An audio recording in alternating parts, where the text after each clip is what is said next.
Alright, welcome in everyone. So, yeah, well, this is just a sound test menu because I had to bring you some sound here in the game. And there are 3 tracks in Bloodlines that do not really belong to this game. And 2 of them you heard already, and the last one is this. It's beginning from CV3. But yeah, anyway, so this is not the point here. I just wanted to play some music, and I don't even know where to start, man. This is so obviously we're in the Castlevania collection on the Switch. So this is not the original Genesis version of the game, so it's not Sega Genesis. This is kind of the emulated version, I guess. Yeah, where do I start? I have no idea where to even start. This is such a mega big mess of many things all together. It's so much to keep track of, so many details in all sorts of directions. And I will most likely embarrass myself to the core today, because not only do I have no knowledge about anything whatsoever, so my lack of knowledge is already embarrassing, but also I suck at this game. I am so damn bad at this game. This gave me the most trouble out of all Castlevanias that I played so far. So Bloodlines is a nightmare to me. Good luck, Mazen. Yeah, I need some luck, I guess. Yeah, well, where do I start? I guess we might go to the art book, probably. I have no script or nothing. Like, I'm not really prepared for this today. I wasn't even. Okay, wait. Can we get the music out? Can we mute the music somehow? Let me see. So there we go. So yeah, I was not prepared to even play this game in the first place.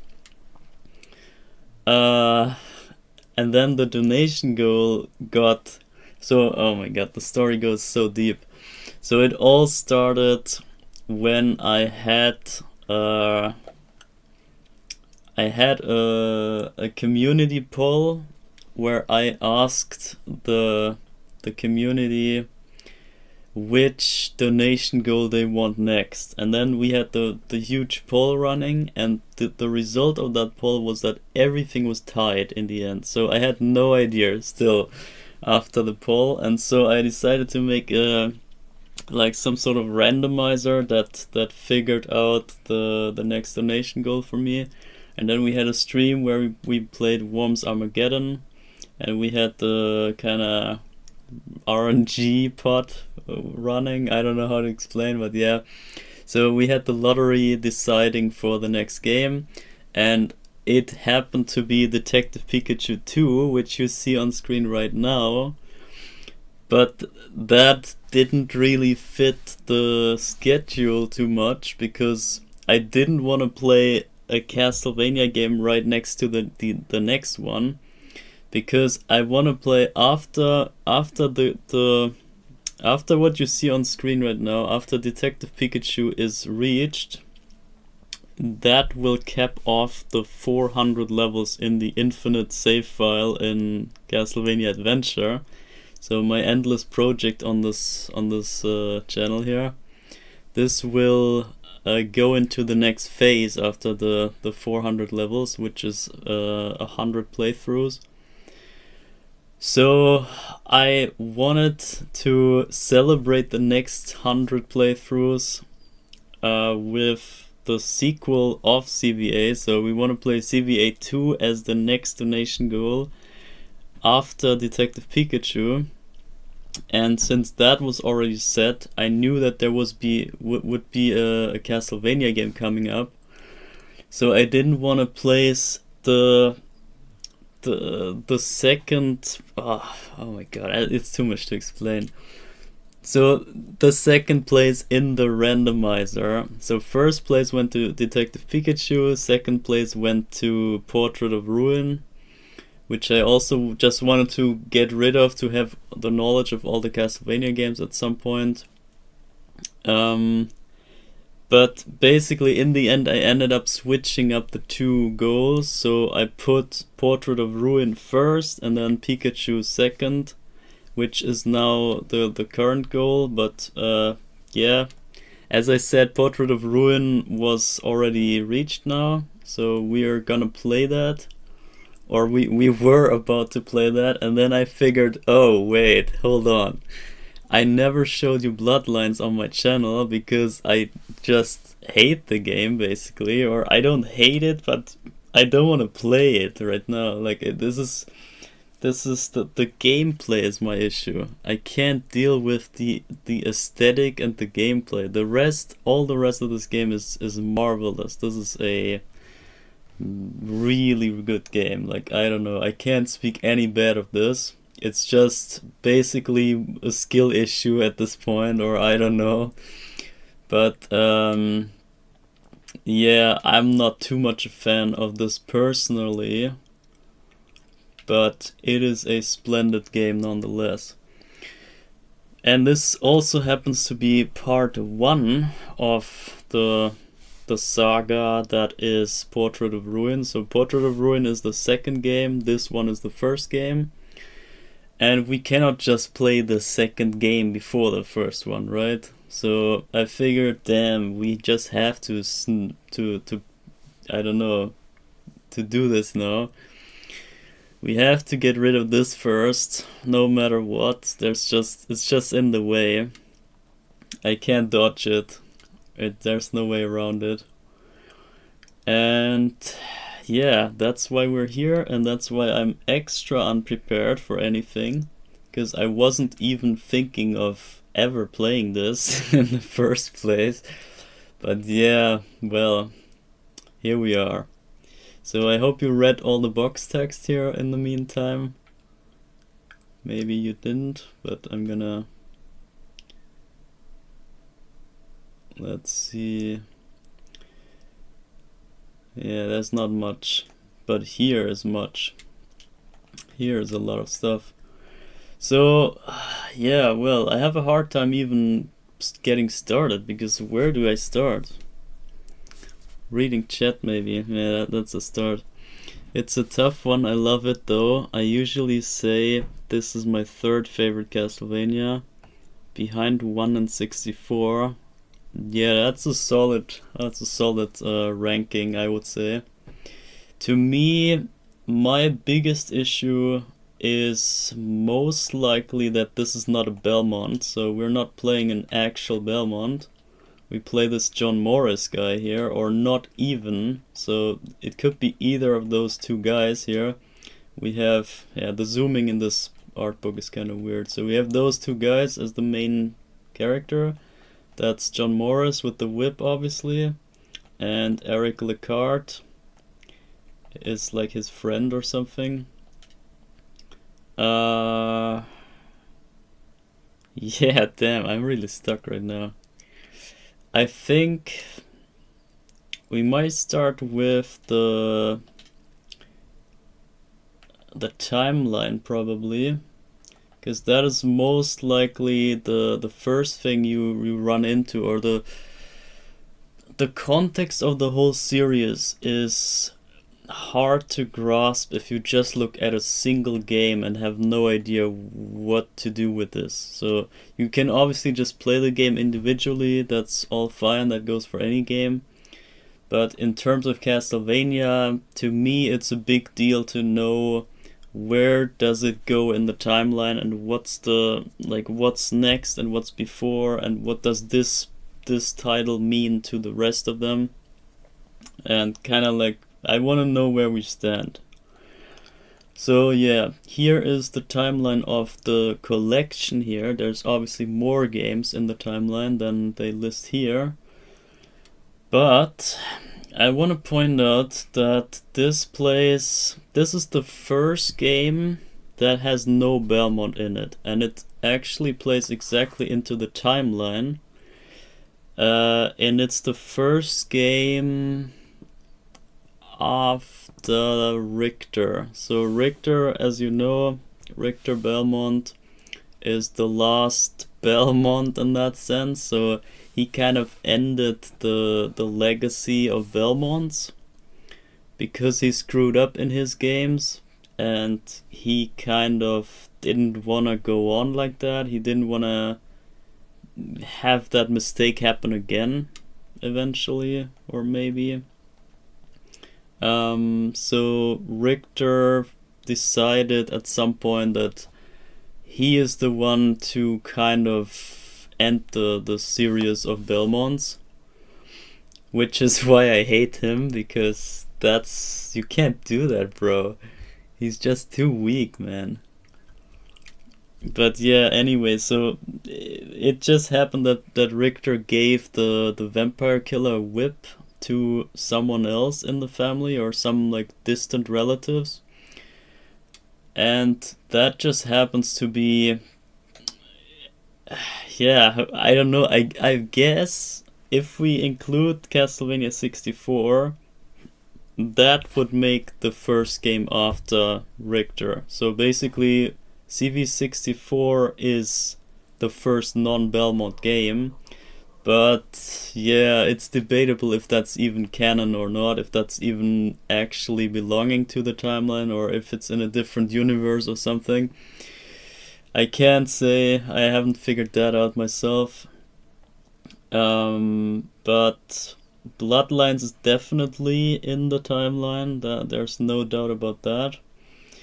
And it's especially relevant. So this game, yeah, it's hard to put it, because you know, Castlevania 1 is the most relevant, obviously, because this is where it all started, and that started the whole formula, and that brought the whole Castlevania thing to life. I don't know how to put it, but this, as I said, is the first non-Belmont game, so this is kind of the start of a new era, which is also why the European release is called the New Generation, Castlevania New Generation.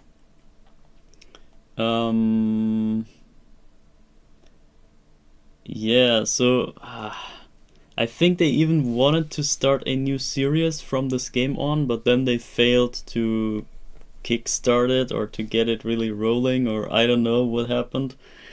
But I read somewhere that this was meant to be the first game of a new era, which would totally make sense. But I don't know. I just want to point out basically at this guy, Quincy Morris. And here's where my lack of knowledge comes into play already. Because I am not a reader at all. I hate books, I hate reading. I'm not too well knowledged in history kind of stuff. And there's such a massive load of info that you need to freaking know before you can even understand what Bloodlines even is. So you see where I'm struggling. I don't even know where to really point you at. So basically, Quincy Morris is the guy from the Dracula novel, from the book Dracula from Bram Stoker, where all this is kind of inspired from. So the whole Dracula figure and all the vampire stuff, all that is basically coming from that book from Bram Stoker, which is also jokingly credited in the first game at the end. They also list the joke names of kind of all sorts of Dracula films and the books and whatever. So all this is on the basis of that book, and in that book, in the Dracula novel, there's a character named Quincy Morris, so it's exactly this guy. So they literally took out the character from that book and made him part of the Castlevania series. And this is insane. This is like, this gives you a whole new layer of thinking about the series. Because previously it was some sort of mock-off from all the kind of whatever horror films and movies and stuff. All the material in horror fiction all mashed together to this kind of gaming series here. That was previously the idea of this, and we all knew that it was inspired from that novel, but now all of a sudden you see the actual character from that novel in the series as well. Like, what? Bro, what? This is, I don't know. I can't explain it, but this feels surreal. And, or it feels rather real, I should say. Because you know that a lot of the horror from Castlevania comes from the fact that it's all loosely based on real stuff. And the novel, the Dracula novel, is also kind of based on real stuff. And that makes it kind of creepy, and it makes you feel unsettling. It feels like, damn, this could be real to some degree. It's obviously kind of some sort of fiction, but it could all, in a parallel universe, it could maybe be real. You're not totally certain. You cannot exclude that the things might actually be how they state there. And yeah, same goes for the novel, and now we see the novel is not even a fiction to the Castlevania series, so the novel is included in the Castlevania series. So we can already backtrack this and say that whatever happens in the book, in the novel, could be part of the Castlevania series. So we could see it the other way around by the inclusion of this character here.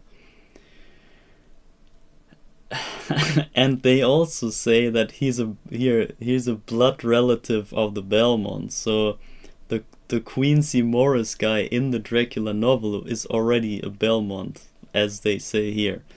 He's not really, but you know, like for the sake of Castlevania, they made him a Belmont relative. He has to, otherwise this would not really work for the story. But yeah, you get the point, I hope.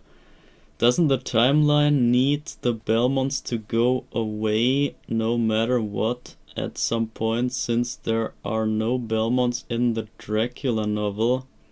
Richter's failure is necessary because of that, right? That's a good point, honestly. But you know what's the crazy part?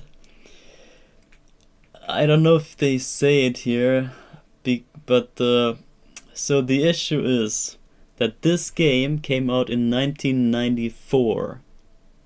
And that is... Okay, actually, yeah, there was one Richter game in 93. So Rondo of Blood did already exist. So Richter was a thing, but he did not... Did he fail? I don't think he failed in his first game. I think it was only Symphony of the Night. Oh my god. Actually, you just made me think of that idea, yeah. So Symphony of the Night came out in 96 and Bloodlines came out in 94. So they had 3 years to make Symphony of the Night, and they could actually make it so that he fails on purpose to fit in the previous game that they just released. So Bloodlines... Bro, this is insane. I didn't think of that ever yet.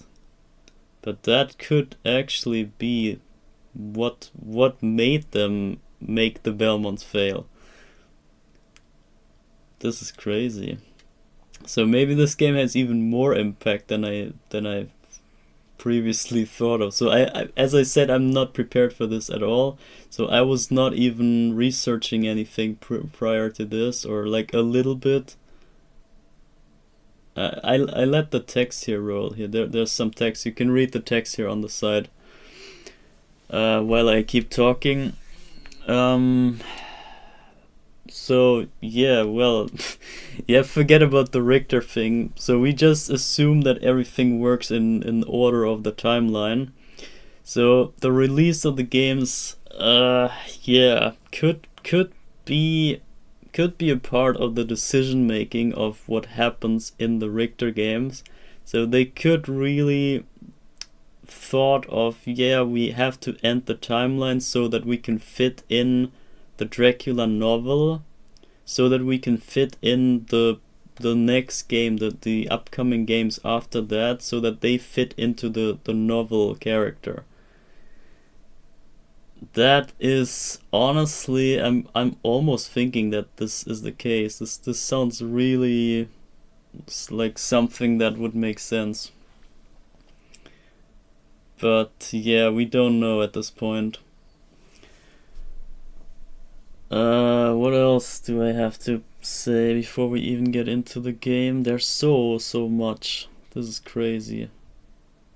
I also figured that the game plays... No way. Oh my god, yes, this makes sense. I swear this makes sense. You actually have a point there. The novel, the Dracula novel, I think plays in 1897, I believe. 1897 is where the story takes place in the book. And guess when Symphony of the Night plays? It plays exactly 100 years prior, so it plays in 1797. Oh my god, this is not a coincidence. No way. I refuse to see that as a coincidence now. I was wondering, why is it exactly 100 years before the book? And now I figured, yeah, this makes sense, man. This could be why. This could explain why. And that's so genius, man. You gotta... If you think of this, just the facts alone, that this aligns so perfectly with the real life stuff, like this book. It's just a genius thing, a genius move of the developers here for the storytelling.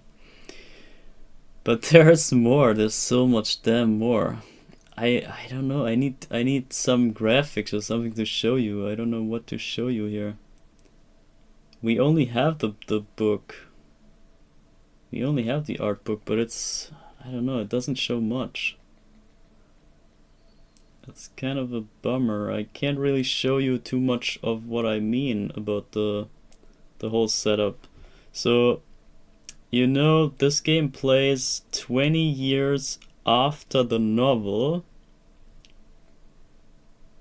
and the characters are the son of the Quincy Belmont, Quincy Morris.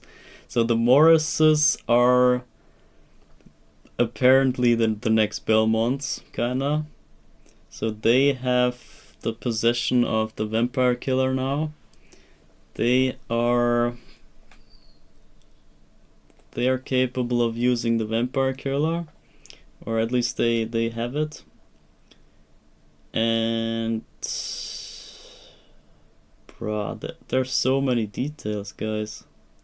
I can't order them. I'm overwhelmed by my own thoughts right now.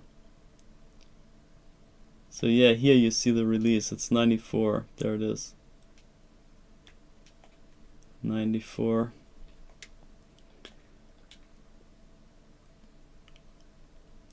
I don't know what to say, man. Yeah, John Morris. Okay, so John Morris is the character that we play. alongside with Eric Lecard, and this is also the... It kind of... Oh my god. That's not... I swear Symphony of the Night is based on Bloodlines. There's no doubt in my mind now. I just figured the Eric Lecard has the spear, the Alucard spear, and oh, what a surprise, Alucard is the main character in Symphony of the Night, which is the previous game in the timeline. It's the game that came out after, but it's in terms of the timeline, it's the next game, or the previous game to this one. And Eric Lecard has the Alucard spear, so we have the Alucard part, and then we have the Quincy Morris' son, John Morris. That's the Belmont part. So we have Alucard and the Belmonts kind of coming together in some different way, and they tried to kind of reboot the story or the whole formula with different characters. Didn't really work for me, but in terms of including the Dracula novel, this is a necessary thing, obviously. I don't know where to get you guys. I should have prepared more maybe, but there's only so much I can do in so little time, you know. So let's look at the art book of this. Yeah, once we get into the game I can probably say more stuff about what we see, but right now, so yeah, those are the artworks of the character, and they don't say much. Okay, there's no info there, yeah. So yeah, well, the setting of the game is in... Yeah, you read the text here, hopefully. The setting of the game is the First World War, World War One.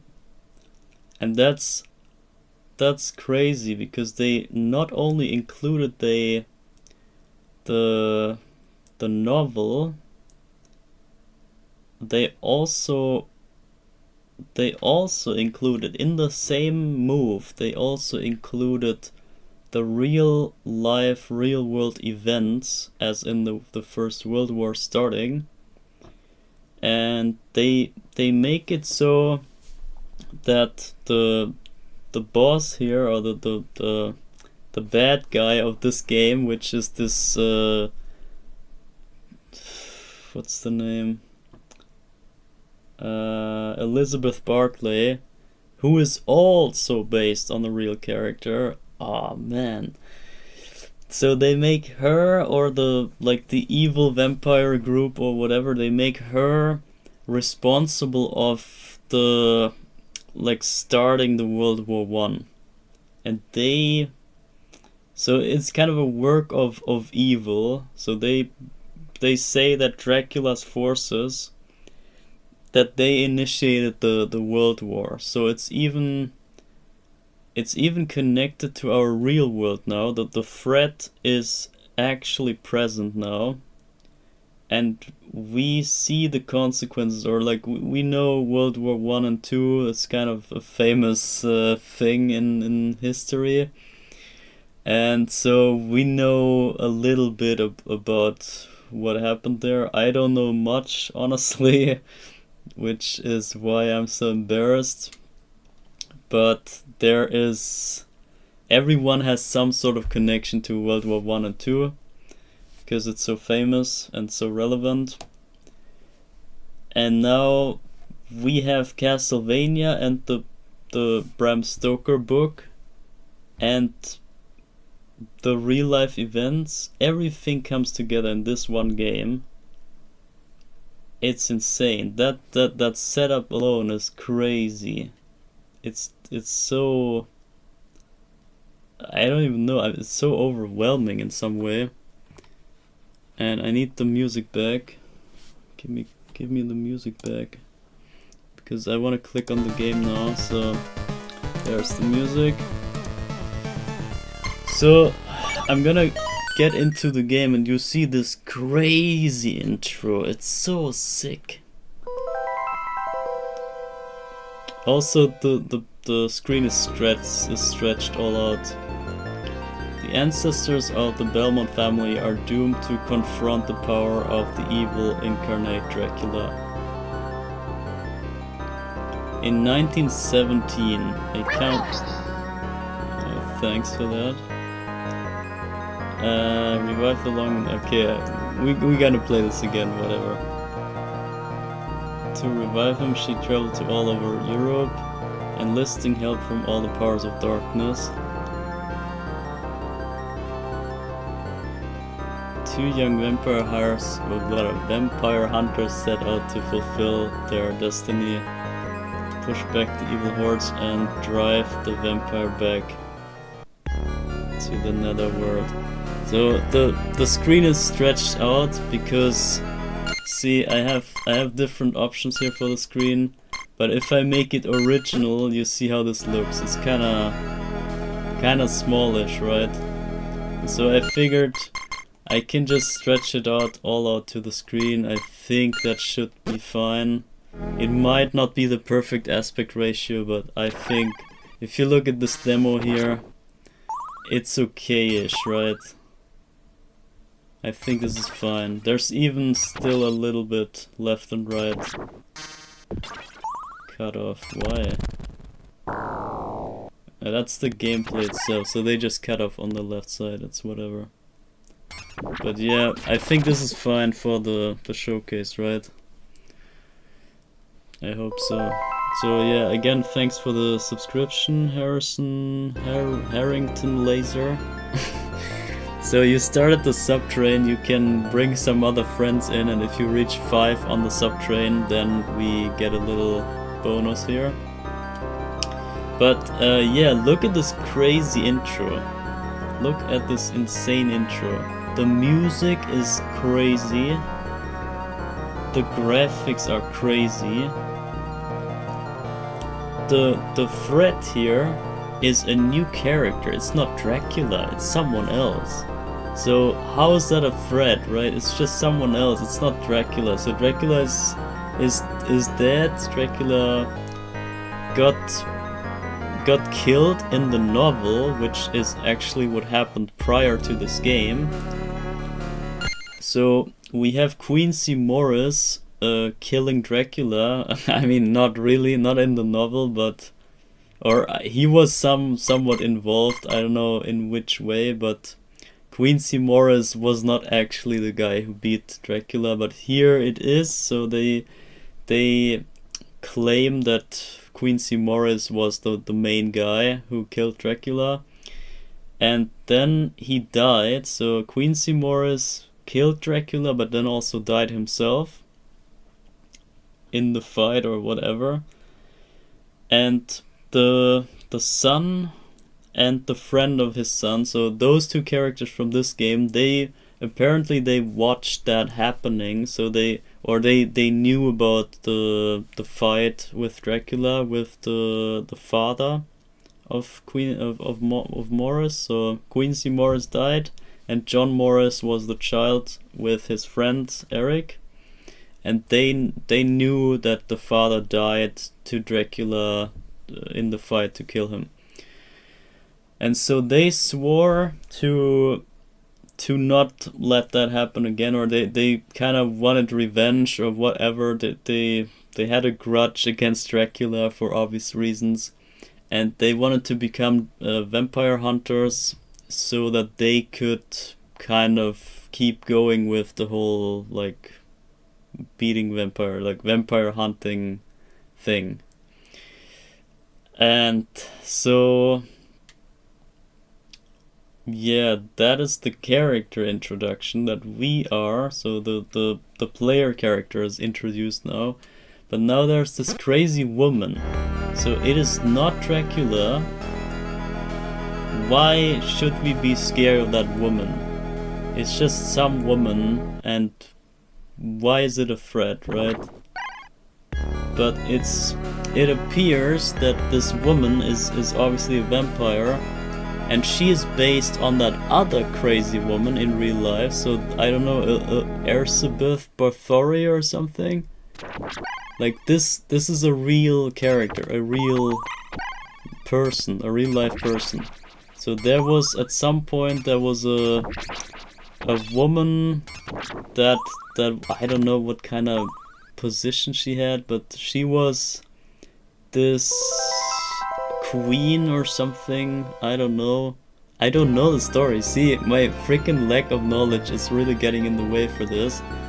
But there was some woman that was said to be kind of like a vampire or vampiress or whatever, vampiress. She was said to actually, I think she drank blood or something, like actually, for real, like in the real world, she was a queen or something, and she had her slaves and her people to bring her whatever, like, I don't know, I guess like virgin blood or something, like some sort of blood. And she was actually, I think she was bathing in the blood and drinking blood and stuff like that, like insane shit. It's really not, it's really creepy stuff, but this actually happened in real life. And this character here, Elizabeth Bartley, she is based on that real life character. And now we have this, a fictional version of the real life character, and she's a vampire, obviously. And now we see that this crazy vampire woman, she wants to bring back Dracula, who just got killed by Quincy Morris 20 years ago. And the threat is to not let that happen, because you saw what happened in that fight. The Quincy Morris guy, he died. So it was just a tie, basically. They could barely beat Dracula in that fight, and they were a group of people just like Trevor was in the first game, or in the, you know, prequel game. So it's obviously a threat to have Dracula be revived, and it's just 20 years ago, so it's not the 100 years usual gap. It's now only 20 years have passed, and the vampire girl here, she already wants to bring back Dracula. It's like way too early for that. So we better not let that happen. This would be disastrous. In the novel, Quincy and Jonathan kill Dracula. Jonathan cuts off his head and Quincy stabs him in the heart. Okay, that is sick. Yeah, I need to read that, I think. I think it's maybe one of those books that I cannot dodge. I think this really feels like I need to catch up on that knowledge. It's really hurting me here. But yeah, you can already see, since the other character in the novel is also called Jonathan, which is the son of John. So in the next game, in Portrait of Ruin, we will play as Jonathan Morris, the son of John Morris from here. And you can already see where the name probably is inspired from. And yeah, obviously there has to be some sort of reference to the Dracula novel when they already pick the father figure here from that book, that they might also pick the other guy who was involved in the killing then for the next guy, for the next game. But yeah, let's get back to the setup here. So the vampire woman is threatening to bring back Dracula. And if you read the text that I showed you in the menu, the text also stated that the vampire woman here was already resurrected by some other vampire. And this was the whatever Drolta woman. I have no idea what that character even is. But So this vampire woman was already resurrected by some dark spell, and she is claiming to be the niece of Dracula. So she is like, I don't know, the woman version of Dracula, if you will. So that's already kind of bad. And I like the switch up, that they don't do the same thing all over again with, oh, Dracula just got revived again. It's not Dracula, it's like someone else got revived, but they want to revive Dracula. So it's kind of a race of time, and it kind of resembles what they also did in the novel, apparently. I read like a rough summary of that. They have kind of a chase around Europe or something to chase around Dracula in that novel. And they wanna, I don't know, they hunt him, vampire hunters, you know, they hunt the Dracula guy. And I don't know, there's so many characters involved and so much kind of stuff. I couldn't really see through what the actual story is, but if you know the story, if you know the novel, if you know Dracula from Bram Stoker, you might recognize the story also kind of depicted in this game here, because they also chase around the woman here all across Europe. And that's basically the game here. So you have 6 stages or 5, I don't know. And you chase the woman around all across Europe to stop her from reviving Dracula. That's kind of the point. And it picks up from what the novel already did. But it's kind of a reboot of that story that already went down in the novel. But now we don't chase Dracula, but this woman who just wants to bring back Dracula. So I find that is kind of nice. So it's kind of a retelling of the book, but in the game version, but in like a twisted different way. I like that a lot. It's a really good setup. So yeah, and we have those 2 guys. Yeah, we know that now. And that was the setup. Okay, there's nothing more than that. So let me go into the options. We have another problem, because I am bad at this game. That's the next problem. So the thing is, I obviously want to play the game on hard mode, which is not even unlocked, but this is also the first game the first game that has the Konami code in it. So this is the first Castlevania in the series that has the Konami code. And not even one, it has 2 Konami codes in it. It's crazy. This game is really something else, I swear. So we need the hard mode to see the true ending, which is not too much different from the normal ending, but we need hard mode, which is not unlocked yet. I did play through the entire game already on my own, on normal and hard mode with both characters. So I did all this already, which is why I kinda grew to hate this game, because it was kicking my butt so hard. But yeah, I just wanted to say that I played this already, because I will obviously do save states this time. I will not deal with this again. This is insane. Because the problem is, see, you have players and you only have 5 lives, and this is not 5 lives, this is 5 credits. And this is an arcade game, basically. This is made like an arcade game.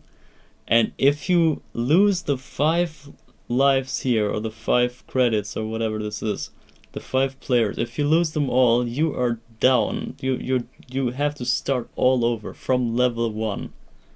And this is ridiculous. I didn't believe my eyes when I saw that the first time. And this game is cruel, man. This is not, you can just, I guess when you're good at this is maybe okay-ish, but this feels like, maybe people feel like this when they play Castlevania Adventure, and they say like, oh, this is insane, the platforming is so hard, how are you supposed to get to the end with only the 2 lives given at the start and whatever, this is way too hard. This is probably how they feel, And I feel just like that about this game here. I feel like, what the hell? You have five stocks or 5 credits, and you gotta play the whole thing. I did manage to do it, and you have passwords, so you can kind of pseudo save state basically.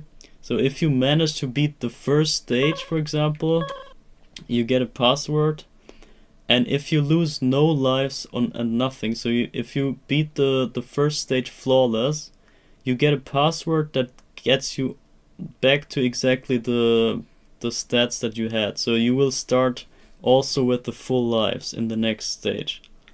If not, if you lose lives, it will kind of save the life loss somehow. I don't know how, but I guess it just generates the password and makes it so that it knows that you lost a life or something. Anyway, so yeah, there's the Konami code for the difficulty. I think we will also play the English version. Even though it's harder, it is said that the expert mode, so the hard mode in the US version, is said to be as...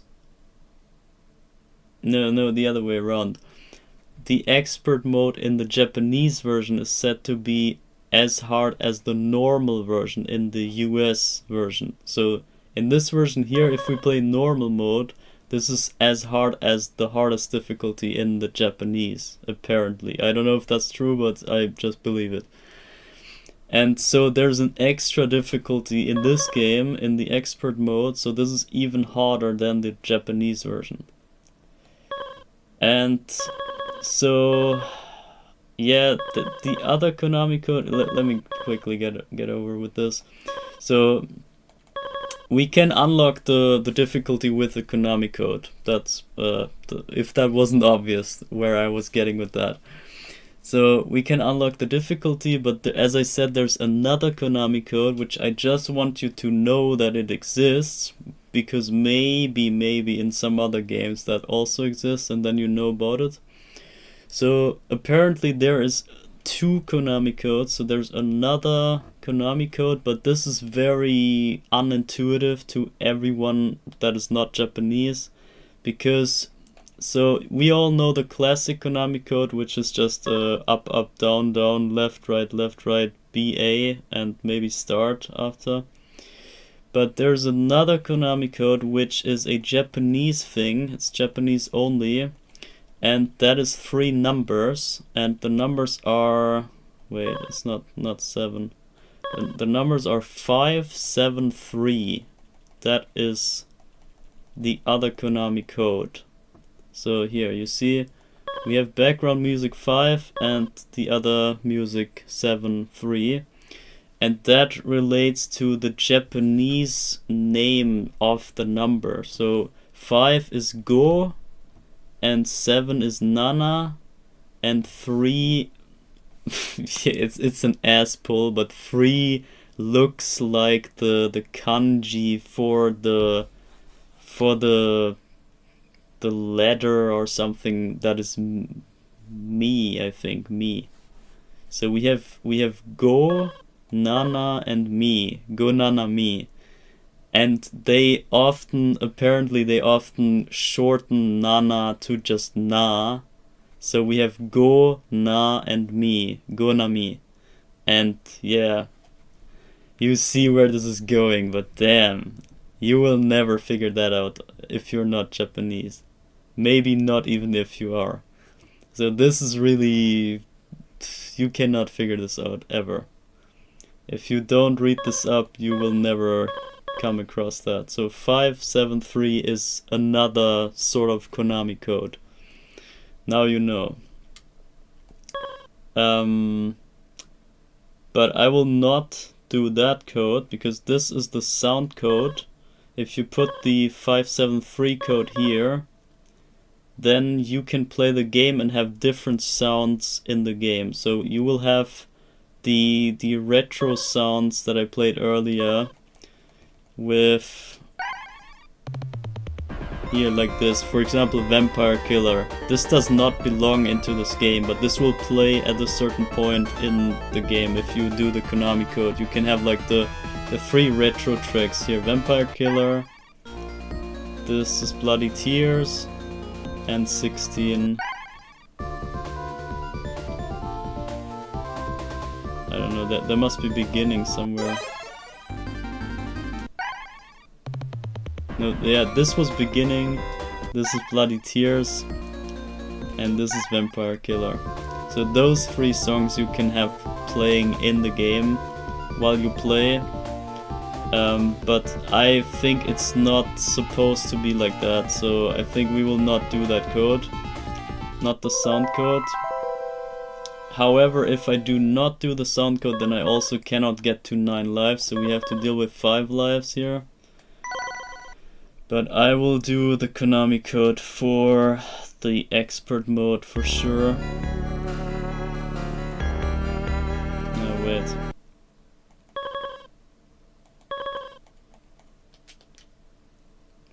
Didn't work, damn it. Okay, well.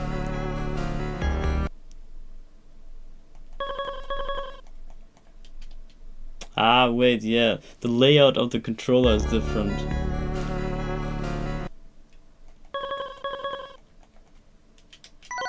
There we go. You heard that little sound. If the sound plays, you know that the thing worked. And now you see there's expert mode now. And the lives still only go to 5.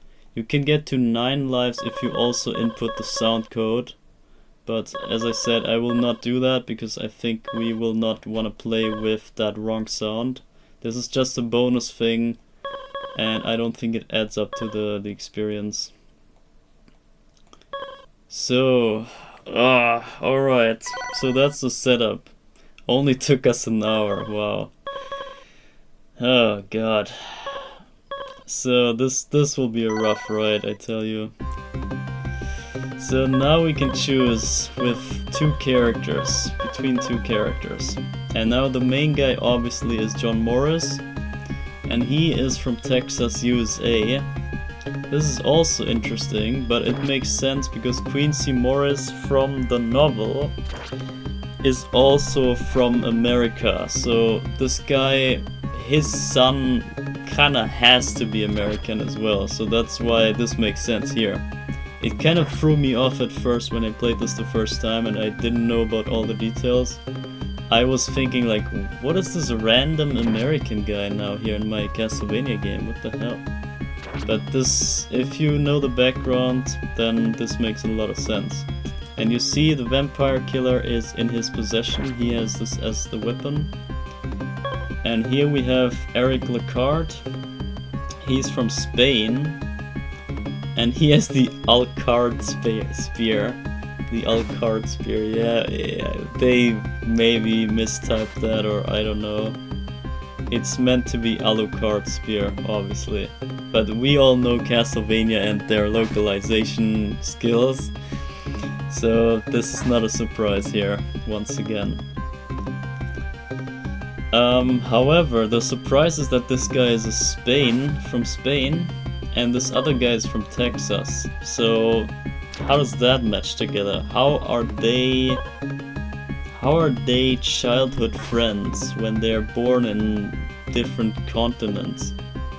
That's kind of weird, but I'm guessing maybe Quincy Morris from the novel, his father, was already traveling to Europe to collaborate with the other guys that hunted Dracula there. So maybe he was just over for, I don't know, a couple years maybe. He had, I have no idea. I don't know the novel. But maybe they were kind of living in Europe, but they were coming from USA. I have no idea how this matches up, but the Spanish guy makes more sense in Europe. That is believable to me. And yeah, the question, guys, is what do we play first? Because we obviously have to play both characters to see both endings. And I know that Eric is way easier and John Morris is hella hard. It's like he's like the hard mode and Eric is kinda easy going. But yeah, tell me how we do this. I think it might make more sense to have Eric last, but I don't know. It's kind of irrelevant. It doesn't really matter, I think. And if we get John Morris over with, then maybe it's getting easier because I'm more into the game, and then we also have the easier character. Maybe we want to start with John. I guess we start with John, but I'm not ready for him. I gotta say. And there was more that I wanted to say, but I forgot what. So the one thing that just came to my mind is the Castlevania Nocturne anime. So the Netflix series, the second Netflix series with Richter, that also has a lot of the story elements from this game here. So they kind of mash together the Richter stories and Bloodlines story. And that's also very interesting. I don't know if that has anything to do with what we see here, but just a little bonus thing that you might want to look out for the Castlevania Netflix show and see what kind of similarities you can spot in that kind of series, because that is also very interesting. They do a lot of stuff in the anime that explains things about the game series, but not necessarily has to do with it, you know? So for example, they explained in the first Castlevania series in the anime, they explained Death, the character Death. And we never get Death explained. He pops up in every game, but we don't know who this Death guy is. And in the anime they kinda explain who he is. They give a little bit of an explanation how he can be everywhere and everything. Like it kind of makes sense a little bit. But I just want to point that out, that the Netflix show is not as bad as people say. It has a lot of rewriting and different looks at the thing, but they also bring explanations that the games do not.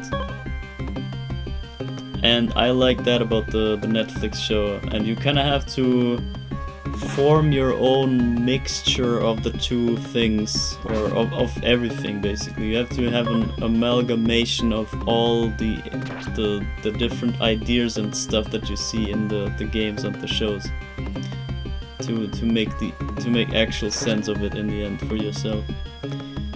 Okay, depends if you want to start easier to warm up, to say, or save it to relax after the hard part. Yeah, I think I'm gonna go John first, for the fact that in the next game I already know that John is already dead, so John will die at the end of this game.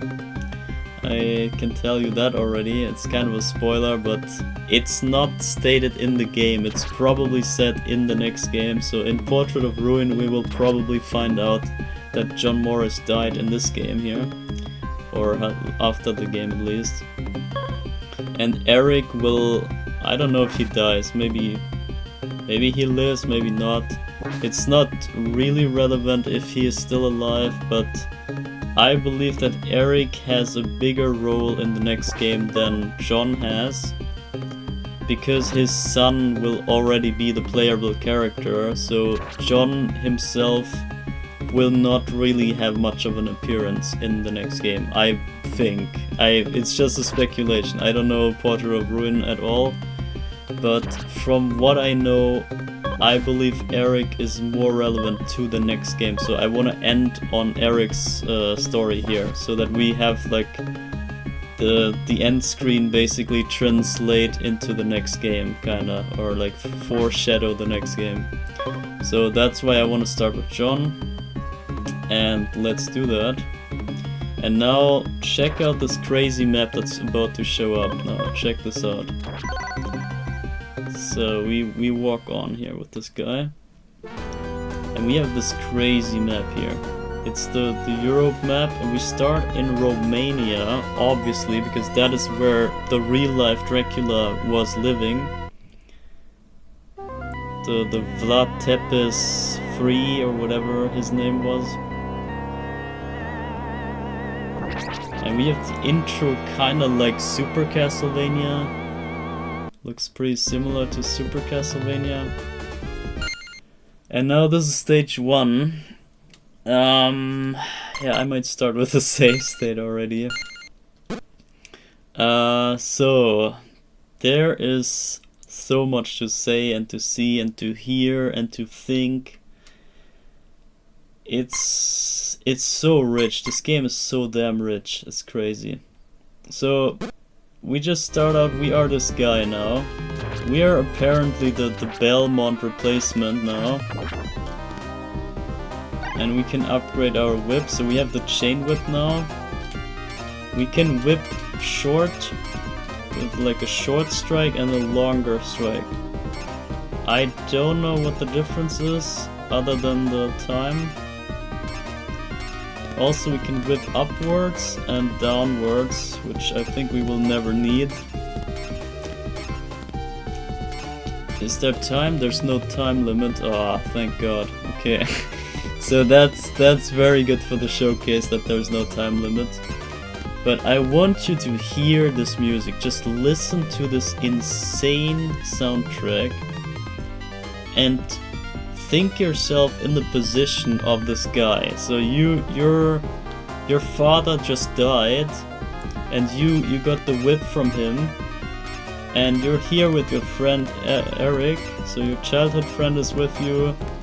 And you're here, and you know that there's this vampire woman somewhere here in probably the residence of Dracula, because you expect her to revive Dracula, obviously where he died. So I think he died in his castle or around the castle, I don't know.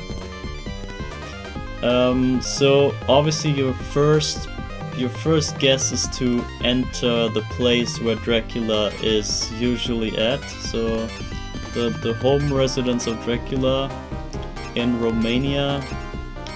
You wanna go here and see if you come in time to stop the vampire woman from resurrecting the count. And also here you just saw that. Oh my god, that's another reference. So the crystal, so you now have those I don't know, rupees or whatever that is. That is the ammunition now. And that is weird, isn't it? This is a Castlevania game, and there's only one Castlevania game that has hearts that are not ammunition, and that is Castlevania The Adventure. I should know best about that. So that's the only game that has hearts for health, but usually hearts are used for the ammunition. And now all of a sudden we don't have hearts for the ammunition anymore. We have crystals. We have whatever rupees that are. And that is kind of weird, right? But now if you think ahead and you think to Castlevania 64,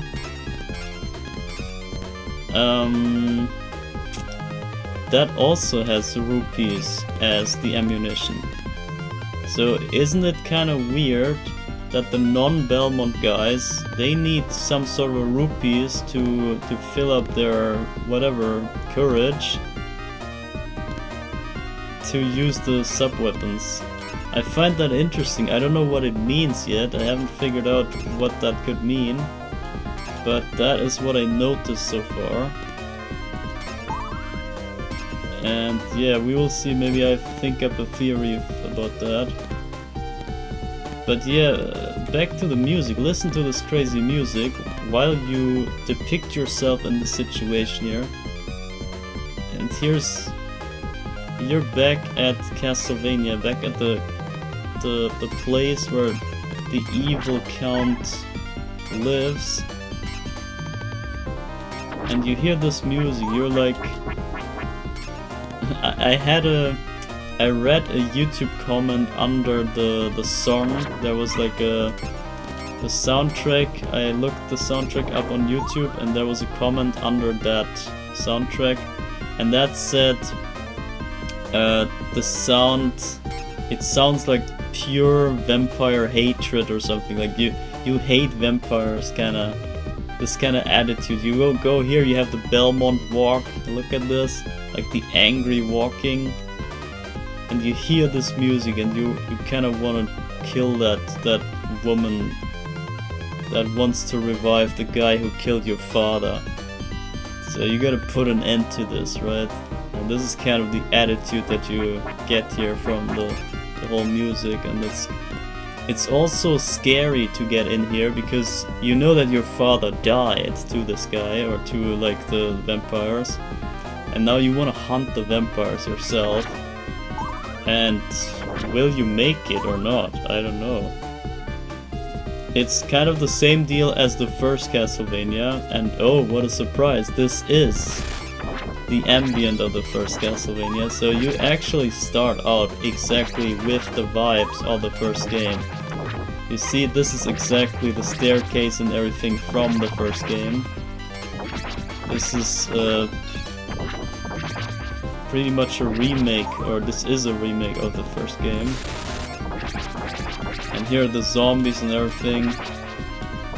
It's very much the first game. And also, by the way, you can jump on stairs and then grab onto them by pressing up. It's so convenient. Oh my god. Yeah, well, I'm not good at this game, as I said. And there's also the invincibility, just like in the actual first game. And we can use the whip to kind of swing around. I don't know how that worked. Forgot how that worked. I think you can even... Can you jump up there? I think there's a way to get up. Maybe not. Yeah, anyway. And by the way, here's a portrait. I just want to point that out. Here's a portrait. A foreshadowing of the next game, right? Yeah, but this is Castlevania 1 right here. So we have the same kind of vibes that Simon had in the beginning. And I find that already an epic start. You have freaking Castlevania 1 as your as your starter introduction, and you see here's this basement part, also just like the first game. And you have this awesome ass music, and I'm already dead almost. And we can use item crush. Oh my god! Wait, can we? There's no rewind. Oh, this is rough. Bruh, no way. Okay, I feel like we have to go flawless because we need to conserve everything until the end. So we wanna come all the way through the game with as much lives as we can ring, because they are very scarce, and that is the brutality of this game, that it's so unforgiving if you die. So yeah, well, let me play through the stage here real quick. Yeah, okay, anyway. that was not a good start, yeah.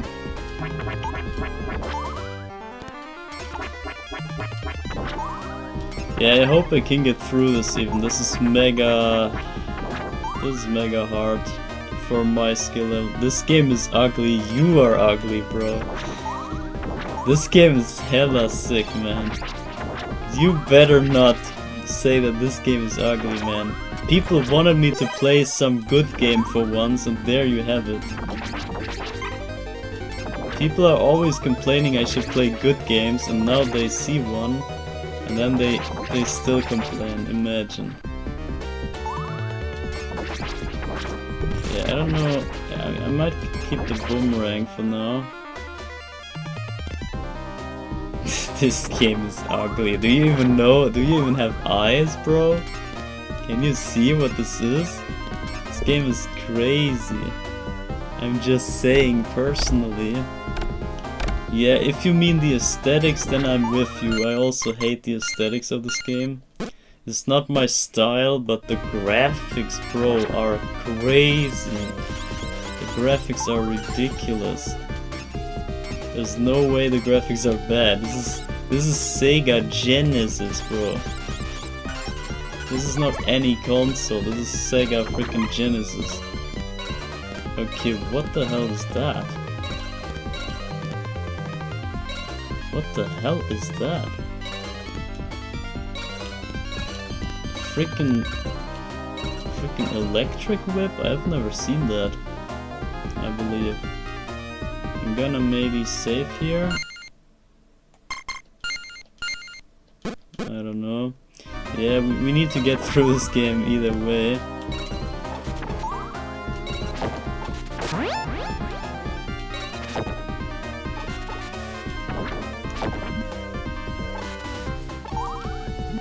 Wow.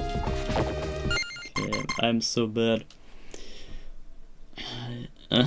Boring. Fuck Sega, man, I can't watch this. Keeps freezing.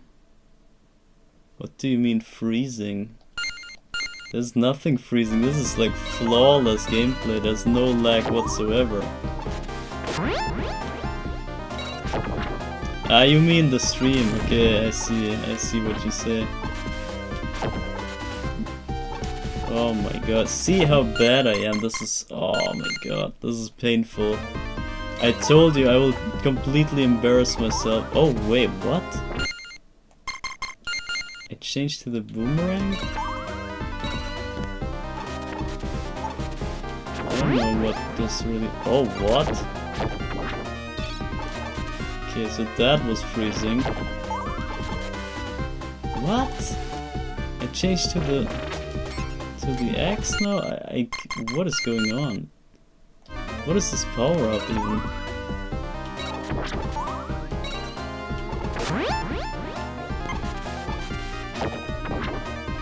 I'm gonna keep this. Okay, never mind. Whatever, let's go on a little bit. Oh, this game is so hard. God. Why did I do this to me?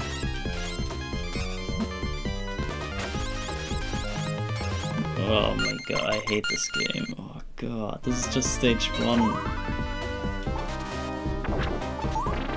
But yeah, we gotta do it for the showcase. Gotta live through this whole thing. So I don't know what kind of power up I have. This weird crystal ball. I don't know what that is. But yeah, the music and the graphics and everything is crazy sick. And now you know what's up next. You know what's about to come in this next room, right? We all know that there's the big bat waiting there, and there's bats coming at us already here. Okay, I don't know. Yeah, I just want to see it. And now you see there's a Cerberus this time, and this will also be in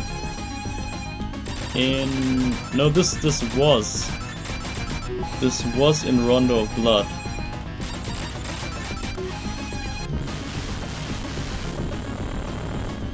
Is he dead?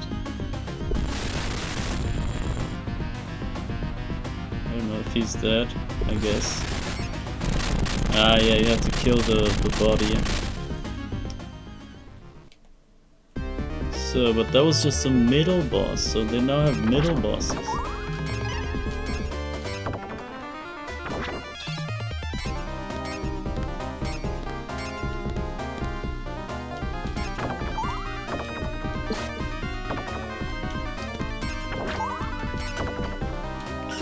They also have secret stuff like meat. There we go.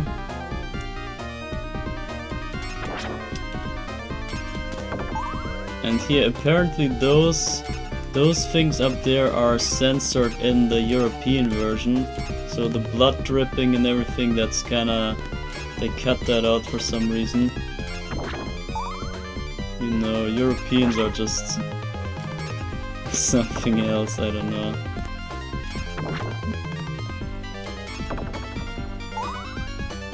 Konami liked doing lots of bosses in 16-bit games. Yeah, I can tell. They really do.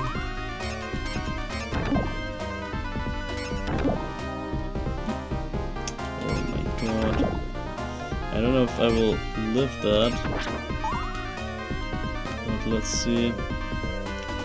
Let's see how this goes. I might have to restart again. Is this hurting me? No, this is background, right? Yeah, sometimes you don't know if it's background or not. Also kind of a classic issue in Castlevania. Oh my lord. I will not beat the boss with that health bar. Oh my god.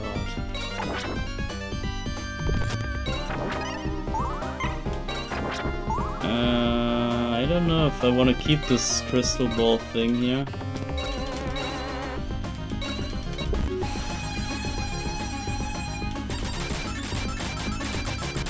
Oh my god, where am I?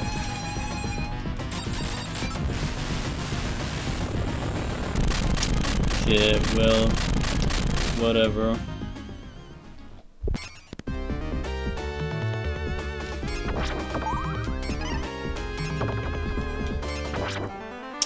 I think I'm gonna keep the boomerang, and this time it's actually a boomerang and it's not a cross.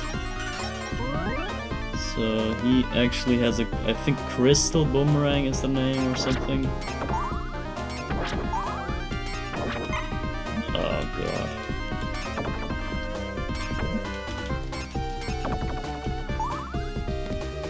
Yeah, I don't know what else I could say right now. It's kinda...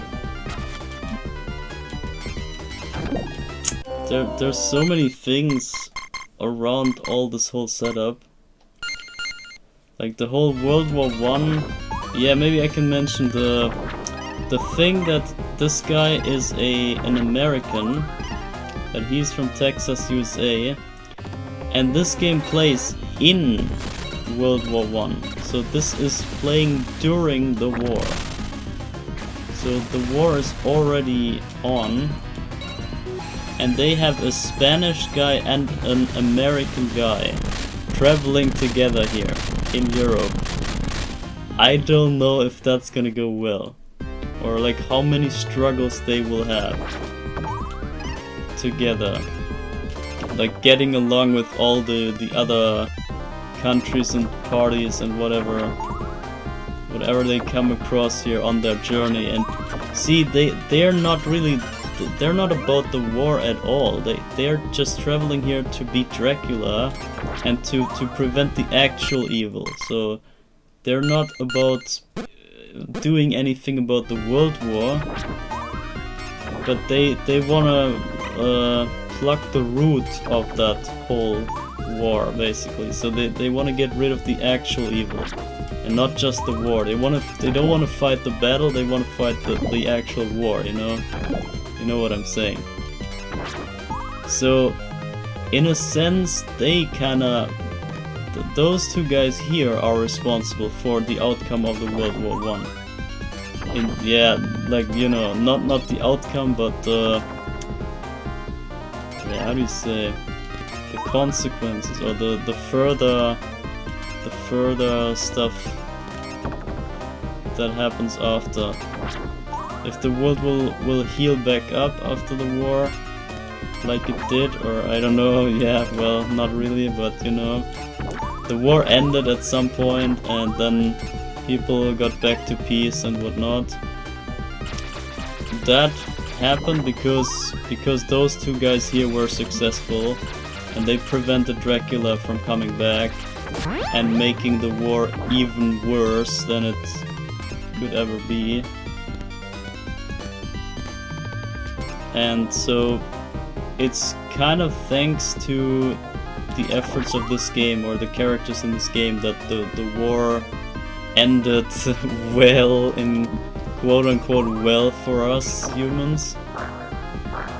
It didn't end too well, as you know, but yeah. It's better than having Dracula coming back, obviously. And what was this here? Do I jump onto that or what? Okay, I don't know. I should save maybe more.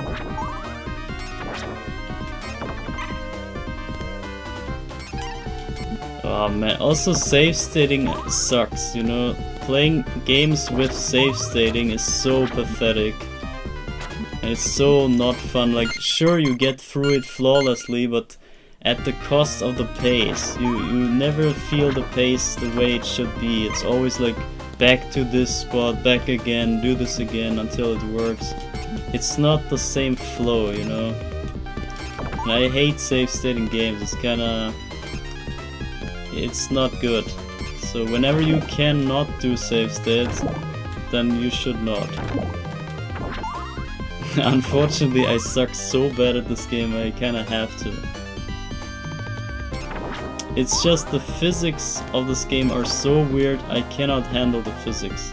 It's a physics issue to me. So if people say they can't handle Castlevania Adventure, I get it. It's just like the physics are too weird. And you have to have some sort of feeling for the jump arcs and whatever, and the attacks. I can't do this, man. I can't do it. This is stage 1, holy shit. Oh man, guys, we're in for some struggle here, for sure.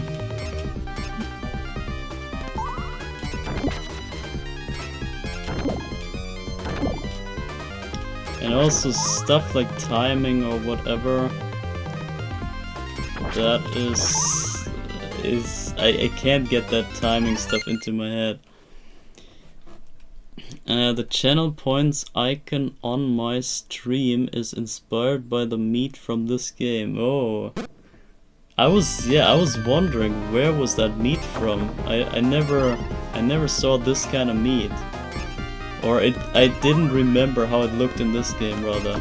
So since I only played through this like 4 times, the minimum amount that you have to,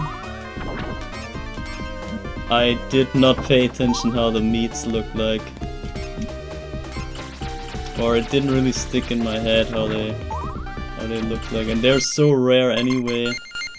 You barely see any meat in this game, at least in expert mode. Maybe in normal mode there's more, but expert mode they hardly give you any recovery. Oh man, this place sucks.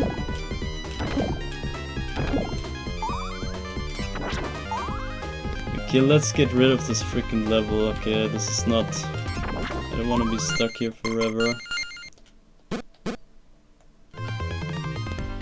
I would really like to go on here.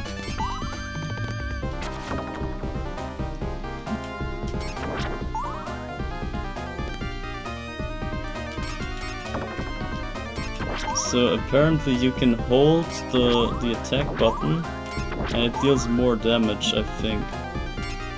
Could be wrong, but I think so.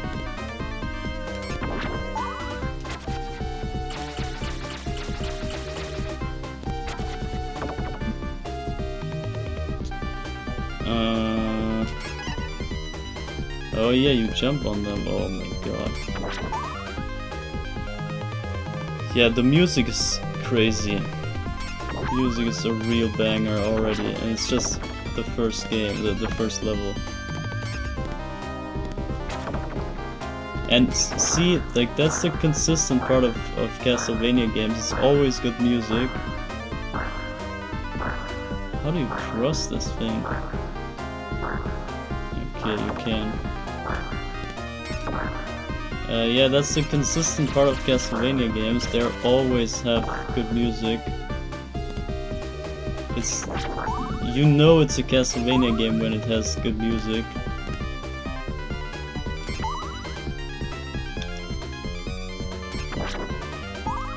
And yeah, I think it really shows here in this new version of the thing. Oh, that was a one-up. Okay, that was good. So this new take on the series here, this new start of the new saga or whatever, this really kicks off with the same, yeah, there we go. We have even the Castlevania 1 sound here. So it starts off with the same vibes, but with a whole different kind of setup. But also, see, we start out here so that it brings back so that it solidifies the new approach. We have the same start, so this is definitely the same kind of thing, but then it takes off from there. So after this level, we take off to the actual game. And there's the full moon, and we enter from the left side this time. That's also very weird. Why do we come from the left side? We always come from the right side usually. And I don't know if this just shows the other side of it, so if we just usually look from the other side, or if we actually come from the left side now. I don't know. But I know that I want to save this here real quick. Let's hope that I get the... Oh wait, this is the full power up. I see, so this is the 4 power. So we have 1 power up makes the whip metal, 2 power up makes the whip longer, 3 power ups should be this one here. There might be another power up maybe on top of that, but I'm not sure. Maybe this is already the max.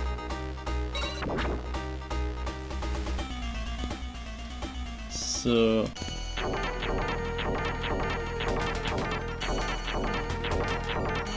Yo, this guy was easy, I remember. This guy was not too much of a big deal.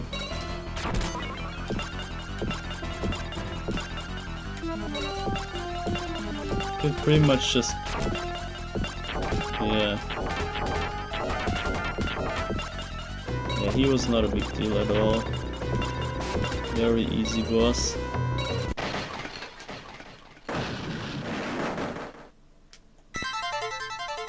And there we go. So you see, there's also in the background, you see Dracula's coffin, but it's open. And Dracula's not here, so there was just this robot guy here. We didn't find what we came from, what we came for. Let me see if I can grab the orb. Nah, okay, I cannot. Stage 1 clear, life bonus, Jewel bonus. Okay, that's Jewels or Jewels or whatever you call it. Let me save here real quick. And now check out the... Okay, wait, that's the password.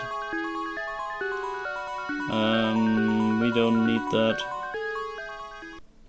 So we save right here. And now we see the map again.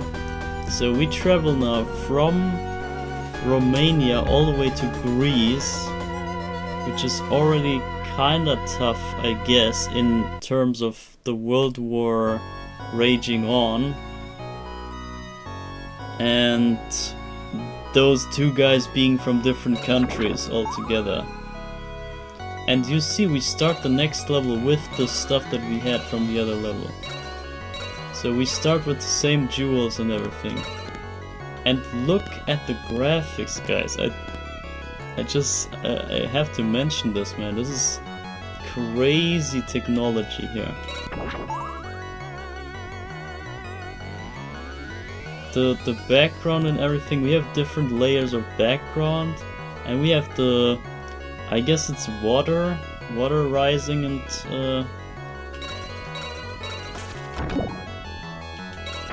ah shit. I think that was not what I want to do.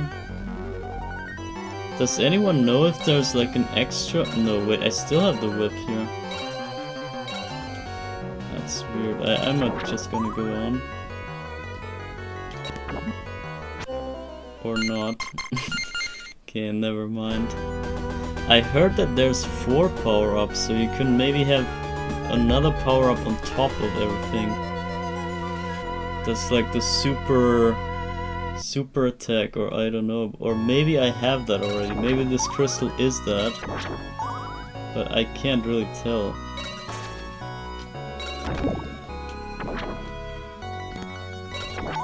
So yeah.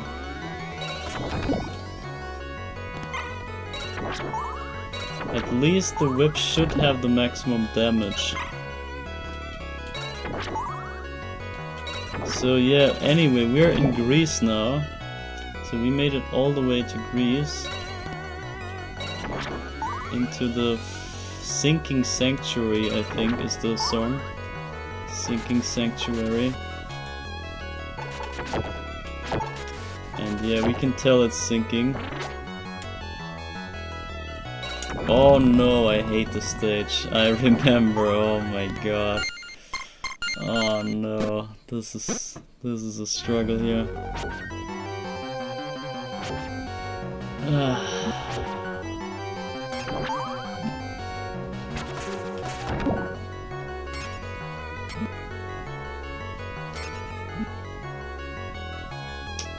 And yeah, crazy effects with the water and everything. I think I can even go here. Okay, I'm dead. Wow. Wait, you can be all the way down? Didn't know that.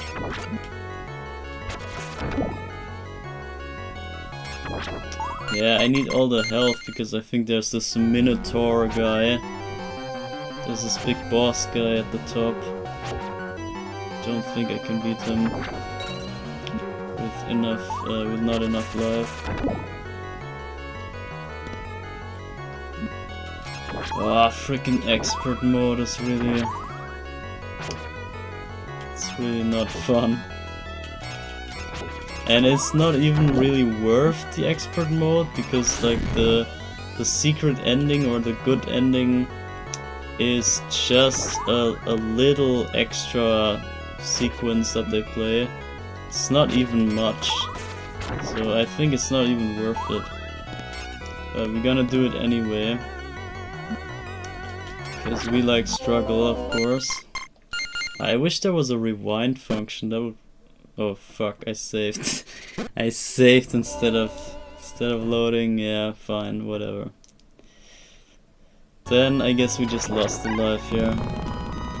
And I got 1 power up now.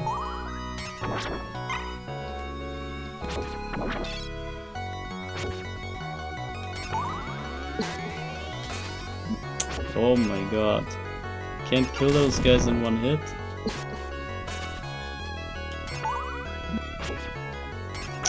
Oh man, I hate this game.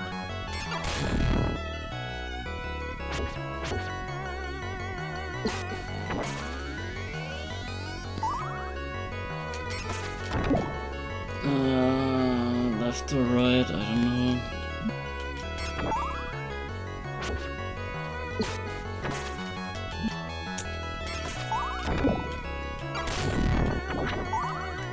Hope there's a meat somewhere, but I don't think so.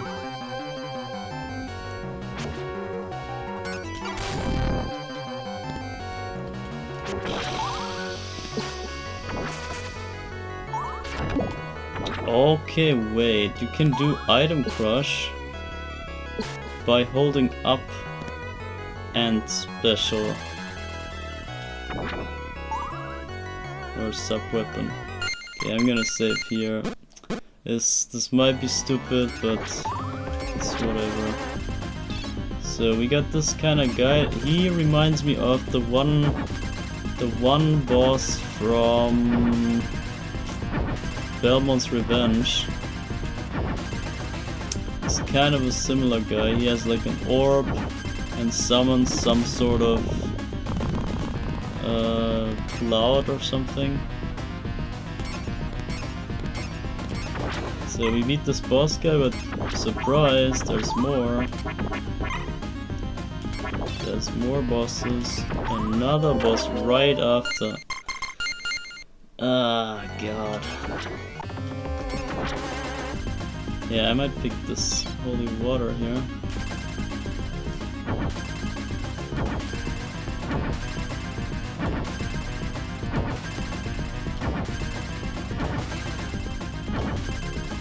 So he wants to drown me with his magic.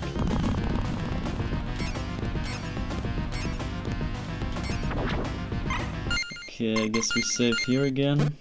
I hope the holy water is even good.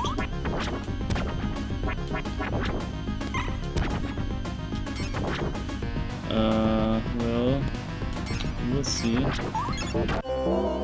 Oh my god. I guess you want to be close to that guy, maybe?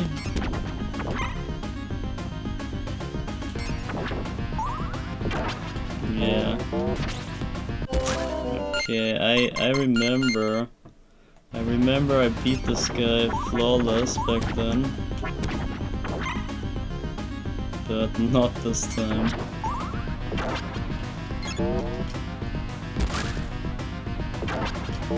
Okay, yeah, I think you just want to be close to him. Not that close. Oh my gosh.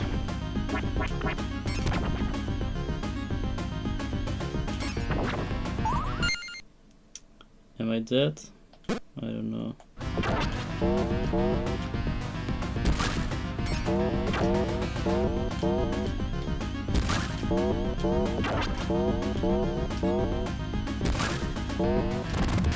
Okay, there we go. Okay, never mind. Obviously another boss. I think that's the opposite.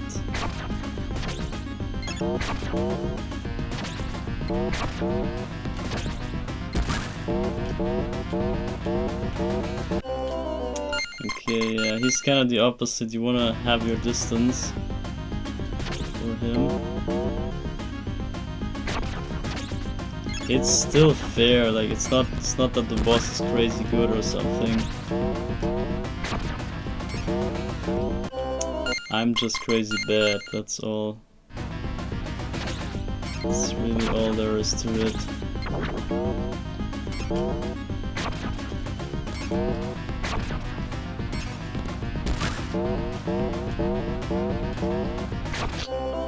God, why?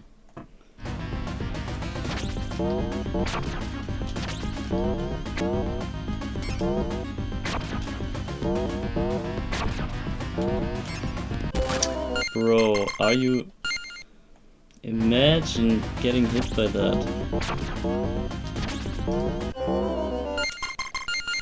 Oh my god.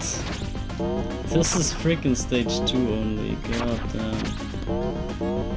Oh my lord, and we gotta do it again with the other character. I don't know if I can stick that out, honestly.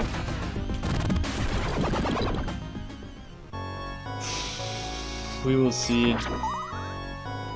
At least it gets easier with the other guy, but I don't know if I'm really up for that. Maybe we have to skip that. We will see, but first things first, we try how it goes. I can still chicken out if I'm not man enough.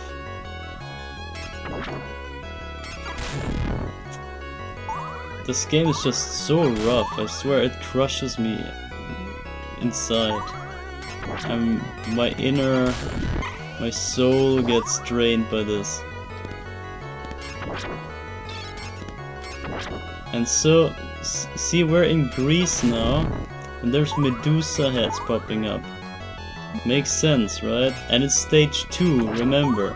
Remember stage 2 in Castlevania 1? That was where Medusa came into play. All of a sudden, out of nowhere, we had Medusa as the end boss in level 2. And here we are literally in Greece. So it makes sense that Medusa heads are here. So this makes even more sense than the first Castlevania does, despite having no Belmont here.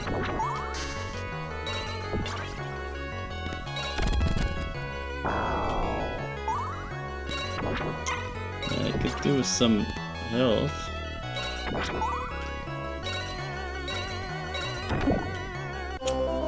Okay, damn it. Oh, that whole section again, no.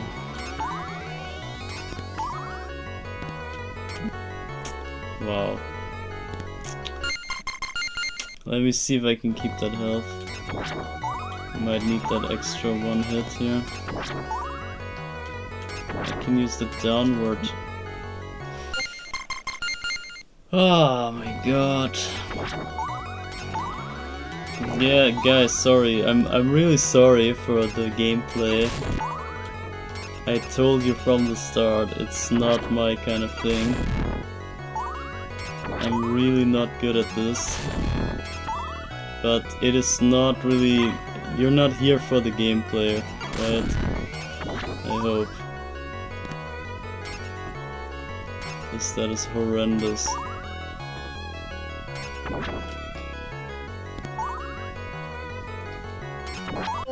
Oh, no way you can jump down there? Oh yeah, the jump arc also is locked. Didn't even mention that. So it controls pretty much like a Belmont would. Feels pretty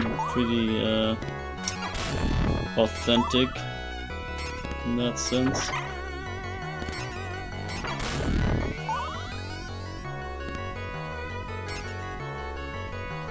No.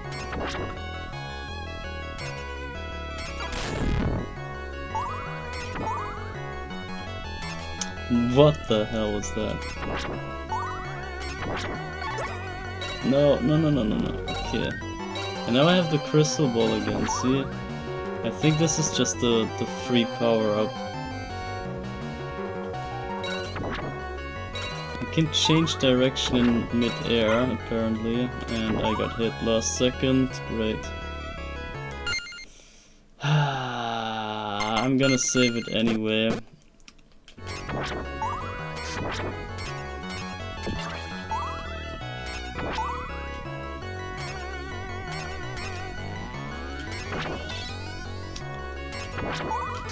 I think Greece here is the least impressive. It only had the water effect. And yeah, the music is not too crazy either, but this is just level 2, I mean, what do you expect? Can't be that crazy right off the bat. I mean, we had level 1, that was a banger. And then this kinda takes it a bit slowly. But level 3 I believe is already better again. It's really, this is kind of the low point of the game. And I'm glad that the low point is at the start and not at the end. The end is crazy. Just you wait for the end. The end, I thought like, are you serious? This was really... I couldn't believe what I saw there. But we will get to that. I try to whip this fire, it doesn't work. Maybe I should die and get back to full health.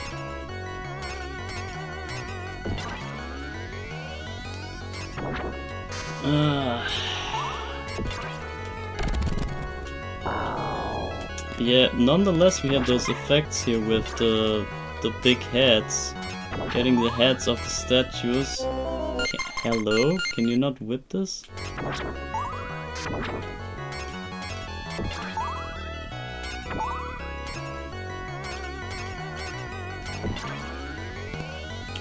Yeah, here you see the statue. And we chop the head off. Okay, wait, not yet. This guy just suicides on me. Okay, let's see if we can save here. You can whip that. Okay, whatever. This time it works for some reason. You can whip that pillar.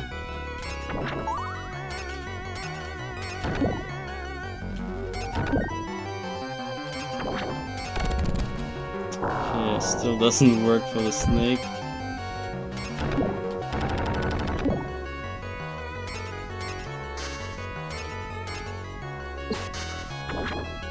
Wow.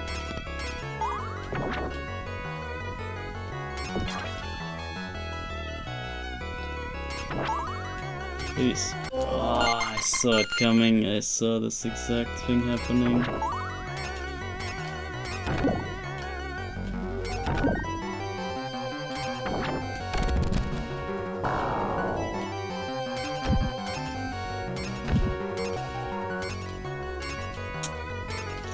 Come here.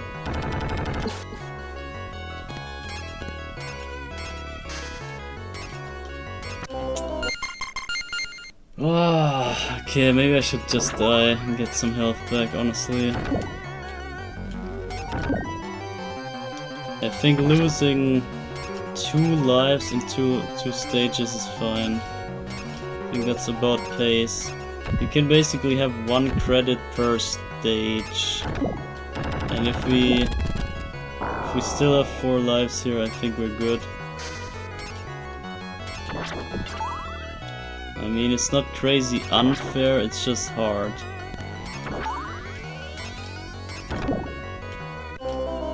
Yeah, I'm gonna die here now. See where I spawn. Okay, back here. Yeah, whatever. I do this again here, but then we have some full health.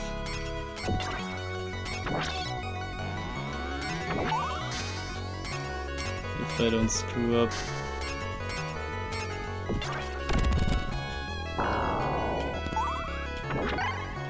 Okay, that's the long whip. Now my favorite part. Okay, got it. And the snake.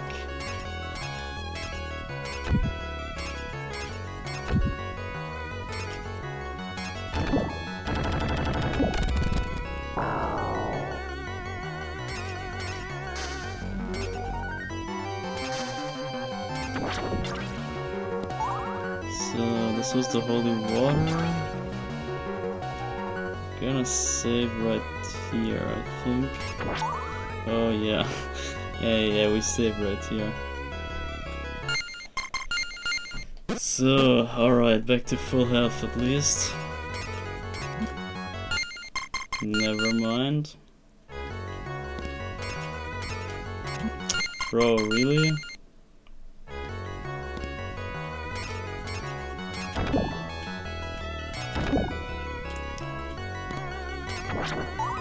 Yeah, so this level is very sluggish, I admit. It's not exactly my favorite. But it's gonna be worth. There's so much more to come. I think 3... I can't even remember. What is level 3?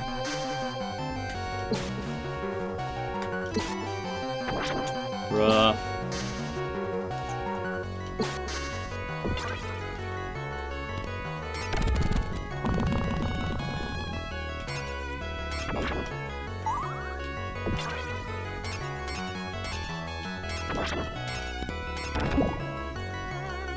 No.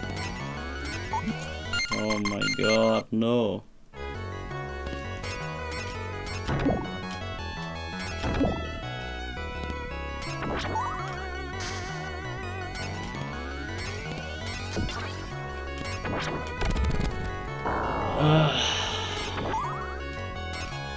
Yeah, imagine being good at this game.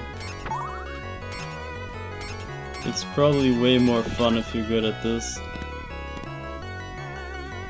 I assume. But yeah, I don't have the luxury of that.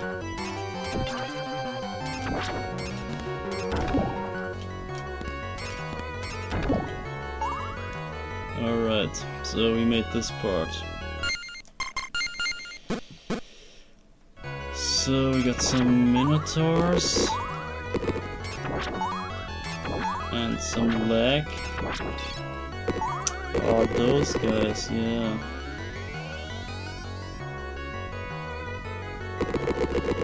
They go crazy in one direction.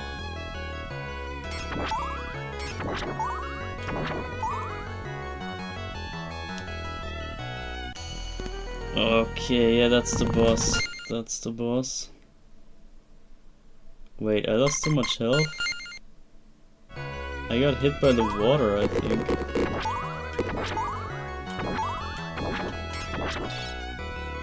Okay, but there's the boss coming up there.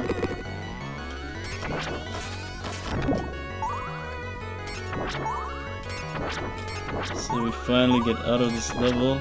I think the boomerang is better for the boss. Maybe, maybe not. Wow. Or maybe I'm just super dumb. Yeah, I'm gonna save before him.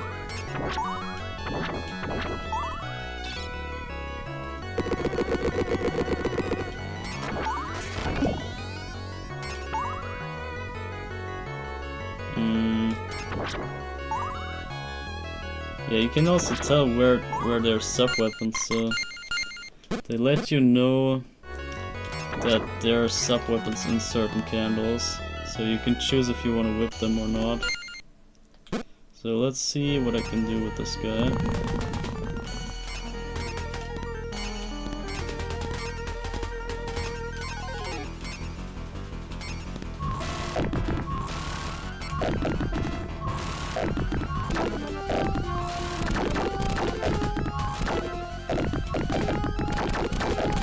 The lag is pretty intense here sometimes, but it's fine. If it's for the cost of the experience, then it's always fine. If developers go for some lag. I mean, what else could I say when I like CVA? I have to like lag, right? I have to be a defender of lag. Oh, I lost in the last second, so I'm gonna try the boomerang.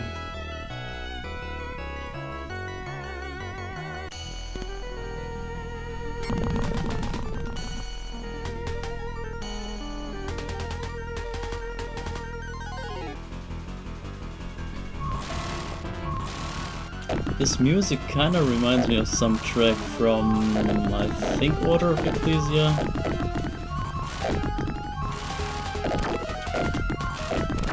Could be wrong, but I think I heard some tones that start from the same kind of song.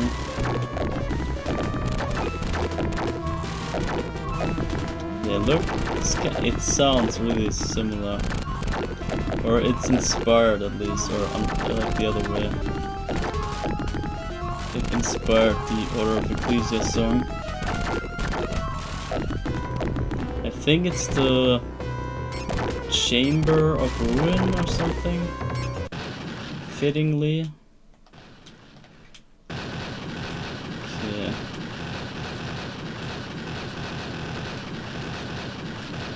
So that was Greece. So we went into Greece and there was also no vampire woman, so she's not here. Not here either. Stage 2 cleared. I hope we get the health back at least. Alright, so this was the worst part of the game. Now we head into the good part. So whatever comes now is definitely better. So we save this right here and check the map. So we go to, yeah, okay, it was as expected. Italy, the Leaning Tower of Pisa. So now we get into the core of Europe. And this stage is something else. This stage is really aesthetic and well made. And it even looks kind of like the actual place. I've been there in the actual place already. And there's this kind of house that you see in the background, this kind of chapel or whatever this thing is here. And it's somewhat similar. So this is not really made up. Has some resemblance to the real deal.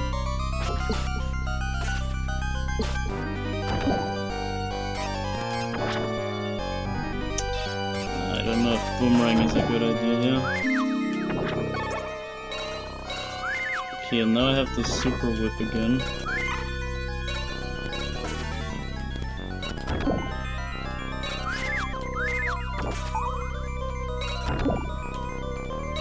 I think it does more damage, it has to.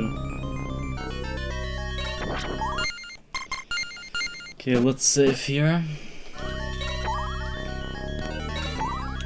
And so now look at this freaking crazy background. It's a tilted background thing.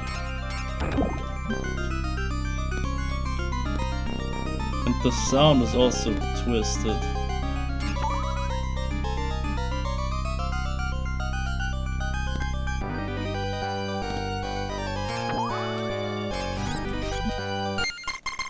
And you could also ask, why is the whole tower tilted in the first place? And you could say it's some sort of black magic maybe, or whatever. There's different ways to explain that in this context here. Well, I was lucky.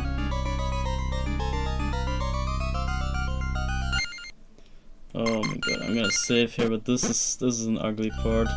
There's also secret rooms. I don't know if we need to find them.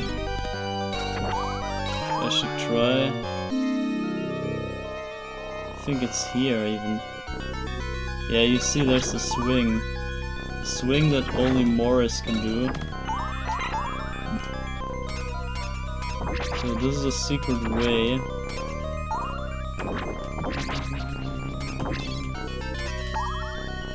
Oh, what the hell?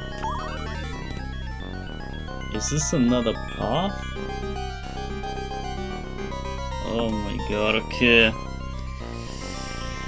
I'm not sure if you can go both paths, but this is definitely an exclusive one just to Morris.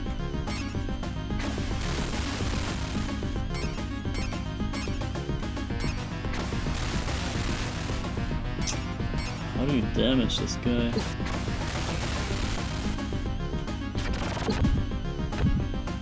So he can do item crush, as you can see, but he is also some sort of relative to Richter, so it kind of makes sense. No, okay, it was just a different path, but look at this crazy graphic. You cannot tell me this is not insane.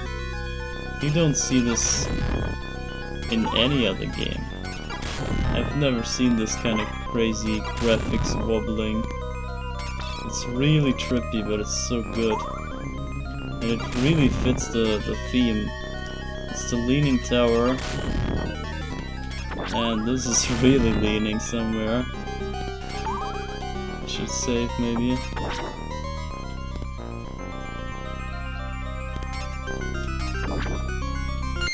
Yeah, let's save this here. I might regret it, but whatever.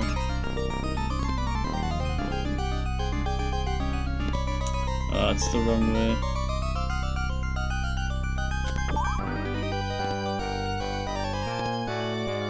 That was a mirror. Also, it's kind of weird that the mirror, or it's kind of fitting, I mean, that the mirror is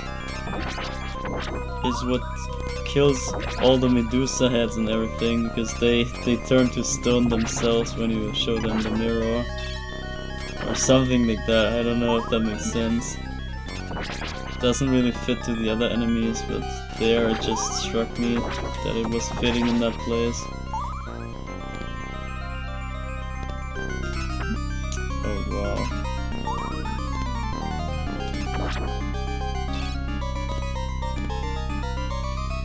Okay. Oh yeah, this part. This is so insane.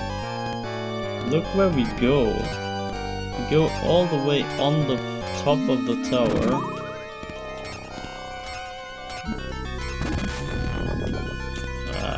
Oh my god, no. We need all health that we can get for later. I know what's coming on the top there. What's at the top? Okay, there was a 1-up even. I knew that this was the right way here.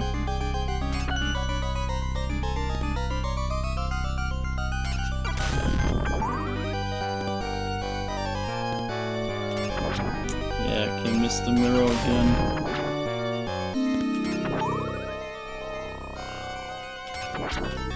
Oh, come on.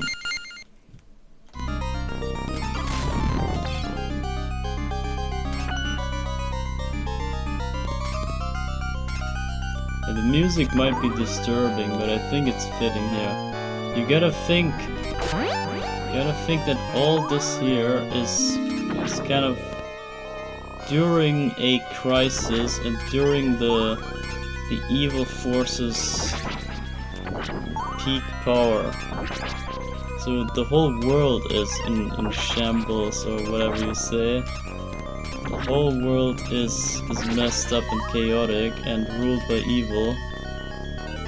So I think it kinda makes sense that wherever you travel, it's messed up. You can't escape the madness. Whatever. Okay, let's see if I can do this part.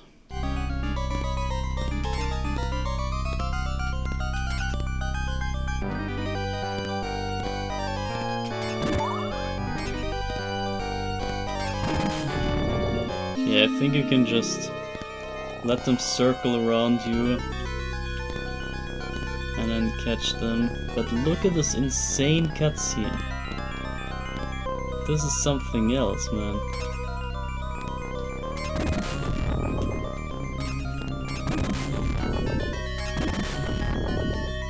I can't even look at the background because I'm busy with the whole fighting here.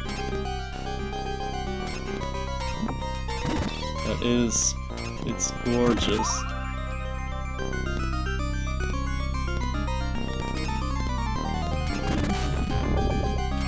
Oh no. I missed one guy.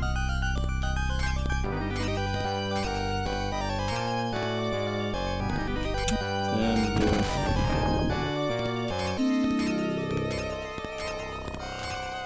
So there's floating, oh my god. There's floating stones around the Tower of Pisa. Oh, really? Come on. And so there's dark magic going on for sure. And the sky, the clouds and everything. Very menacing, very evil looking. And the music is disturbing. Everything kind of fits here.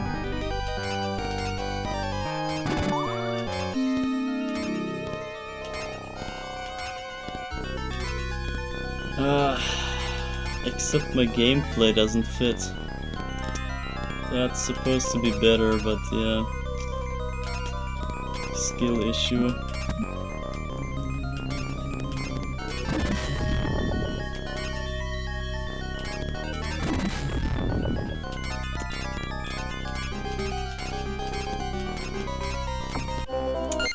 I can't do this. Fuck.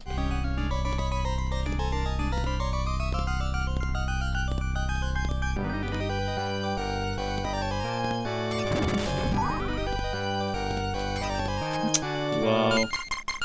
He landed right inside me. Yeah, this part sucks. And the boss on top is cruel as hell. I'm not looking forward to battling that guy.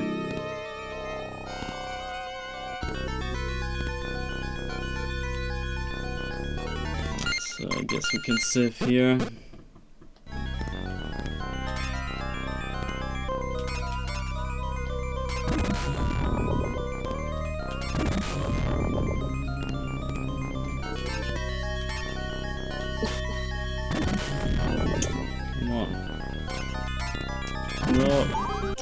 Bruh. I cancelled my momentum there for some reason.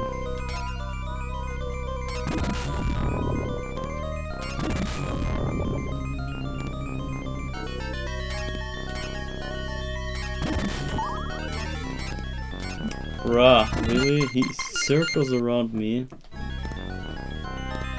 Come on.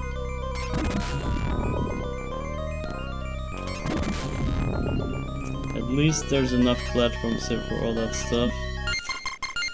And I'm still too bad.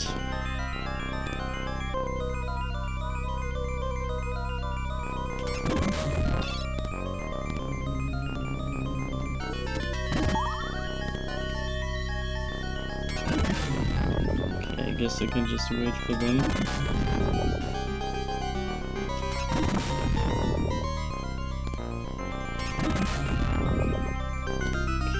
Should do it, hopefully.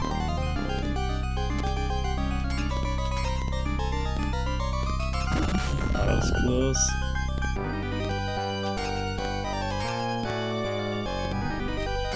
Oh my god. No, the last guy got me. Whatever. I think that's fine. Take that attempt. So now this boss guy, I swear, this is not a fun one. Let's see how this goes. I hate this guy. This dragon thing on the tower, on the tip of the tower. Actually with John Morris it's not as hard, because you can do diagonal attacks. And we have save state, so... But bro, this was a nightmare. Doing this legit with in hard mode with my skill, this was not a thing. This was really not fun.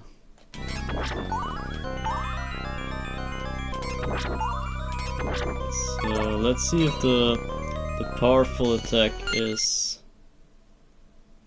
I'm gonna test it first. Okay, this does damage. Good to know.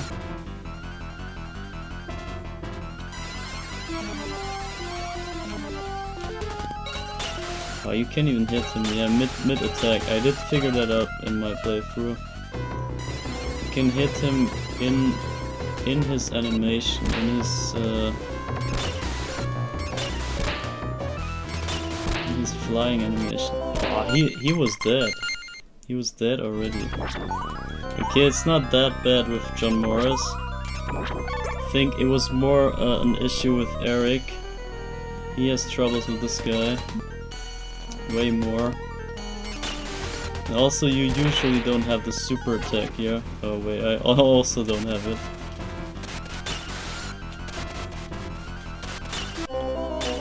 Ah, that's a good one. If you use the super attack, the item crush.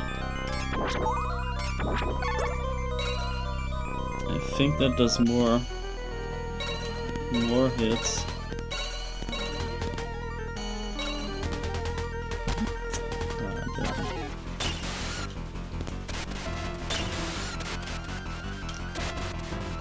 And also, you can fall off the tower as well. Okay, I don't know. Is the axe good? I think boomerang is better. I might just save right here and screw myself.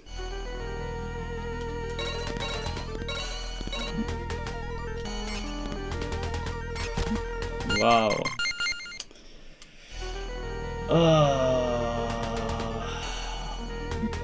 What the hell? I don't know where the hitboxes are. You can never tell. Is it the enemy? Is it just the background? What is it? Yeah, I guess the super attack also helps a lot.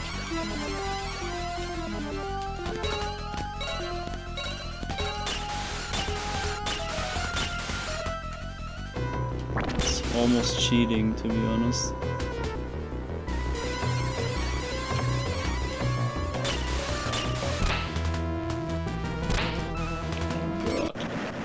Okay, I got him.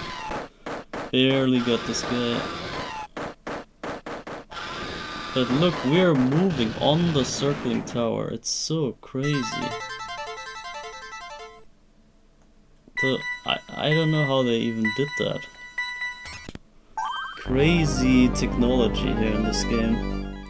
Absolutely astonishing display of what you can do with this system here.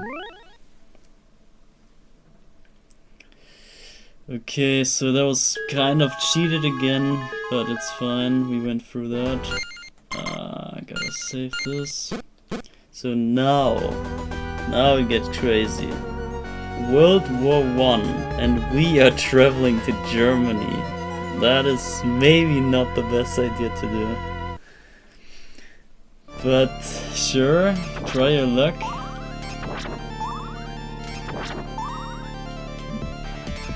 And we got skeleton army guys, so a dead army of skeletons. And obviously it's a munitions factory. So what else would you find in Germany? Of course you go in World War II or World War I and II, basically both. I don't know, everything was kind of driven by the war, I guess. So whatever you could find had something to do with the war. Whatever factories, whatever companies, organizations, everything was kinda trying to invent stuff for the war. It's kind of crazy. It's in some way it's beautiful, but obviously in some other way war is not a good thing. But it's just, it shows what humanity is capable of if they would join forces and like work for the same goal. I mean, if the nations would all combine, or if the world or humanity itself, if they would just build one nation, basically, the nation of humanity, then they could accomplish so many things. And it just shows in the World War scenario that even a single country could come up with the craziest inventions if they just have one goal and if they are just all on the same page, all trying the same, pulling in the same direction and everything. It's kind of crazy. And yeah, look at this whole background and everything. And the music as well. What is the name? Iron Blue Intention, I think, or something.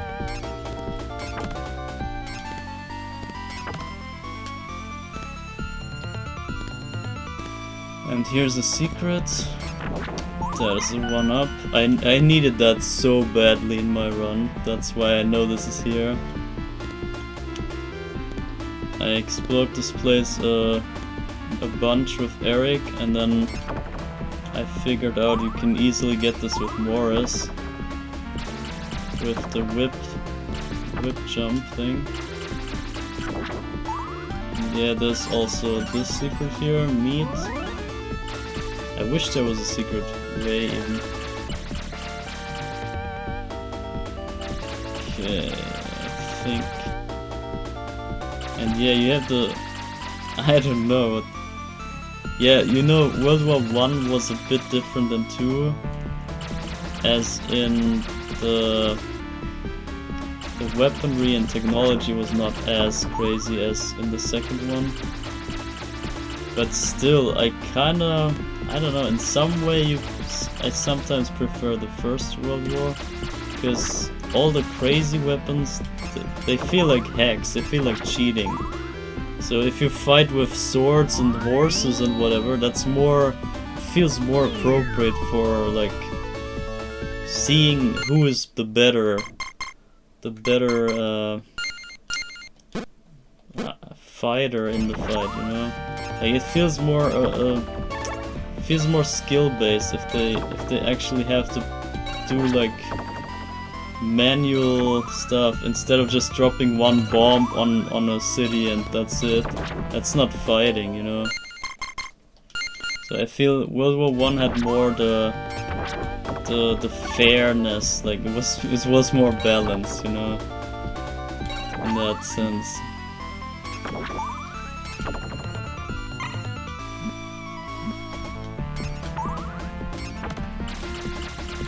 So that was intentional, by the way.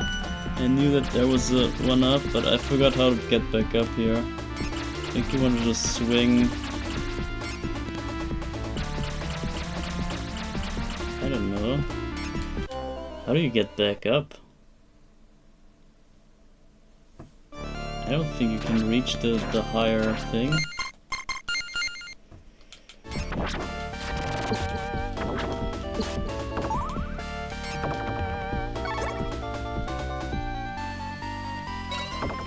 Oh no. Okay, that was dumb. Yeah, I want to keep the good whip, that's why I'm so eager to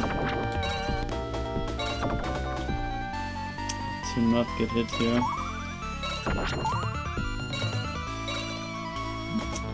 Damn you.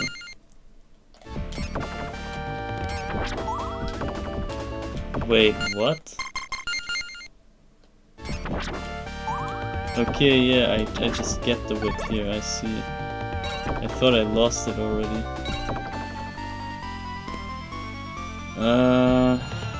Yeah, what about that guy?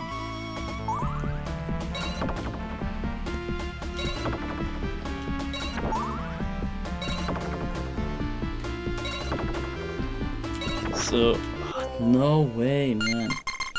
But how do you get the one-up down there and survive? Gotta figure that out. Can I just... Okay, yeah, let me try this here. Can I just swing? I think you can make it over, but then how do you get back?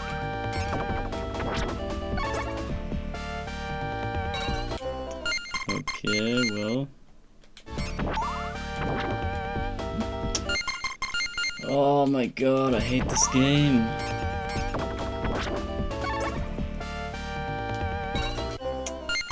Really?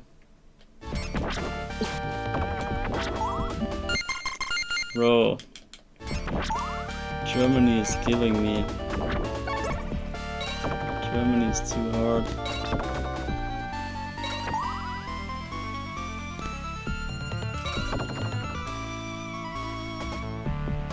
I can't even do that here.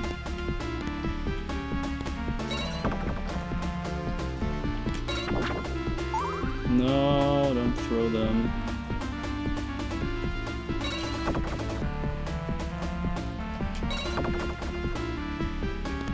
Okay, let me save right here. And now you tell me how I get the one-up without dying. I really wonder. So you can definitely go down. But how do you get up?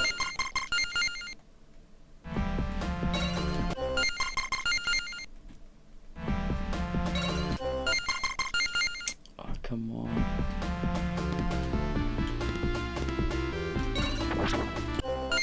Yeah, I gotta figure this out. I wanna know. I think I knew back then. I figured it out, but I forgot. Obviously. So we save right here. And now you tell me how this works. If we go down here, we can grab the ledge. I know that. We did it earlier.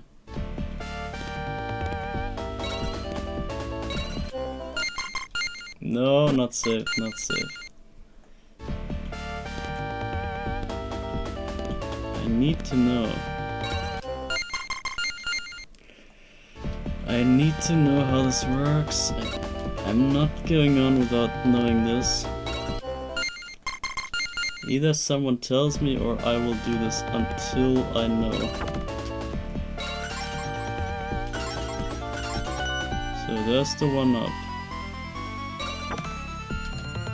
Ah, you can reach that, okay. That is freaking hard.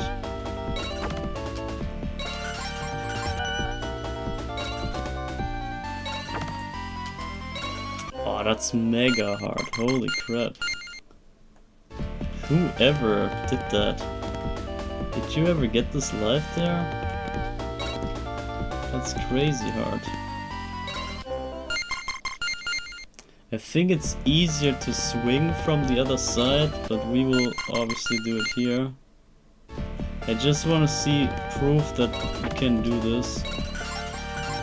I got the concept now, but I want to see it in action. Ah, close, close, close. I could save down there, but I feel like I'm just gonna set myself up for disaster. Or can you even swing to the left side? To the right side, I mean? Okay, this is not worth it. But yeah, now you know there's a secret down there at least. Oh, you gotta press instantaneously, it's so tight. This is ridiculous. Yeah, screw it, okay. I got it. I know that you can do this somehow. But yeah, here the factory cylinders.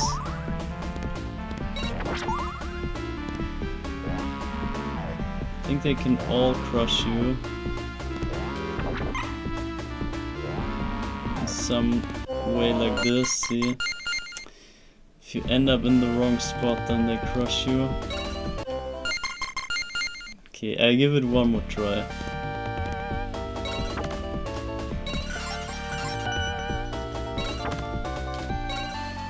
Okay, never mind. Yeah, screw that one up.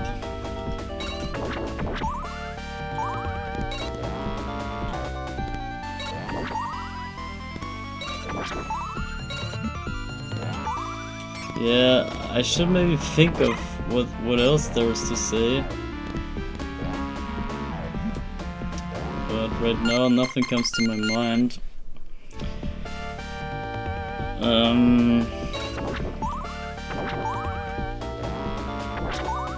It's just the whole music and the ambient and everything. I think that makes the most of the experience here. That's what makes this worthy of playing.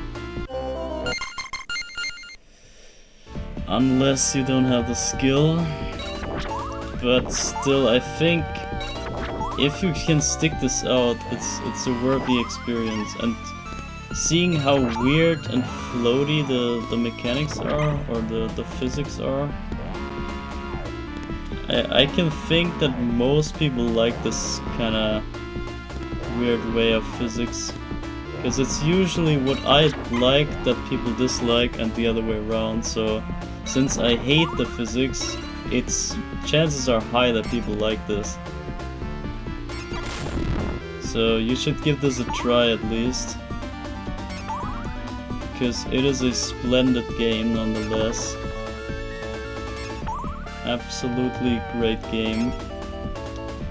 It's just that I suck at it, and that's all. And the story's a bit weird. It's a bit, I wouldn't say ordinary, but it doesn't have this crazy uniqueness to it that other Castlevanias have. Maybe it's because there's no Belmont, that could be. Or maybe it's because they had to cramp it into the story of the book. Have to somehow make this work with the book and everything as a setup for whatever comes next. That could take away from the uniqueness. Oh, wow. So I think that is maybe what throws me off with this title. In terms of the appeal. Because, for example, I did like the Harmony of Dissonance. I did like that a lot, despite also hating it. But I would rather say that Harmony of Dissonance is more relevant in terms of the series than this game here is. But the experience itself is kind of richer here in this one, whatever that means. Ah, god. Where did I save? There! No way. Oh my god, I should have saved. I don't know why I didn't. So yeah, this doesn't really do much to the series itself, so it doesn't add anything unique, anything personal.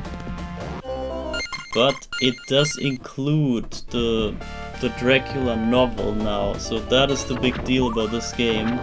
This makes such a move that it includes everything from that novel into the series, which is obviously an enrichment for the entire franchise or series, yeah. So I think it adds to the horror factor that all the games kinda have, that this is now officially included in that the book and the story with the Morrises, or the Quincy Morris at least, is now part of this whole thing, part of this whole storyline. Oh man, I hate this. But yeah, well, the move kinda cost the game the individual spice, individual kinda appeal, to me at least. And therefore it's, yeah, well, I really like the move. I like that they included the novel into the series. That is a crazy idea. And it could honestly play into why Richter is taking, or is screwing up and laying off the vampire killer. That would really fit into the setup here. So yeah, I can see them doing that on purpose, especially when Symphony of the Night came right after this game. It's right the next game in line, I believe. So this would not surprise me at all. And they also had the timeline. You know that there's an quote-unquote official timeline of this game, but it's not so official as people think. Like, it's not really that Konami came out and said like, hey, this and this game is canon. It's just, I think it's based on a leak or something, a leak in the production of Symphony of the Night. And during production they had a sheet of paper that basically, Yeah, we're gonna save here, whatever. They had a sheet of paper that kind of showed which games come in which order and how many games are there before that game and whatever, and how they are connected in terms of the timeline, so that they could produce the story of Symphony of the Night in a way that it fits into the timeline of the other games. So that is the kind of timeline that people refer to. It's not really an official statement or anything, it's just that they kind of brainstormed during production how they could fit their next game into the series.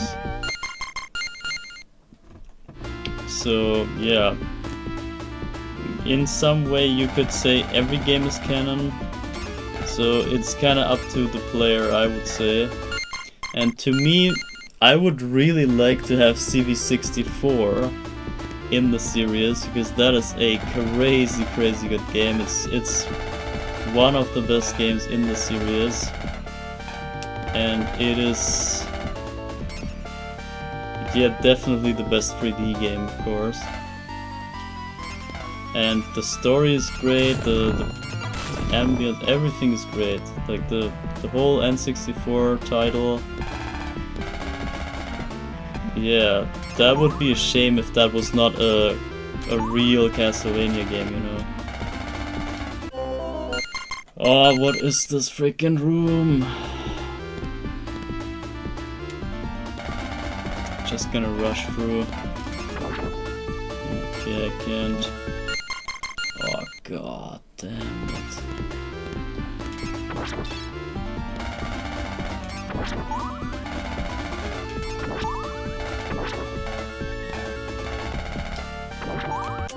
I cannot make this room. So, but yeah, as I said, I want Castlevania 64 to be real, because it could even play into the whole setup with the Richter giving up the whip and whatever, because that could also explain why Castlevania 64 also has no Belmont character. Because that was the biggest thing in the game that threw me off, or the biggest negative that I would say Castlevania 64 has. If that had a Belmont, bro, this game would be easily my favorite. But it only has Reinhard Schneider, who is not a Belmont. He only has the Belmont whip, so it's kind of, yeah, he is the Belmont kind of guy, like here.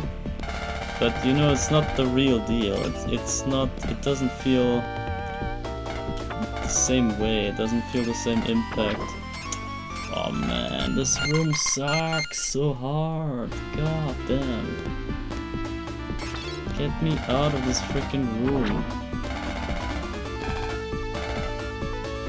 I cannot do this. I should have saved there at the end. Ah, freaking Germany, man.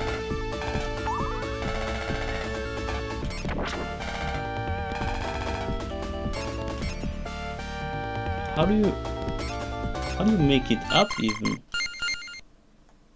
There's no way up.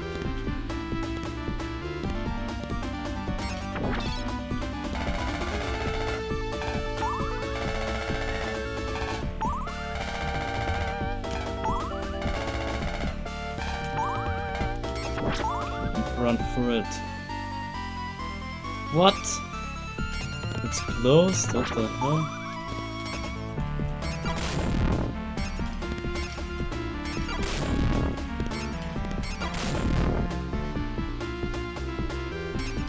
What the? Oh yeah, wait, there was this. Ah, okay, that's tricky. So yeah, I have to take this. Okay, that's Frankenstein. Frankenstein's monster, that is. So after all this crazy level, there's a crazy boss. Okay, wait, yeah, he was pretty easy, I remember. It's just his first attack.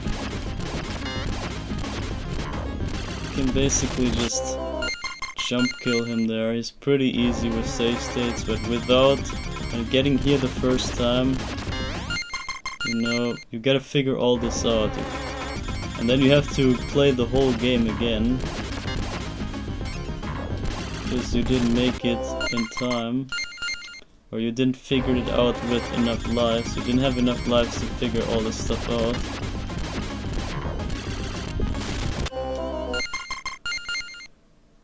And that is really not a fun one.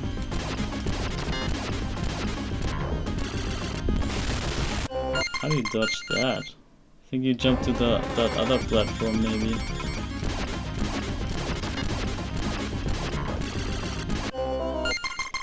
Or not.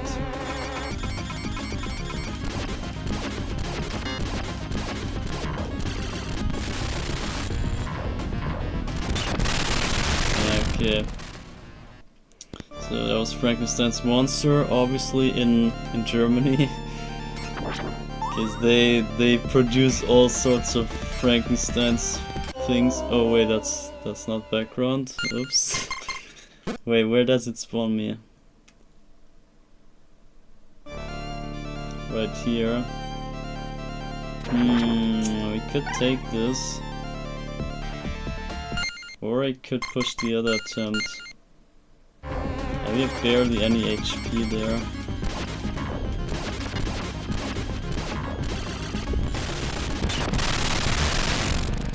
I don't know if that's worth it.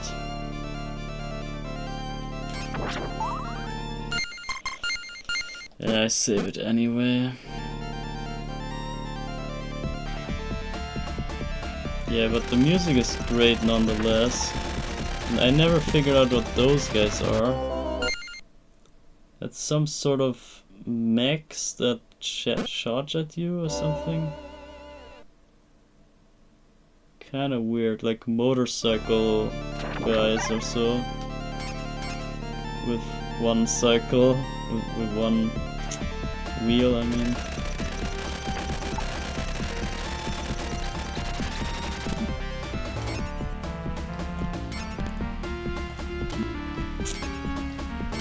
Bruh. Okay, I just wanted to do the down whip. Okay. Yeah, I guess we're good in time. Kinda. I was expecting like 3 hours to get through the game once, and then we do it another time, so about 6-ish hours was my plan. We will see about that. We're kinda halfway through only. But it's... I think with save states it's more feasible. Oh my god. Even though it's kinda not so fun, you know. As I said, save states really destroy the overall experience, but we're not really here for the natural blind experience, you know. And this, I don't know, I should maybe know, but this is probably one of the many castles and places around the European region. And this kind of looks like a factory, like that chimney there. It's not even looking like a castle to me. But I don't know, why is it so high up on the mountain? That's kind of weird.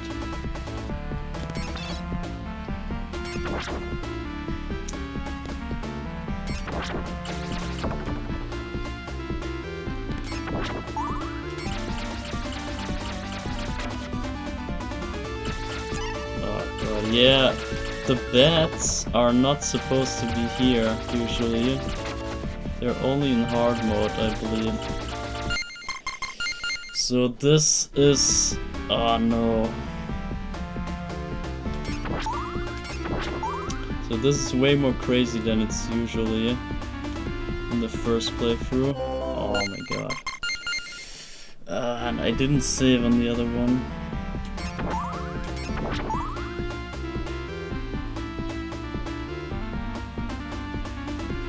It took me forever to figure out how to get through that last spinner here when I played this. So I was like, how is this possible? It doesn't look possible to me. But obviously you just want to go inch by inch here. Every time you can, you want to inch closer to the exit. And then you can eventually make it. Yeah, so here we want to save.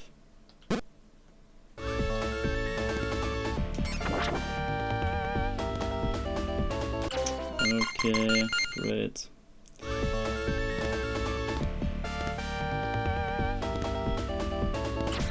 Oh my god.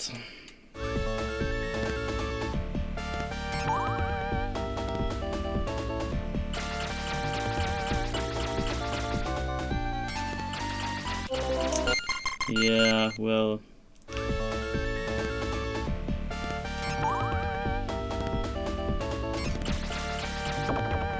Expert mode is really fun.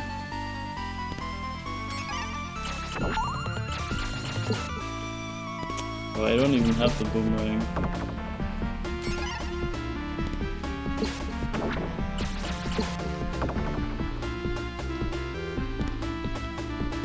Oh, I thought I was dead there. Let's save this here. It's a good spot. Or is it? Might not. Oh, it might not.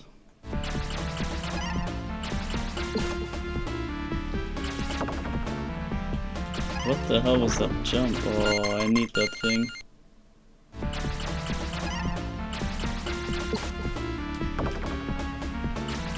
What? Comes that quickly?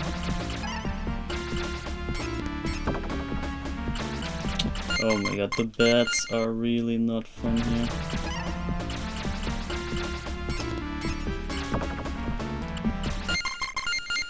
And by really, I mean really not fun. I'm whipping, what do you want?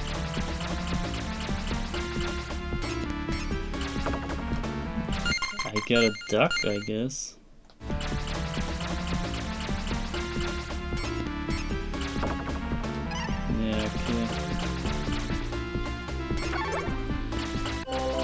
Oh my lord.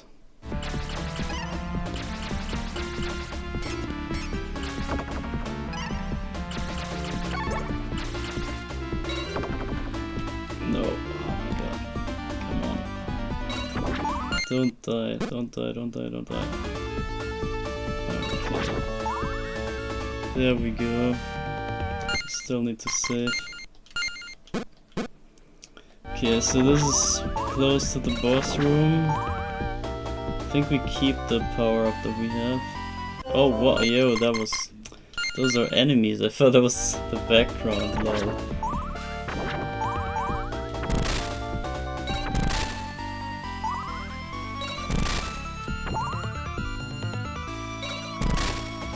Okay, now we head to the boss. Who is this weird machine guy that took me forever to beat. To get here and beat this guy, that took forever. I did not enjoy that experience. Okay, you gotta hit this orb. And the last thing flies at you.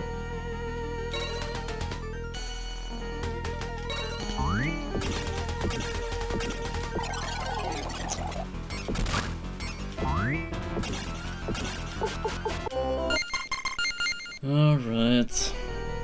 Yeah, maybe we can talk... Why we're still in Germany here, maybe we can talk a bit more about the World War I thing. So, you know this game plays in World War I, but the second game plays in World War II.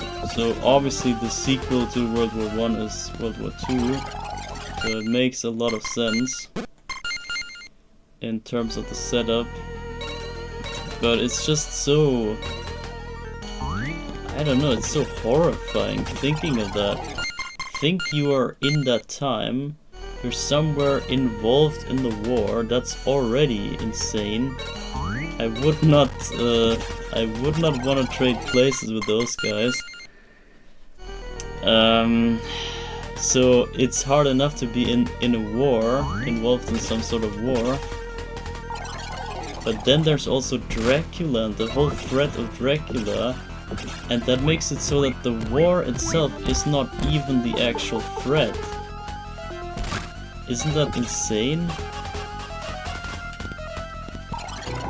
To think that the war that's to mankind, this is kind of known as the biggest deal or whatever, the worst thing that happened so far in our history, that is not even the actual bad part about what's going down here.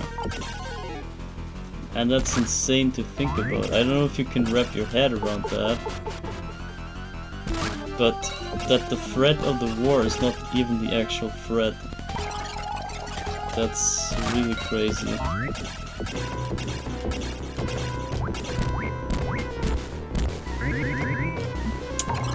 Yeah, I'm gonna...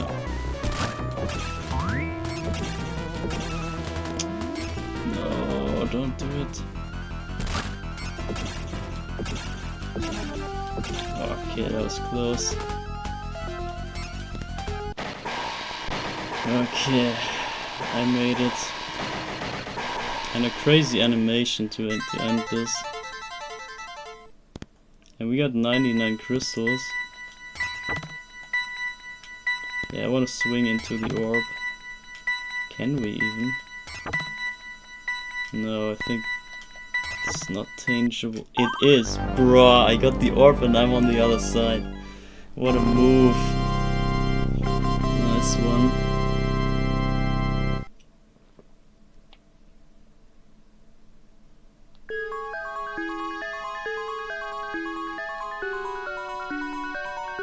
So, then we save this up here, and now we made Germany, so we make our way all the way up on the map. And what's further up here? We go to the side. Okay, so we go into Versailles, the Palace of Versailles in France. This is where they had the contract of peace or something after the World War, so this was a significant place for the whole scenario of the two World Wars, because it somewhat kind of made the Second World War possible, or it played into the build-up of the Second World War, how they closed out the first one. So it's kind of like a, I don't know, sequel war, so it really makes sense in terms of the setting here for those games, because it's really just a sequel to the first one. And it's kinda, it wasn't really over after the first one, it's kinda, it just got postponed, the problems got postponed a little, but they weren't really solved in the end, and that made it so that they had to fight another world war, kinda. Yeah, not really, I'm not really telling it the way it works, but I just want to give you the vibes or the ideas that I get from it. Oh yeah, well, those seeds make you walk the other way. But yeah, this is France, also a very significant European country. Germany and France are like the axis of Europe, I would say. Those are the two most significant countries here. And yeah, now we conquered Germany, and now we are in France.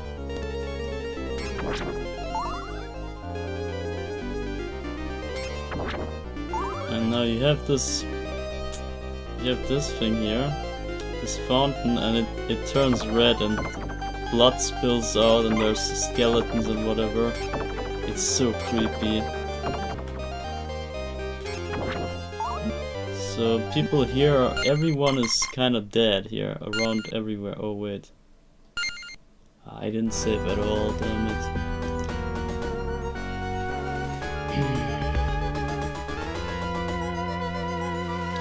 So yeah, obviously the Germany munition factory was obviously a big deal in the war, but as I said, Versailles also was a huge deal.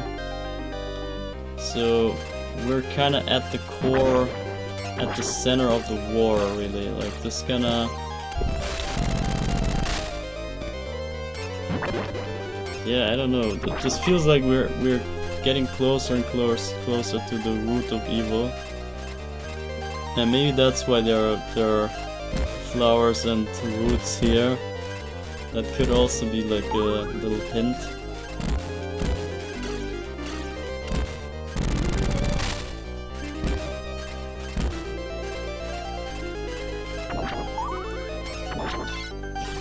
Oh damn. Oh my god. Do I take those hits? I don't know.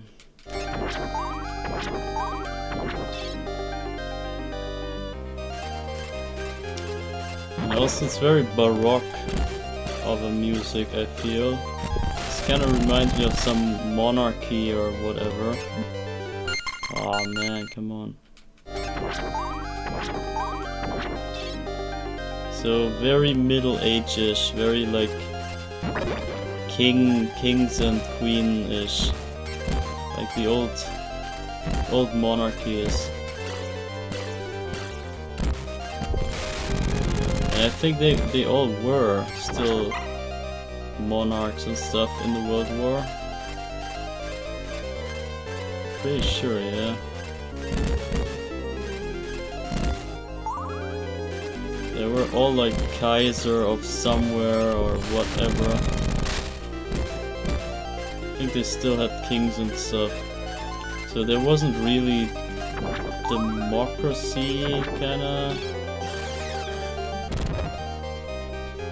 I believe. Maybe not. I have no clue about history. To me it's just super boring, that kind of stuff, but it's only until it affects yourself, you know. So obviously now that I kinda need to know, then it's more that I'm willing to look up stuff like that. But out of nowhere, I wouldn't be interested in anything. Without any context, it feels pointless. And that was also pointless.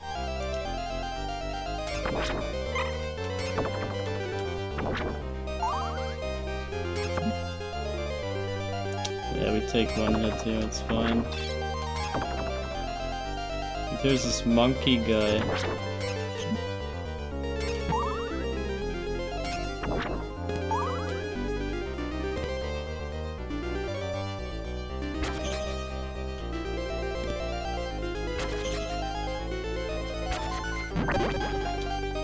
Got him.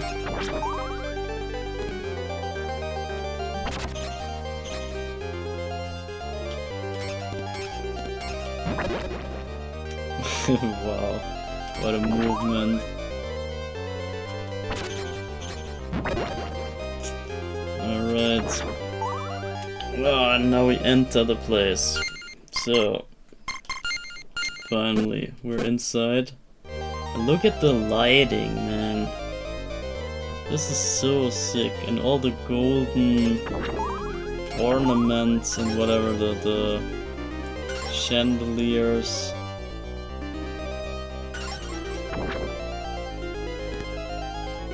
It's very fitting for France, very elegant and everything.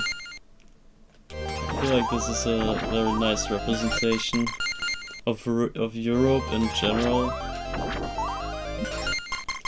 Very nice places, even though they're kinda, yeah, evilized here. Yeah, get wrecked.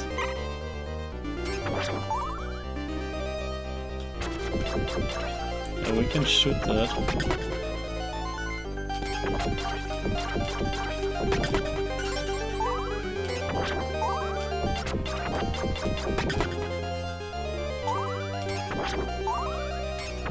And I forgot the name of the song here, but it was something Queen, something Queen.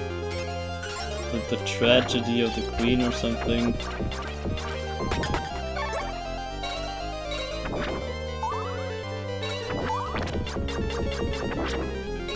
Oh wow.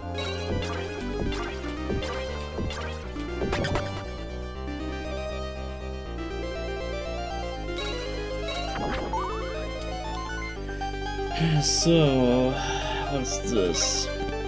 Oh, what the hell? There's ghosts from the portraits? I think I've never seen that. Ah, shit. Did we load this? Yeah. I'm not even looking on the screen there.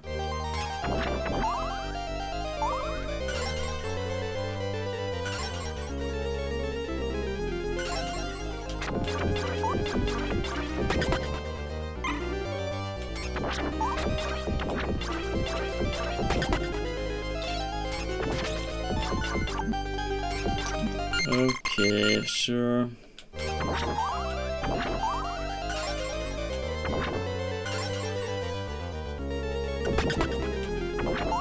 Yeah, well, I didn't promise that this game is fun to watch, maybe, or that my gameplay is anywhere entertaining. I didn't promise you that. But I just know that this game is really good in general, and people usually cry that I play only bad games here. So now there's one good for once. It's just that my skill is not good here. Oh my god.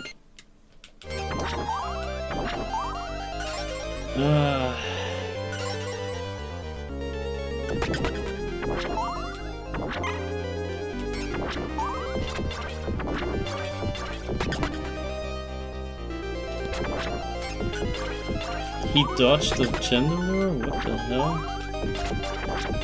What a cheater.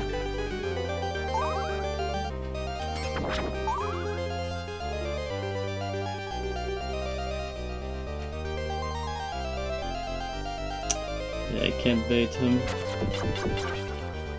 Can I?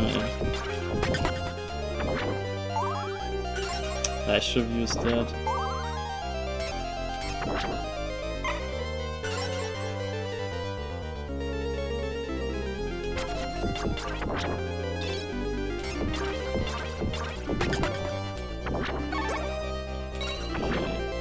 Maybe I should save here.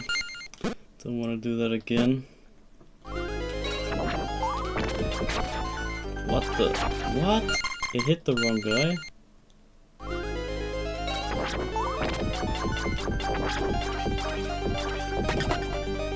Okay. That's better. I think now we're through here. Alright.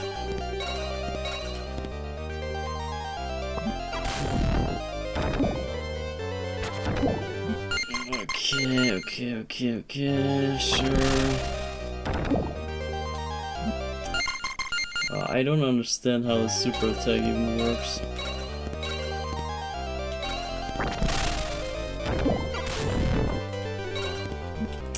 Oh, I held out so long.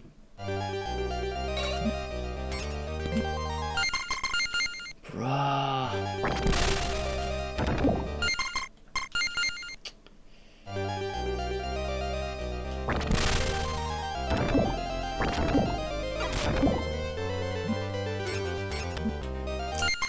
I don't know what to do in this room.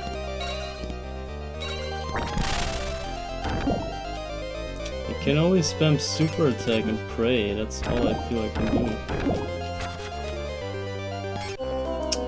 Oh my god.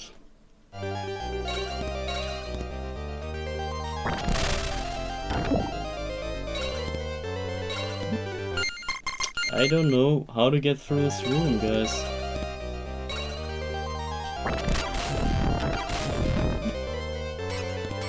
Screw this. Screw all of this, man. Oh my god.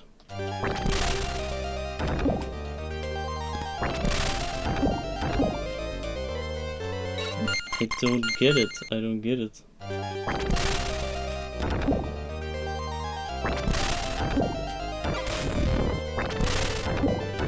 Okay, spamming super attack. That's all I can do. Oh, I think this was the high up room. No, not yet. Ah, this is the whole plant castle. Oh no. Oh, this is rough.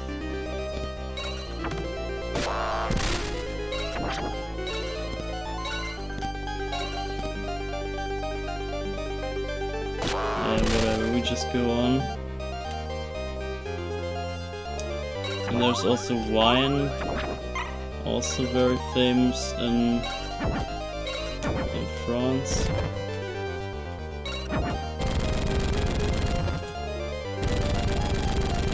How much health does this guy have? Yo, we cannot reach that? As if...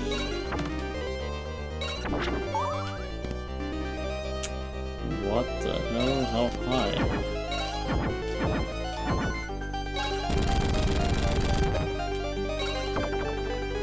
Yeah, I need to try to get up there. I can't. That's tough, man. How do you... Ah, it's for Eric, I see. Eric can get up there. Oh, what a sneaky bomb. That was ugly. Let's see. Maybe we can do without the power-up. It's not that crazy good anyway. Oh no, those dragons. Oh my god.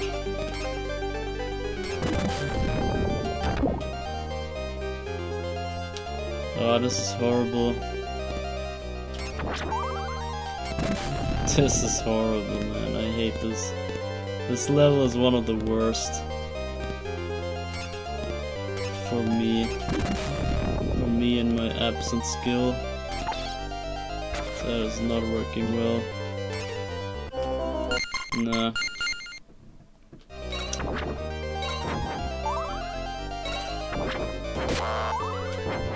So, but here, this is the introduction of those kind of eyeball plants or whatever they are.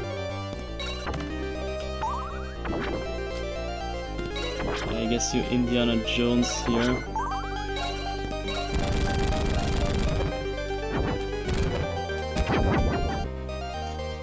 Alright.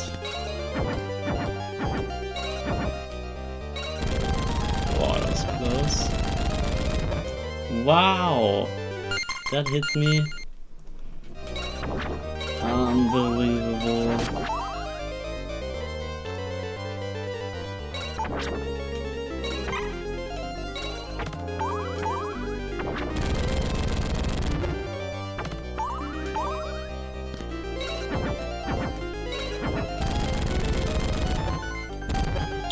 The bomb followed me.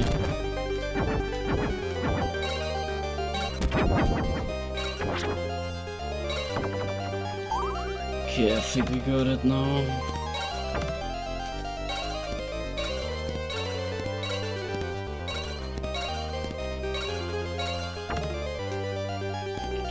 Okay, whatever.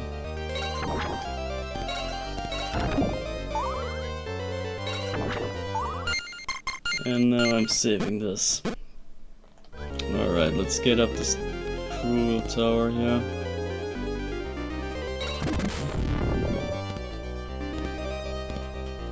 I my brain cannot figure out those stairs. I can't, I see them moving, but how do you jump up there? Just like so? I guess so. It's so trippy. My brain can't handle this.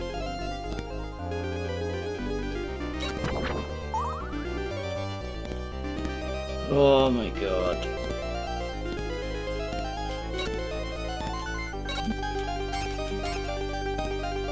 Oh my god, leave me alone. I just want to get up there. And I know there's like 2 exits, I think, out of this level.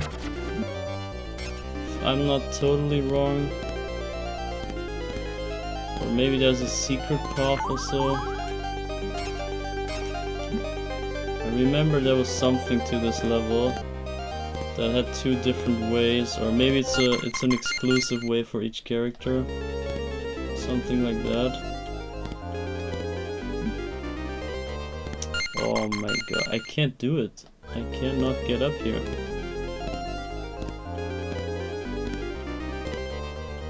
Maybe we just do this all the way up. No! No, no, no, no, no, no, no. I can't do it! I cannot do anything here. Get me the hell up this tower, please.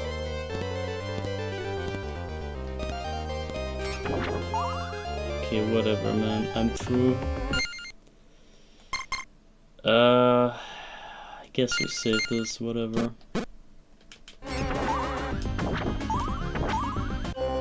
Don't want to do this horrendous tower again.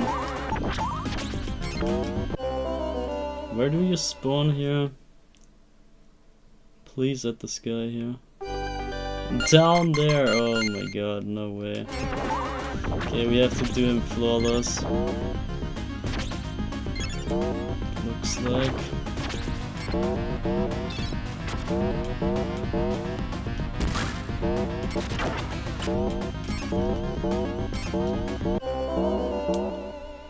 Okay, I think he was dead right there.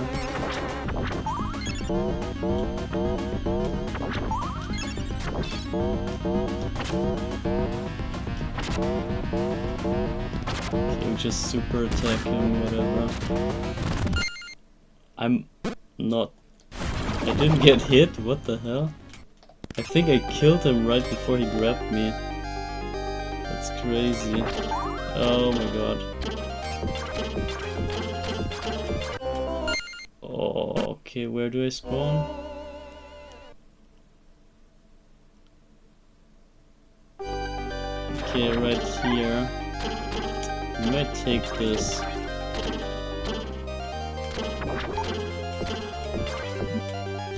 Arrow to the knee.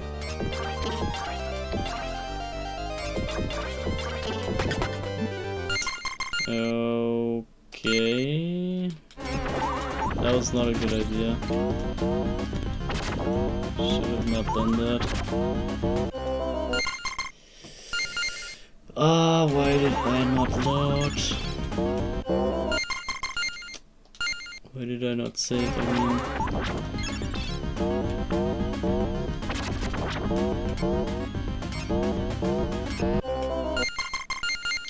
Horrible.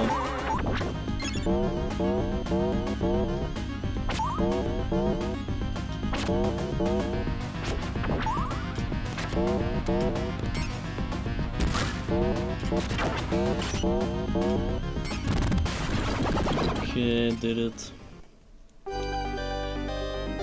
Now we save here. We just super attack again, I think.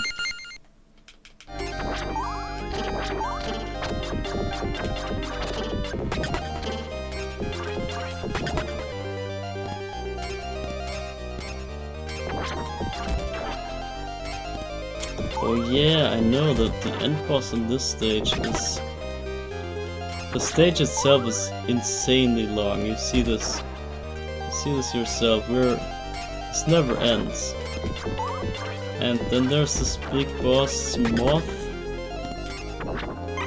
creature, and that is so scary to fight because you know that you have to do all of this again. Actually, I'm gonna kill myself here because I think we need all the health here.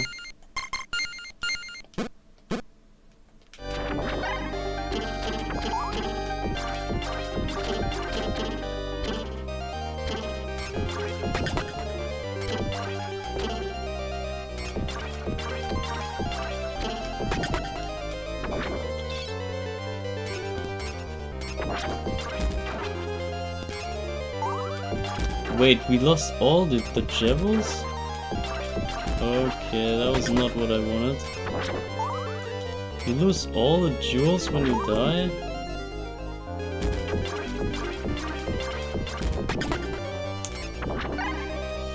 Ah, well.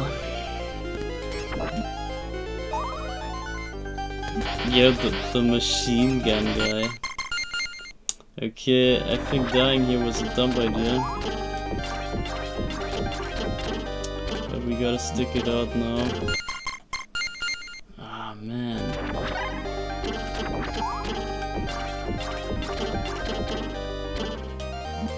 Whoa. I need all the health for later. This is some mega stretchy long level here.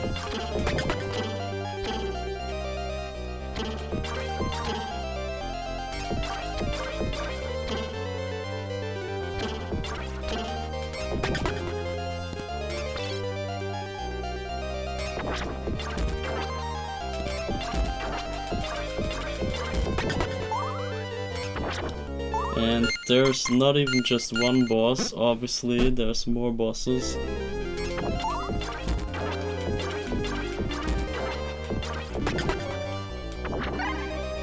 Okay, longer whip. And now we head into the driving guys. I saw that coming. They got technology.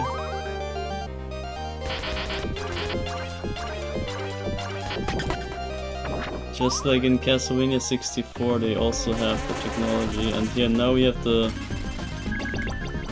Oh, I hate this fight. Holy crap, you have no idea. This is the worst. This is the worst fight, holy crap. This took me forever and a day to beat back then. I couldn't even figure out how to stay alive there. And you gotta do this entire level here.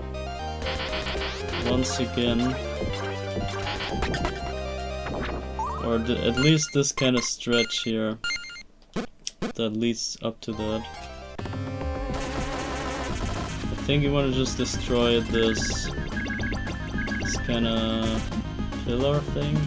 Here, see, this is when it pops up. This is what causes the damage. Yeah, see, I had no idea back then. I could not figure this out myself. Or yeah, I did, but you know, it took forever.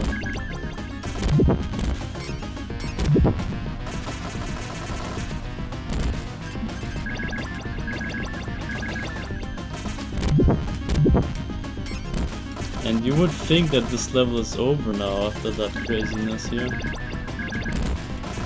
Never. Okay, I can't even tank that.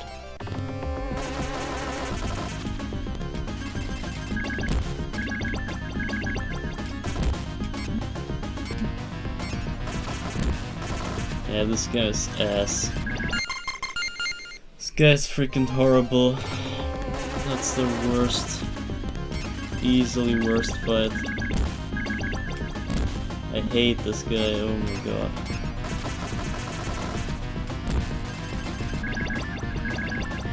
Rah. Oh god, my god. Such a weird boss. Yeah, I think it has something, it wants to tell you something, but I haven't figured it out myself. It's like you know this kind of illusion thing when the... Yeah, it's clearly this kind of illusion with the perspective thing. Is it a pillar or is it two faces here? We don't know, but I don't know if that's a French thing, this illusion, if they invented that kind of illusion thing. And if it's a play on that, maybe, that the creator or the finder or whatever of that illusion kind of thing was a French guy, I don't know. Or if it's just like weird art piece or something, because they also have a lot of art stuff, like the Louvre and whatever, the museums and stuff. If it's just related to some sort of art, I have no idea, but I think there's more to it than just what you see. Like, it's not just a weird boss, there's definitely more to this, but I also don't know what. If this was my favorite game, I would definitely know that, but yeah, I don't really care at this point, so to me, it's whatever, it's just a weird fight, but I'm pretty sure there's more to it. I can't do this, I cannot do this fight.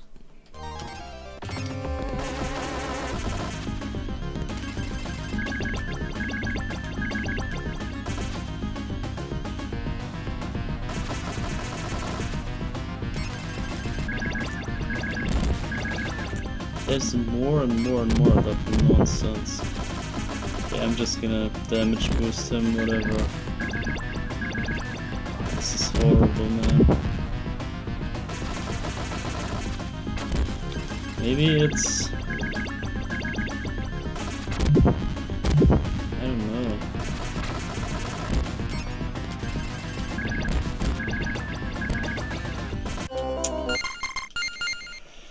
Maybe it's the... you know those mirrors? There's so many of those... like you look in a mirror and in the mirror there's the evil face or something. That kind of... it's not really an illusion, it's more like a reflection of your inner self or so. Maybe that kind of shows the duality of that or so. And also there's mirrors in the background here. The hallway of mirrors, but they're all not mirrors. I don't know, maybe they're supposed to be windows. Oh, I almost got all of them.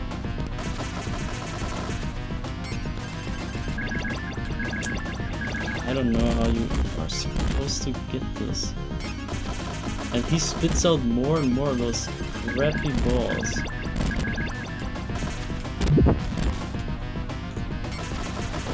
God, this fight.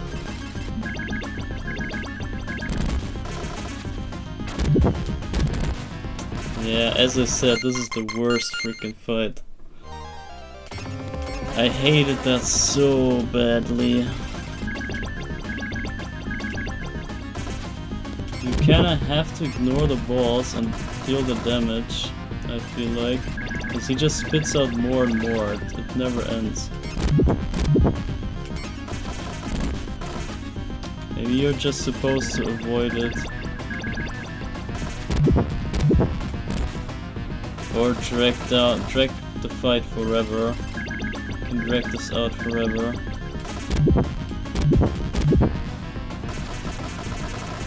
Bruh. Or maybe control the balls that they go the other way. I don't know, man. So yeah, look, this is kind of a hallway of mirrors. And one of the pillars was the boss. It's so weird. I really can't figure it out right now. Yeah, anyway, we somehow made it through. And now, see, it doesn't end. Like, this is just the beginning. Now is the actual fight. And I was like, what the fuck, there's another fight? I could not believe my eyes here when I got here the first time. I was like, no way there's another one.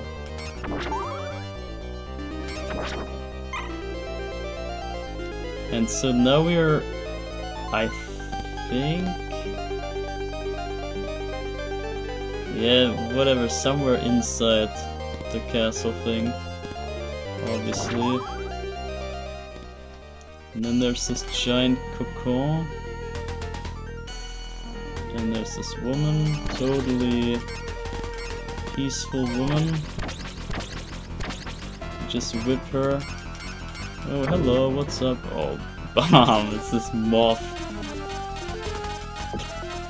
Oh my god, I didn't even look at that.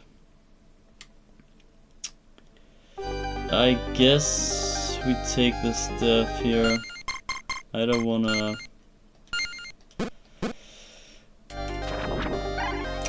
grind out the damage list, it's not fun.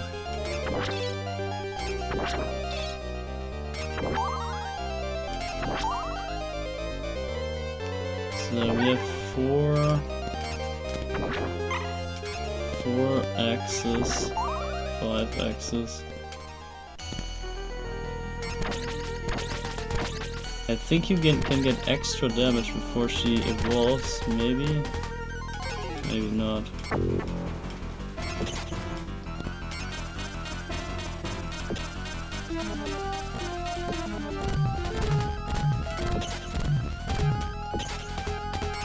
But this also explains the weird dust, maybe?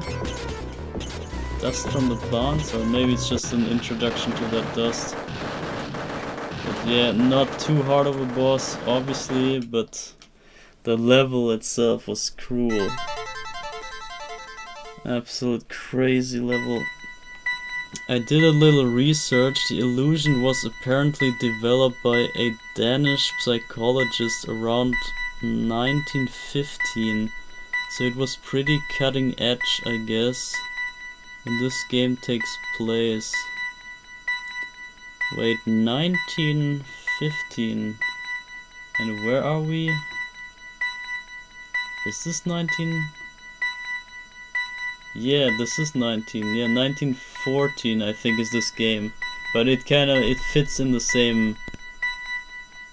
Or maybe it's later, maybe it's 16, I don't know. But this fits the bill. 17 in the game.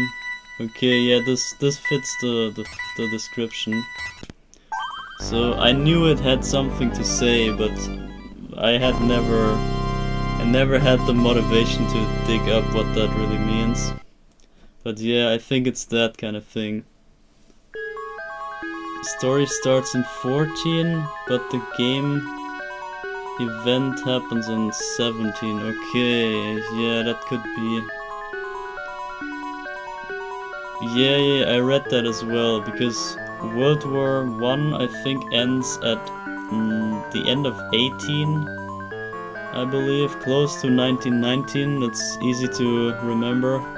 1919 is like when the first war is over. And yeah, and I read up that the game plays 1 year before the war ends, because basically we end the war in the game, obviously. So it takes like maybe like the rest of the year to make everyone understand that the war is over, but it's basically we end the war right here in this game. We are the cause to close this out. So now there we go, last stage, and we go all the way to Castle Prosperina, I don't know. As I said, I have no cultural knowledge whatsoever, so I don't know what this castle here is. But what I do know is that I have ears and I can hear this insane track. This is really... wow, this is just wow. This track is crazy. And this is really, this had me thinking, because I spent so much time in this level because I never made it. Or it's just so... you're so close now to the end. You know that, okay, Dracula is kinda connected to England in some way. So you know that England has some significance to the story, and obviously you also know that it's just 6 stages and this must be the last one. And here's the blood moon in the background. And this is the castle of that woman, I believe. Or maybe not, but it's some significant castle at least. And you made all the way across Europe, so during the war you traveled around with your Spanish friend in with your American face here. You didn't care what the other people said on the travel. You maybe had a lot of difficulties getting around all the countries. I can't even make that. But yeah, you eventually made it all the way to England now. And I think England was also pretty big in the war, but maybe I'm making this up. I'm not sure. I'm really not too much knowledgeable of the other countries, or like what every country contributed to the war. I don't know. I obviously know a little bit of Germany because I am from Germany, but that is also very limited what I know. So I couldn't say that, oh, I'm very knowledgeable of what the Germans did. I have also no idea. The whole war is kinda... I just know it's a bad thing, and I know war is war. And we all know the crazy inventions and whatever that emerged from that war, so that's the meaningful things, I guess. But listen to this track. And now you enter this castle, and you know here in this castle must be that woman, must be this vampire queen that is as bad as Dracula, the niece of Dracula. So she's some wicked, crazy vampire, and she's in this castle and it's all gone mad. And now look at this effect stuff. And you hear this music, it's already like... it fits, it just fits, that's all I can say. And now look, the castle gets distorted as you go. This is so insane. This is like, what is this? The stairs went away, and whatever. It's all just... I can't explain this, man. Before your eyes, the castle goes crazy before your eyes. You cannot even really... Your physical body cannot sustain the insanity here. It can't... You can't deal with the crazy madness that this castle provides, and that was a one-up that I missed. So you can really tell this is where it got me thinking, wait, if I was a Belmont now, would this look normal? Is this like already showing the effects of not being a Belmont? Is it now kicking in? Is it now where it cuts the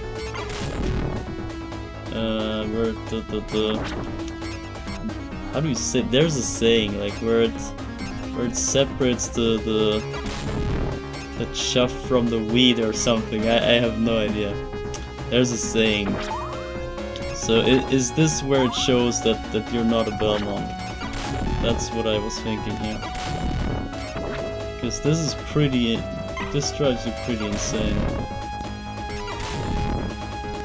Like, where are you? Are you on this layer? On this layer? What the hell is going on, man? And it's not even over. This was just one room. And see, if you're at the end of the room and now you look back, it looks completely normal, right? But throughout the room you were twisted and weird. So I'm thinking this is just the effects of the normal human body being capable. He's not capable of making this way here.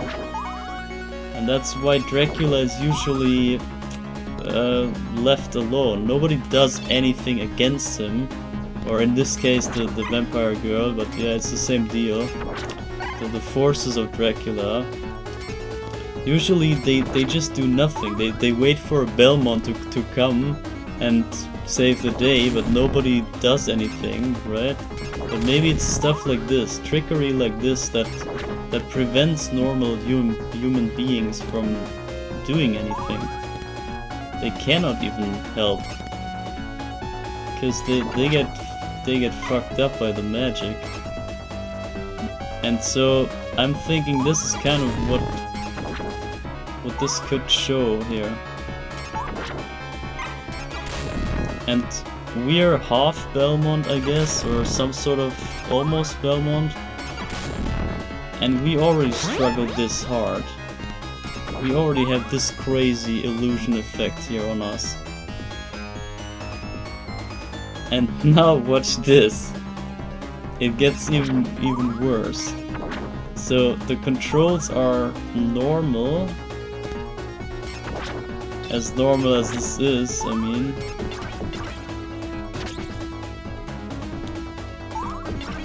But this is so trippy to play, I tell you. So I gotta press... Oh fuck, I gotta press down to go up. This is fucked up. Oh shit. But yeah, this is just beautiful aesthetics here. Beautiful presentation of this, of the madness of the evil forces. I think I'm gonna load up. I think we lost 2 lives or something already. Yeah, we don't really need the lives, but still.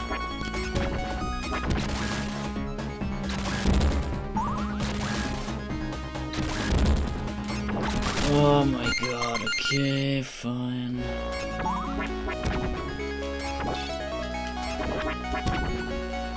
Yeah, but here's where it really gets interesting. Here's where the game really ramped up for me. Before it was just like, kind of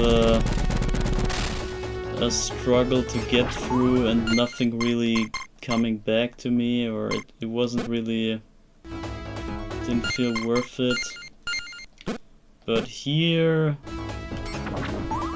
with that music in mind here, and the whole, I don't know, it just fits so perfectly. I really love this presentation.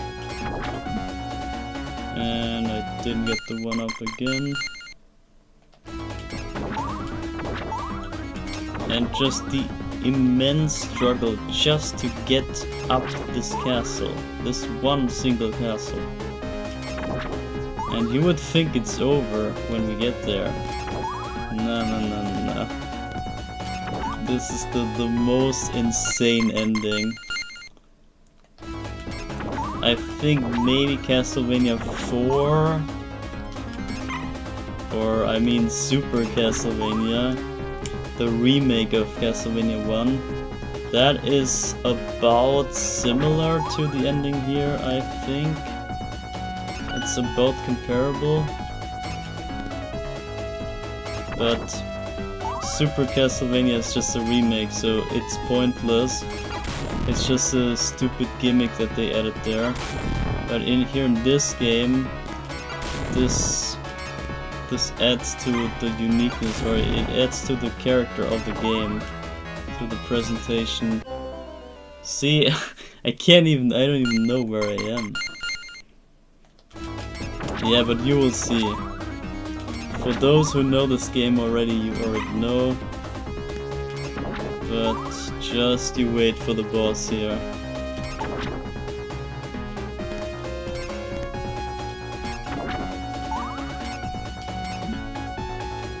Oh man, I can't deal with this. I swear this is so fucked up. But I love this. This is so unique and such a good showcase of the Sega Genesis system, or Mega Drive. I think it was on both. But just the the technical capabilities, the showcase of that is very good. I don't see where I am, I don't get it. And you gotta think, I have to inch my way through this hallway here with the remaining lives that I had. If you play this for real, then this is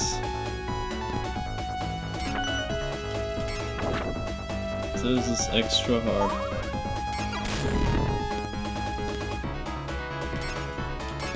Yeah, now we're here. Bruh. Bro, and there's Medusa heads, the worst enemy in this whole game. Yeah, they pulled out all the stops with the tricks that Genesis could do. Reflections, the rotations, massive sprites and layers. Yeah, I love this. This is really... This shows what the system can do. And this also shows where you can push the presentation of a game and like how insane you can make a game. And in this case, I really dig it. I really think this adds to the atmosphere. The whole insanity here of this castle. This really makes sense in terms of the story. I can jump up here. I don't know. No.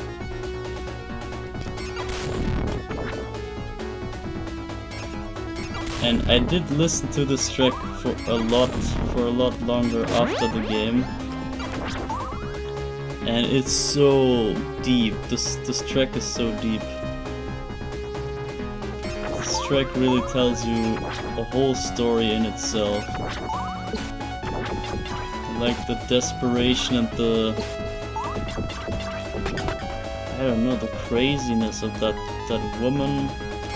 Because you gotta think, it's not just a vampire woman, it's a dead vampire woman that got revived already. So she's already kind of a zombie in her head, or you don't know what kind of forces drive her. Because she's definitely not a living being anymore, by no means. And whatever twisted BS goes on in her head, or the forces that he emits, the power that she uses for this castle here, God knows from what hellhole they come out.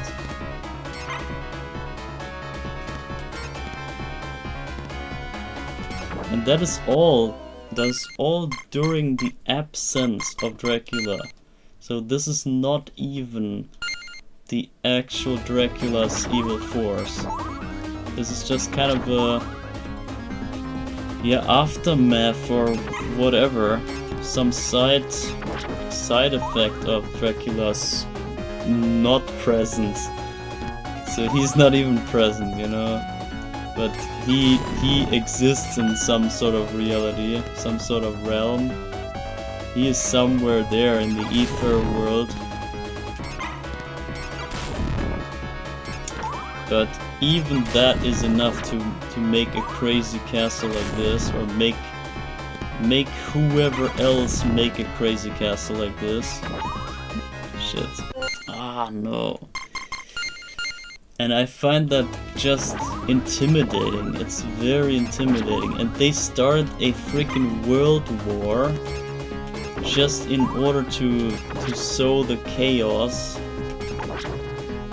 and to, I don't know, to get the evil forces going so that they could just revive Dracula. And that is only the beginning. Only then it really begins. Like, the actual threat only begins when Dracula comes back. So everything here is nothing. All of this is kind of a joke.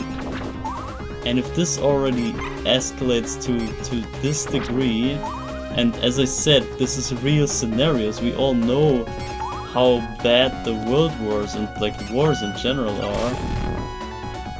We know how much that affects the people already. And if all that is just a tiny side effect of some other woman, that is unthinkable, man. It's such a... This is not really horror, but it's a threat. Like, you can feel the threat. It's in the air, it's everywhere. It's like,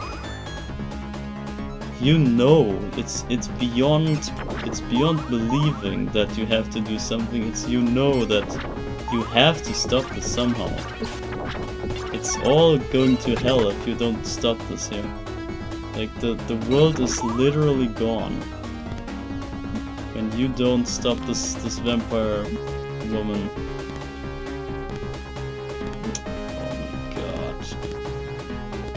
Oh my god, another guy.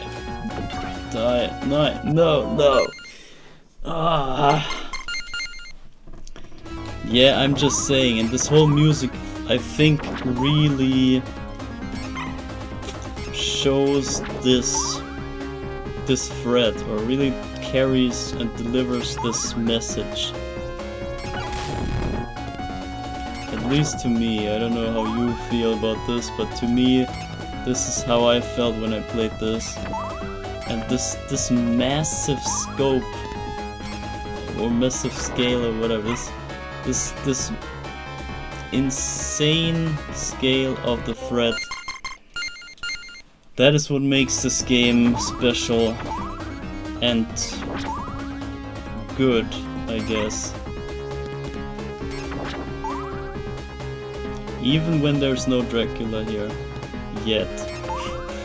We all know how this ends. But yeah.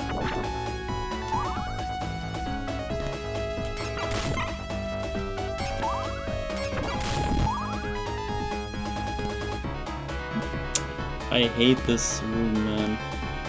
I hate this room. I'm just gonna go.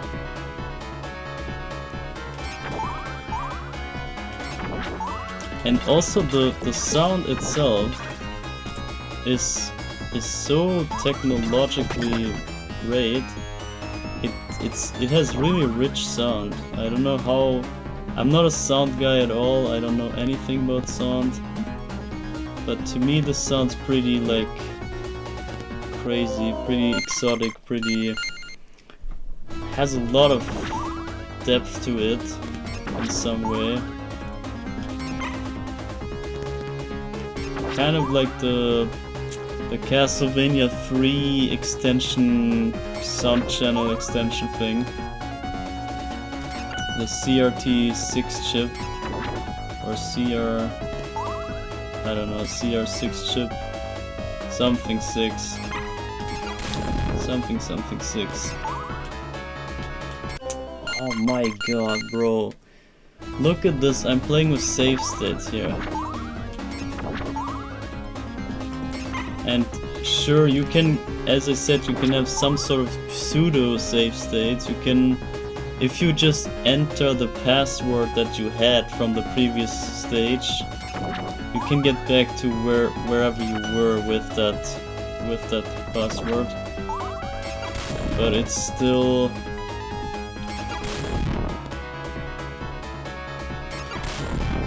Yeah, it's still a struggle to input the password all the time.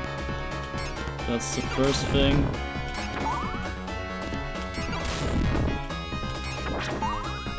And the next thing is doing this whole thing in one go anyway. Gonna grab the water here.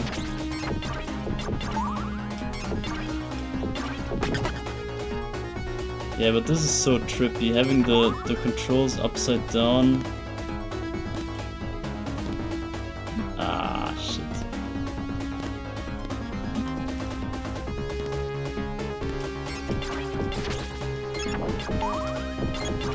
Oh my god, you have to press down for the special. Okay, whatever, let's see if we get through this. I'm gonna save here, I don't care at this point. I remember that I played so long that I could make all that way here with like one hit maybe. 1 or 2 hits. But I was almost unscratched when I got here.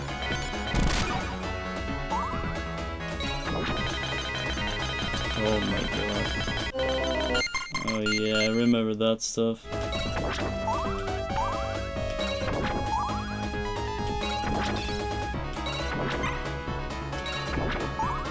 I think that was a bad idea to replace the power-up.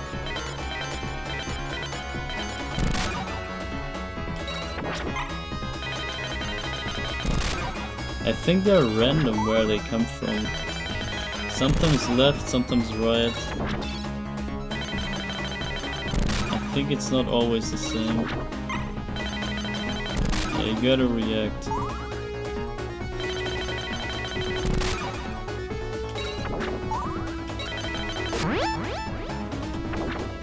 And now we're through. And you see the familiar staircase. I believe... Is this... Wait, this is not familiar though. I remember this different. Thought this was a red staircase. Why is it so fancy? So, but yeah, I think there's down below, there's a... No? No? I thought there was a secret there. Okay, I guess not. And now you see this looks the same like the other castle. So Castlevania, obviously. And there's the Blood Moon again, and there's death like in every single Castlevania game. And he plays a card game with you. This is so sick. And you see, I think you can choose. I don't know if he chooses for you. If I don't choose.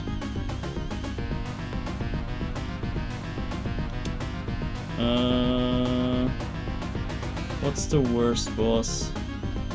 Might be this. I think this is the Pisa Tower. Yeah, it is.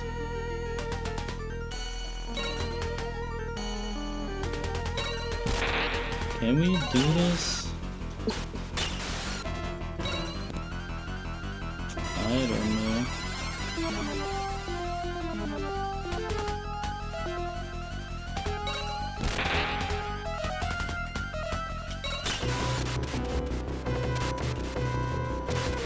Oh my god. Yeah, no way. I'm thinking we might need to die. Because this entire fight is bullshit. This entire fight with death is a crazy marathon. So the whole ending of this game is ridiculous. I thought I couldn't believe my eyes here.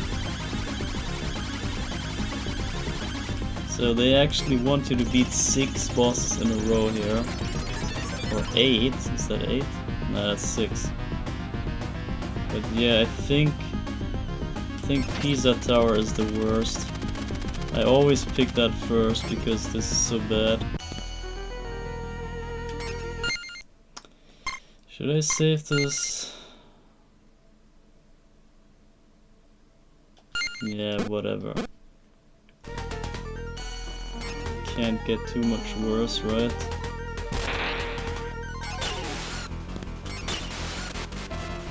Yeah, at least they're not as crazy strong as they originally were, I think.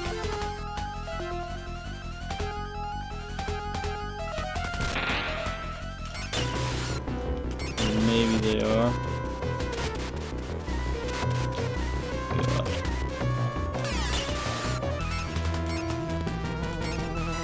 Yeah, well, you can see the fun.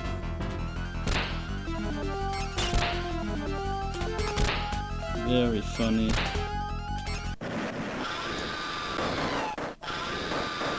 And I think you don't even get healed up again. I think you have to do all this in one go on expert mode. On normal mode, I think that they get you like some pot roast or something. What is that even? That's nothing. Okay, so that's an easy one then. Go for that again, right?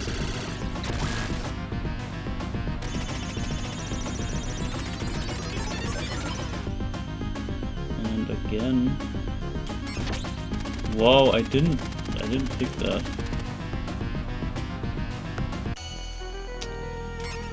Alright, this guy again.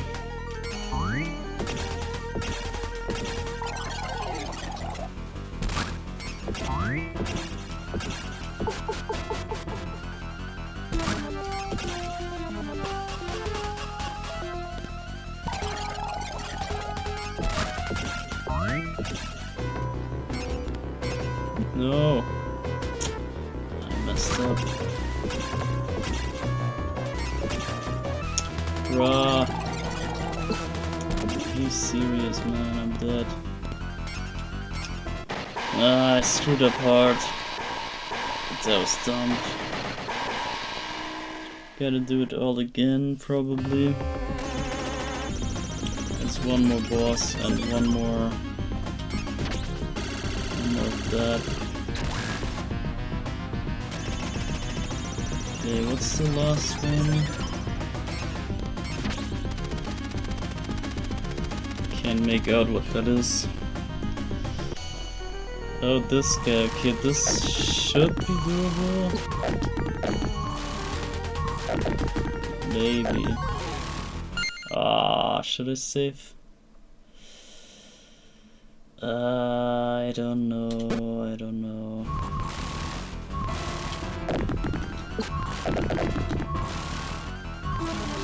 Oh, I'm out of weapons.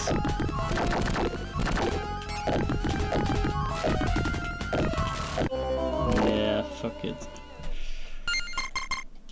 Oh my god.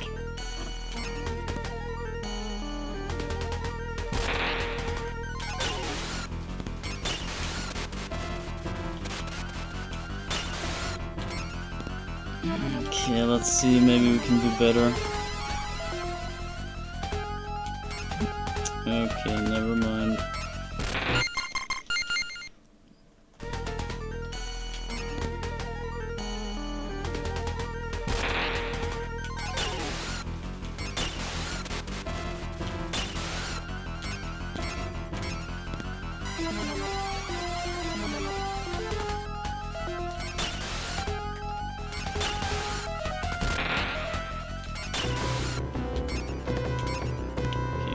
Now the jumping phase should be.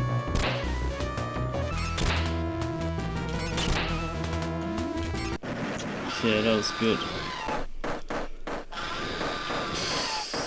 Alright, so we can now also save this because it was flawless.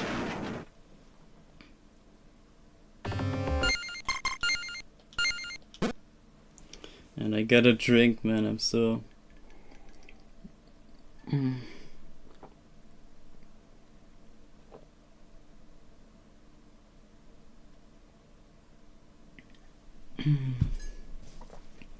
Alright, so my throat was pretty sore already.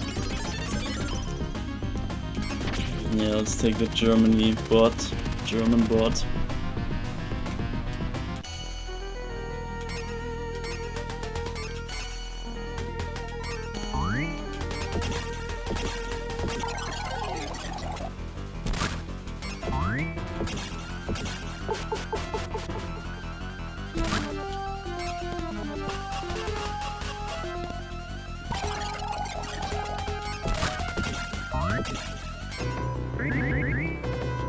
No, he jumps up them. I should have known.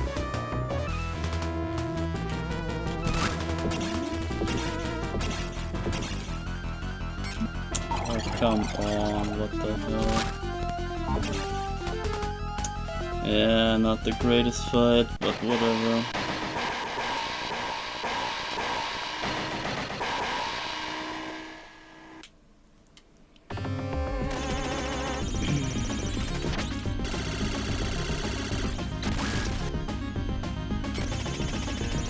Okay, 3 more. Oh, that was close.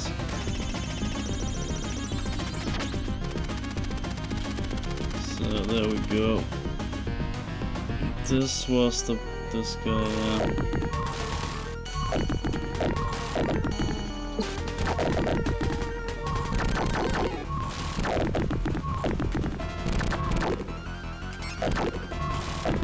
I don't know what that even is, like some sort of Cyclops maybe? Golem Cyclops? Because he only has one eye, so it's kind of cyclopic to me.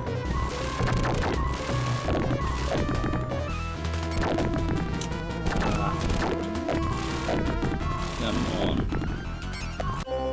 Oh my god.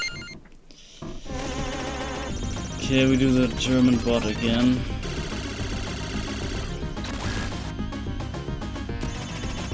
This is just insane. This entire boss gauntlet here. You would think this is already crazy here. This is nothing. This is all nothing.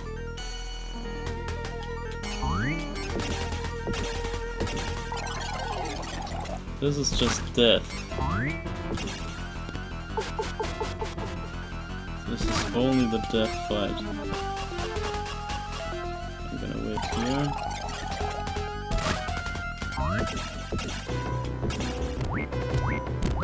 That's a good attack. What the? I haven't seen that one before. What? This guy invents attacks without permission.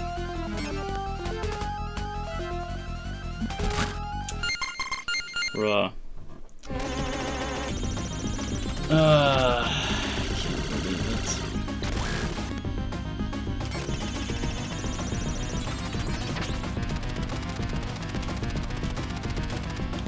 Okay, come on.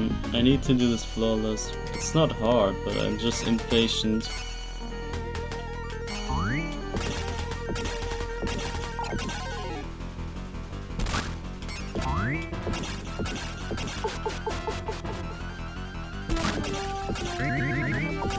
Oh, you can stop him, okay. I see. And I got hit because I'm fucking dumb. Ah, fuck that. Oh my god. Yeah, this game is freaking tough. This is where I really lost it. And this was just normal mode. When I played this on normal mode, I knew that there's obviously hard mode. When they say normal, then it's obviously that there's another hard mode. And I saw all this madness here, and I lost it here. I lost my mind. This boss rush here is crazy. And I like the insanity. I like how insane this is. Because this is you don't see this very often in games, that they actually pull through with their insanity. They mean it. They mean their crazy shit. They're not joking around.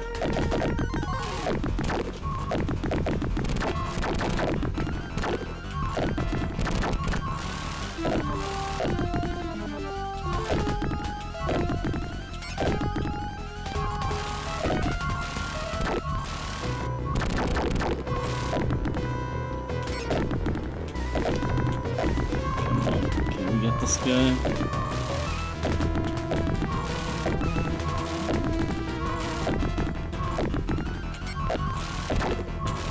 Oh, come on. No!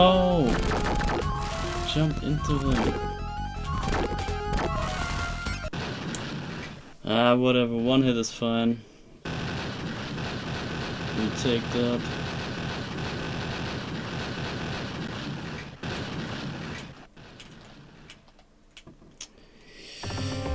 Okay.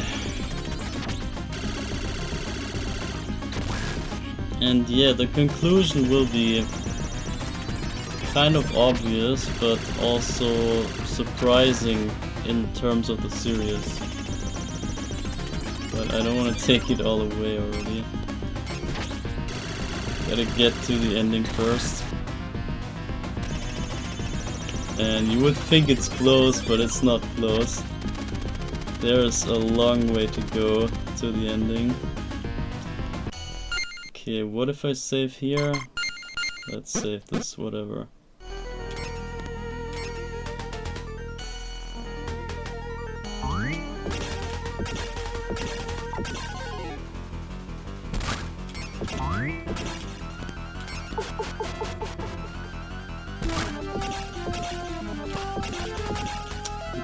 What? I thought this guy would stop when I beat him. No. Yeah, this thing, I don't know what that even is.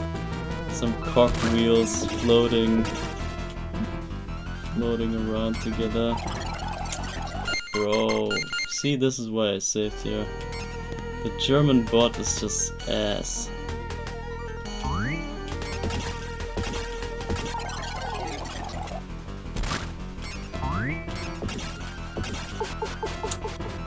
Bruh.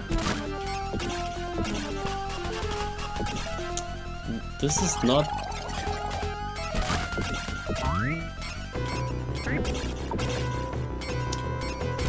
Just die already. I can't take you anymore. Die, die, die.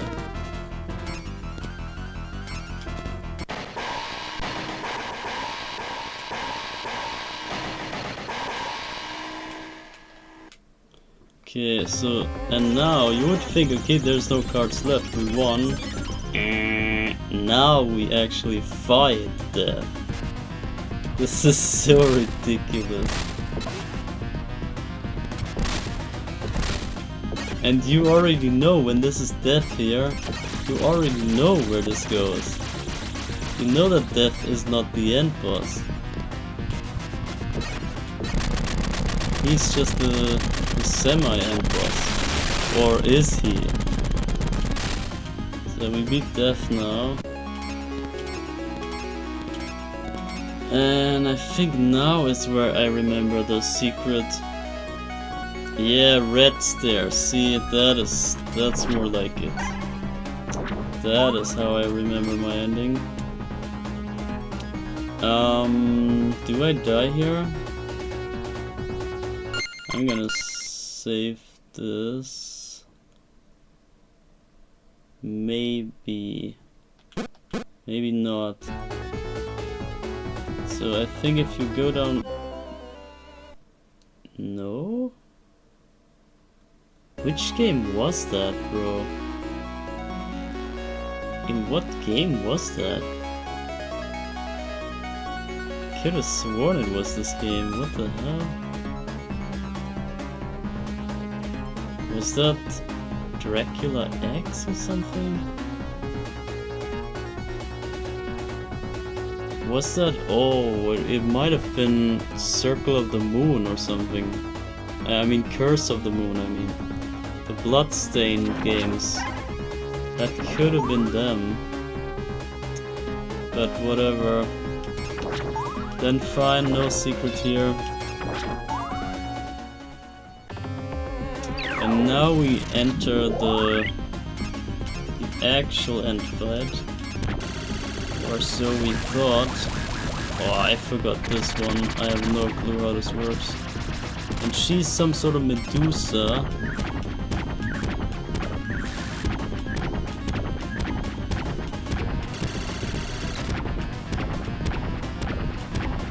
It's not too hard, but still, it's pretty crazy that they pulled so many bosses in a row. And you struggle hard to get any damage now. And it gets more and more clear, I think. The further you get here, the more it gets clear. what this game wants you to understand.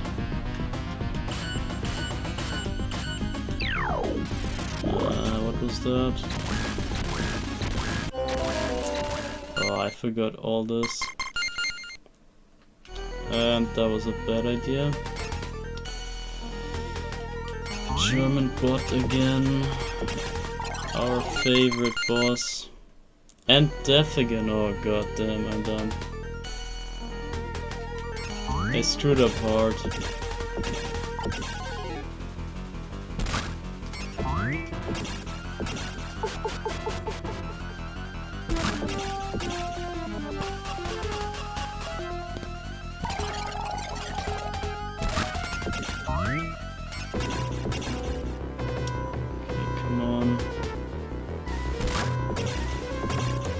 Scared.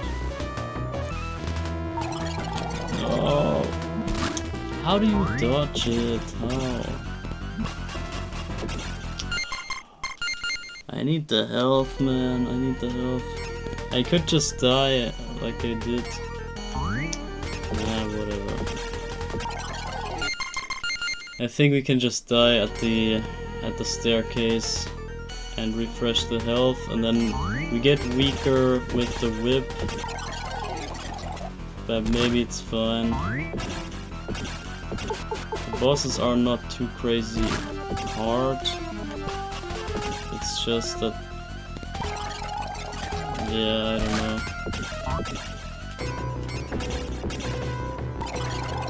What the hell?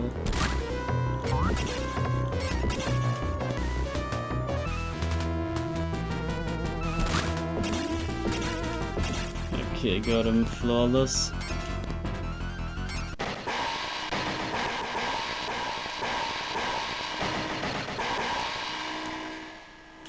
For what? Okay, we can save here after that. I wish it was only 4 bosses, but it's not 4. 4 too many, maybe. That's the closest 4 that works here. 4 seconds. 4 seconds of what? Gotta specify your claims here.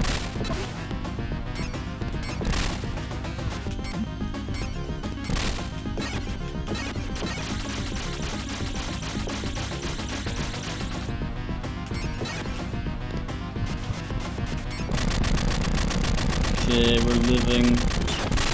But I have to kill myself now anyway.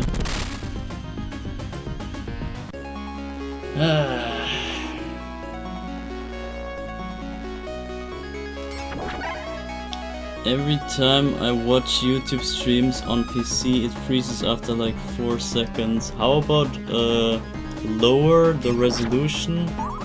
You should not watch this in 1080p. You can watch this in, I don't know, 480p or something. And yeah, I'm gonna kill myself here. And then we reset. And then we also power back up here. Get ready for the fight, and then I save when we're ready. So here. I think that's fine.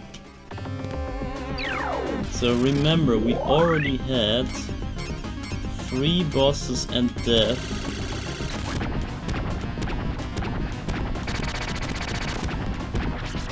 And now there's Medusa.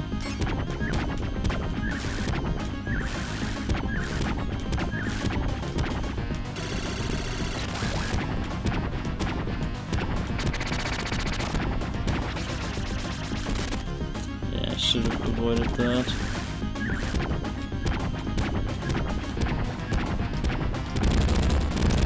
So that's already, I don't know how many bosses, 6 bosses.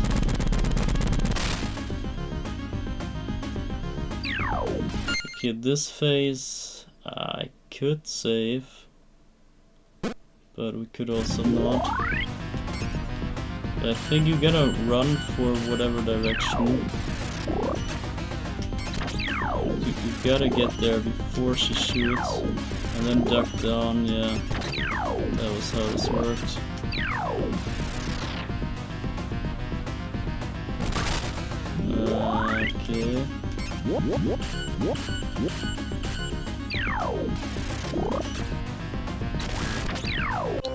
Okay, I think I know. You gotta memorize all of this, and you gotta do the entire fight sequence, all the fights again. I did that so many times, you have no idea. And it was not fun on either attempt. Neither attempt was fun.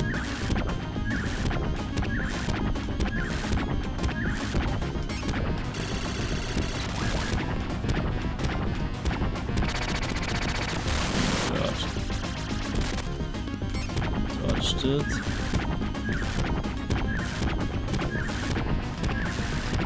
Okay, got it down. See, obviously when you know, then it's kinda easy-ish. But damn, this is some insane stuff. Painful watch, trash game, I say. Yeah, you just don't know games, I guess. That's your issue. You gotta grow to appreciate good games. It's not easy, and especially with Castlevania.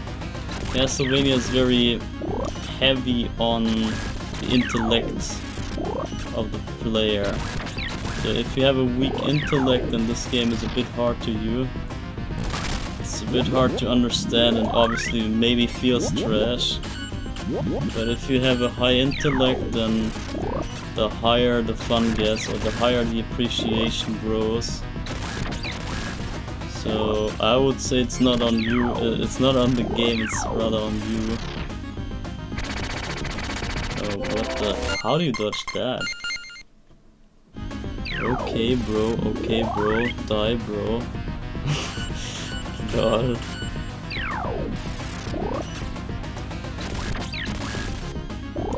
Yeah, I don't know the patterns here, and if you haven't watched from the start here, then I can tell you I'm the worst player at this game. That's why I'm doing so bad here. Should be pretty obvious.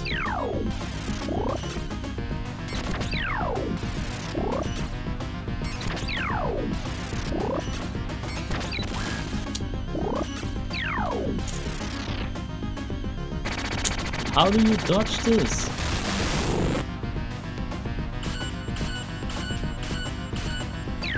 Five balls.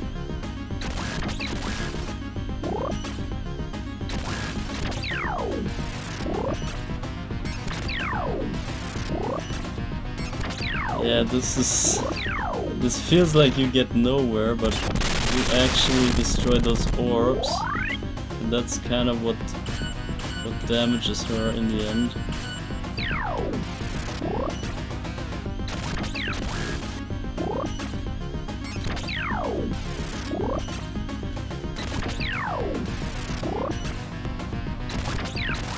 Oh my god. Oh, come on. What the hell is this fight, man? Didn't I have 1 damage on her already last time? Maybe I had the better whip.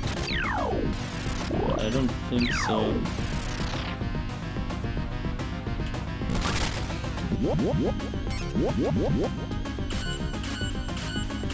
Yeah, this is weird. I forgot if there's a trick or anything. Or if this just takes forever, could be.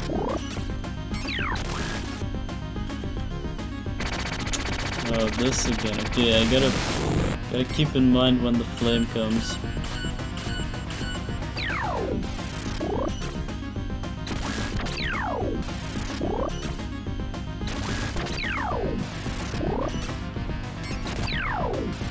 I think we have to get her as many times as the orb shows up. What the? Okay, I think I know. But this is so tough.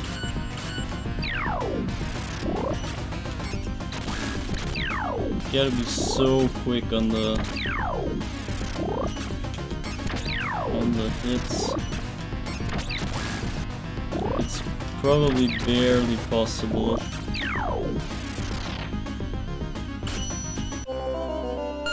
Oh my god. Yeah, you see how fun this fight is. This is really something else. And that is all after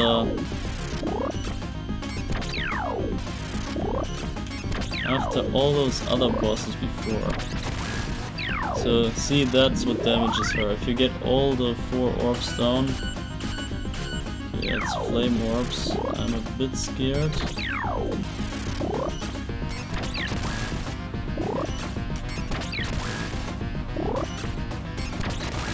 Okay, again.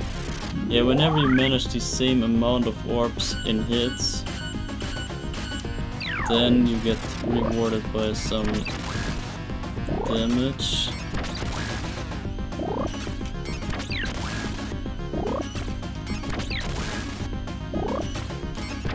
Okay, there we go, see? This works out.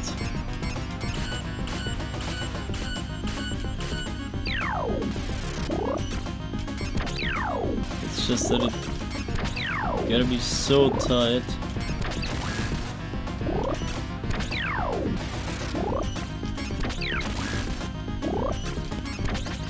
There we go.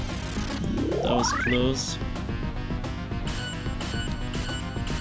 You're the worst player at every game, yeah, true. Ah shit, that was not good.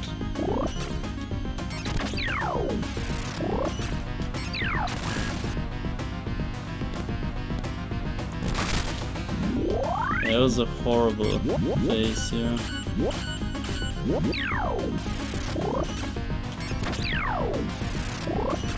I think this without the long whip is even impossible. Can't reach her in time.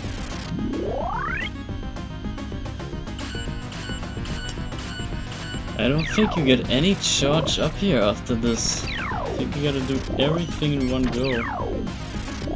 So that means I already screwed up. Cause I don't know if I can do the rest with only one hit.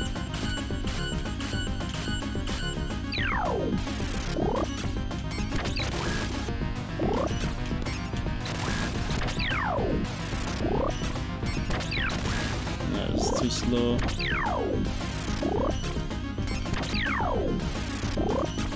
Oh, it's not. Okay, she's dead. So we got Elizabeth down.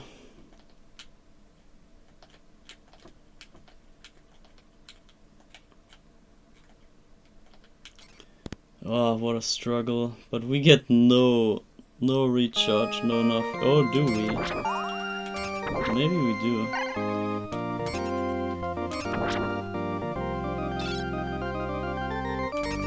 And we get the Castlevania 1 music.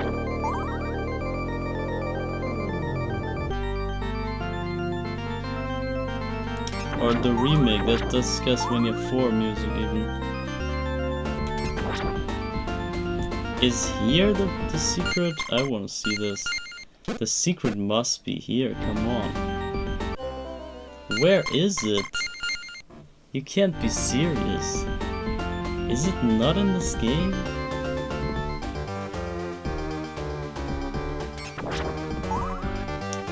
Okay, I guess we have to stick this out here.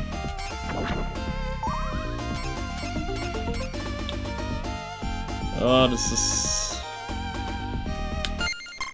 yeah, whatever, let's see. So now, Elizabeth died, but she managed to already stall enough time so that Dracula could get revived. So he is actually back. And now we're here for the real standoff. Classic Belmont versus Dracula fight. Except we're not a Belmont. I think the tennis game was better than this. I personally think so too. I enjoyed the tennis game more than this, but it is objectively a better game. It's just my skill issue is getting in the way here.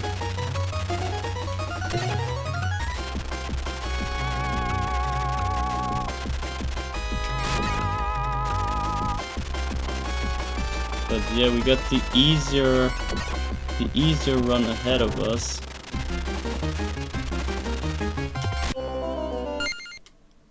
I think I'm gonna take this death here, because we get full HP back.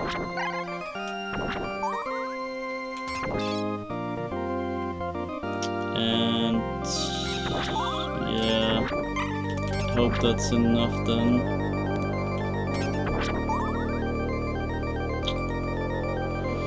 Seven. Yeah, this has to do. So let's see if I can finally do this. No skill needed. Yeah, well, some people need skill.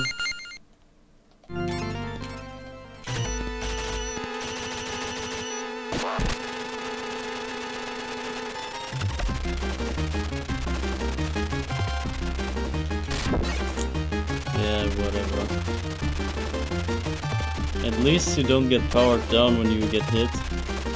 That's something. And I hate this music, by the way. It's kind of an ugly Dracula fight music.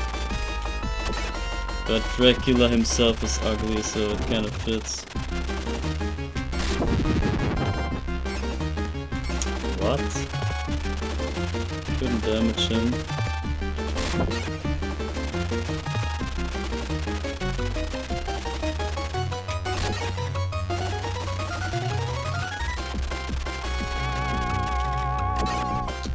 Okay, come on, one more.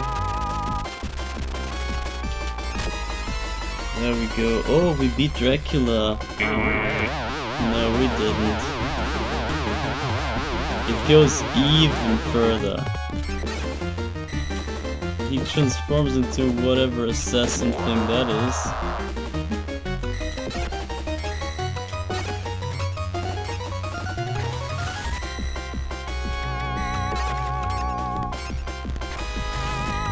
This is just insane. And now we beat that form. And guess what? Third form. This drags on forever. This guy never stops. And this thing, I don't know, this is insanely hard to beat. I had so struggled with this thing. I think it's easy if you have enough supply with the jewels and everything and side weapons. Sub-weapons, I mean. I think he's kinda easy with sub-weapons, but you gotta have them. What the hell is that? Yeah, I don't know, man. Some crazy abomination in some other dimension. I jumped way too late, man. What am I doing?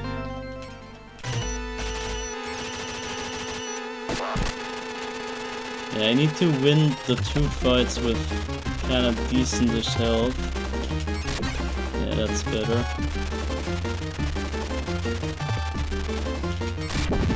Okay, chill.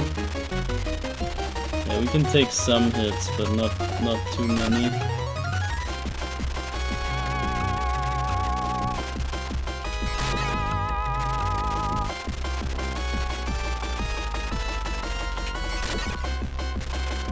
Okay, looking better.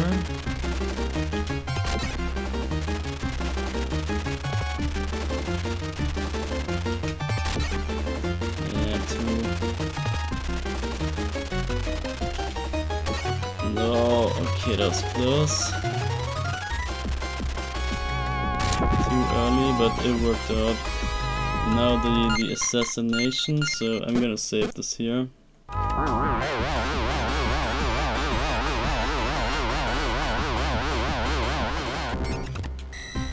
Okay, he just flew inside me. Great.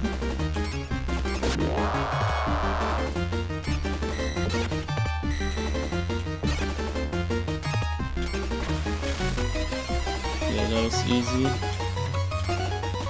And now we got seven jewels left. I think this should do. And this thing is crazy. This thing distorts really ugly-ish. Oh yeah, I have to swing upwards. Yeah, I think you can stun lock him here, but it lags so hard that it's hard to do this. Yeah, and his damage is crazy. Whoever designed that should go to jail, lol. Yeah, kinda. But they had it right, honestly. It's kind of fitting the thing. It fits the whole experience. Okay, let's see if we can stun lock him.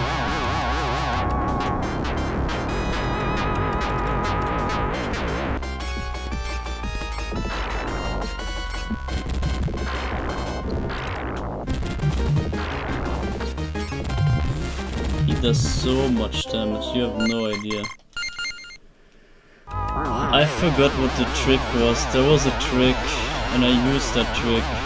I figured it out and I used it back then, but I can't remember.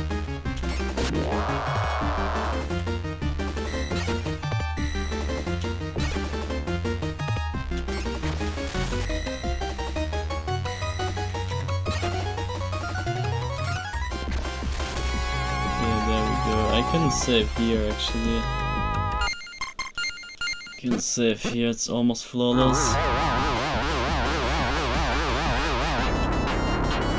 Okay, let's see.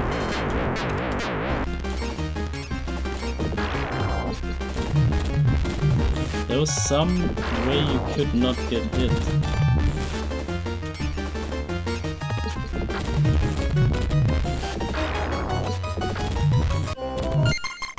I forgot.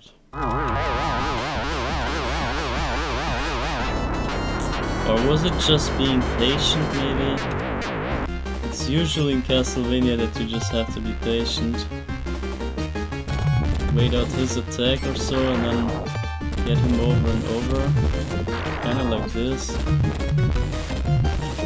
I'm just not patient, that's my issue. That could be it. But he changes forms midway. He gets aggro at some point. Maybe halfway through he gets like super aggro and does other attacks. Yeah, see, he gets red and he's like fucking you up. Tries to really fuck you over. Look his damage, bro. He touched me twice, I was dead. Oh, yeah, this is real fun. You see how insane the struggle is. Yeah, I think that was the strat. Just go easy on him.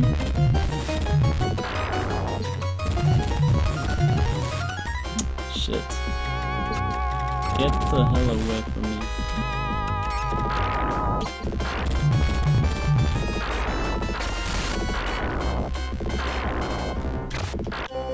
I should also use my freaking sub weapon, I never use it. I only have 7, but still. Ugh, what a fight.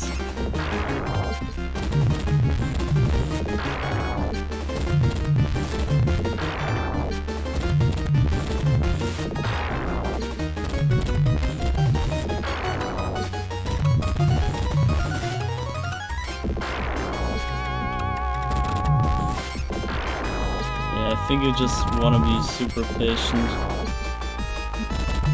You wanna... Oh my god.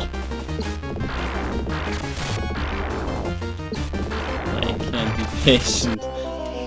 And also the damage, damn. I think I have to run away from him.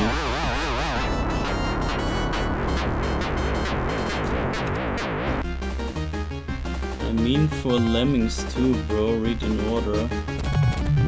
I don't read in order. If I even read at all.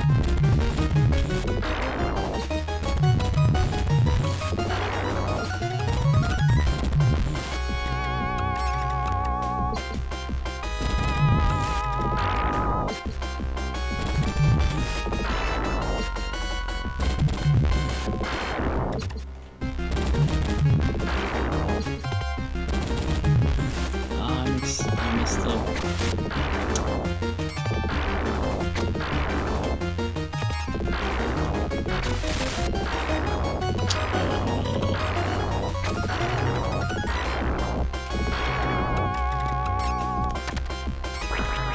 Oh yeah, he gets easier. Okay. He gets a little bit easier on the last final stretch. It's only the aggro phase when he is really dangerous.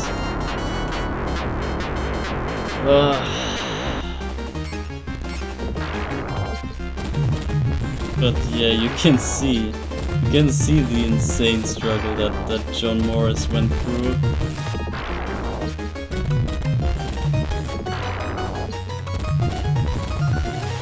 And that is part of the story, obviously.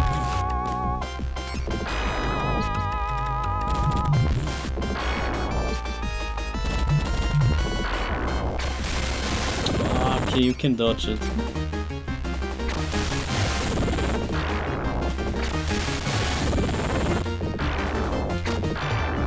Bruh, I can't wait this out, and it lags so horribly. Who is John Morris? This guy that I'm playing. The guy with the whip. That is John Morris. It's not a Belmont, I know. But it's a descendant of the Belmont clan. So he is connected to the Belmonts. He is supposed to have Belmont blood. So he's a distant relative of the Belmonts, but he himself is not an actual Belmont.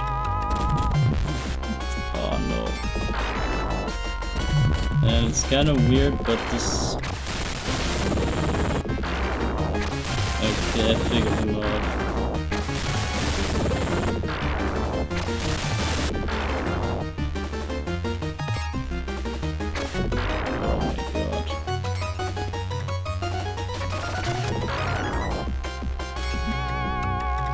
Bro, this guy, I swear you cannot escape him. Yeah, I don't know what any of that means, bruh. Shit name, yeah. He's the son of Queen C. Morris from the Dracula novel. I explained all that earlier, and it's kinda obvious anyway. But he is the son of the one that killed Dracula in the Dracula novel. And we play the child of him.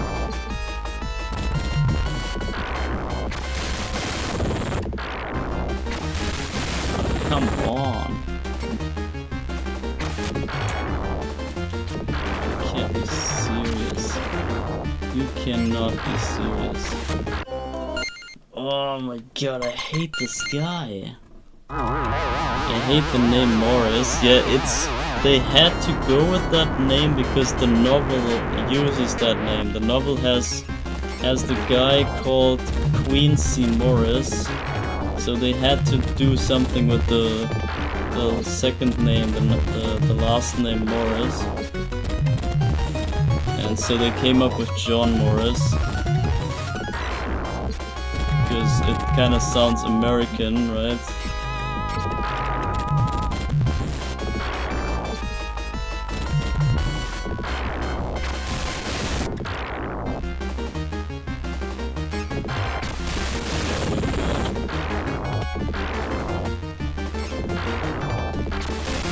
Oh my god, stay down. Okay, no.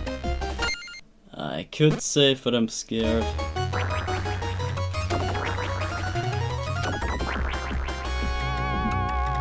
No.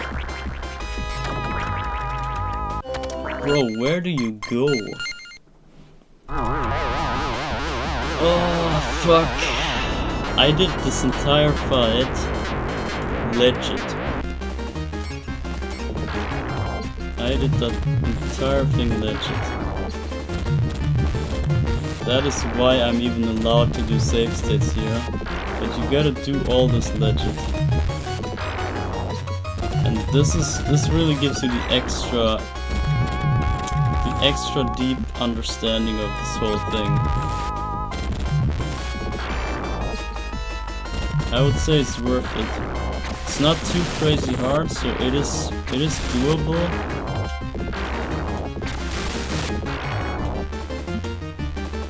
Oh my god. It's doable when you know what to do. And also when you figured out all the fights before, which you will, because you did that 100 times, then you can probably bring some jewels here for more sub-weapon usage. And then you can deal way more easy damage here with this.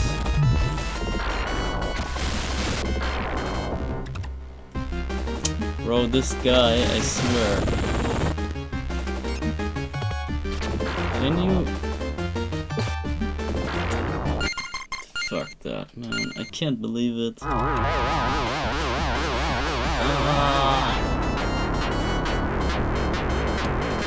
Morris, I hate the name Morris. Morris, oh meow meow, whatever. Feline sounding, get a better name. Lol. Bro think he a cat. I don't know, it doesn't look too much like a cat to me.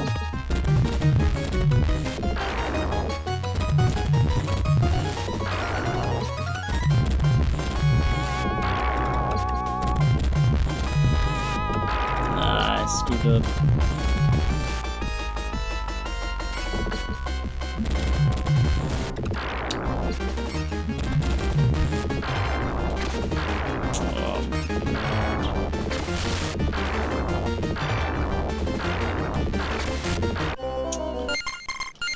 I don't know what to do with this guy. I don't want to wait out every phase, man. It's so not fun. Maybe I can save state when I got one damage, or like one phase over with.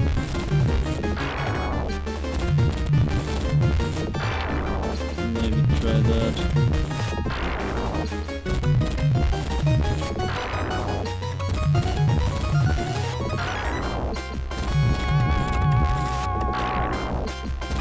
Like now.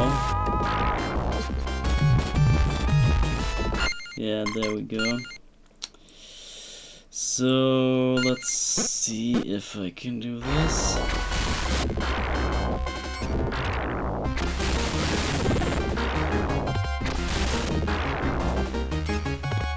I have to stun lock him in that corner. I think that's the best idea.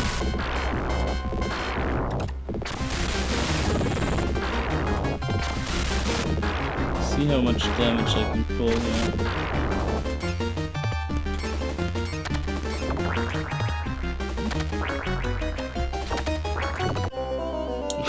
Bruh. Okay, but yeah, this is definitely doable. I mean, obviously it is.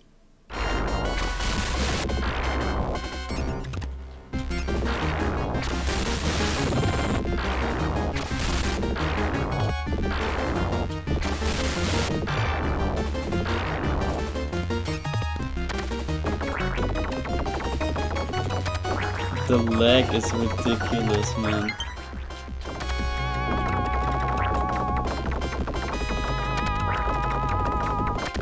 Oh my god. Okay, got him somehow. after a million tries. Oh, bruh. And this epic ending here, with the sunshine coming out. The day is saved. Really crazy level 6. It's maybe the most crazy level 6 in all of Castlevania. And now you gotta check out the ending, the secret ending in hard mode, which comes up right now.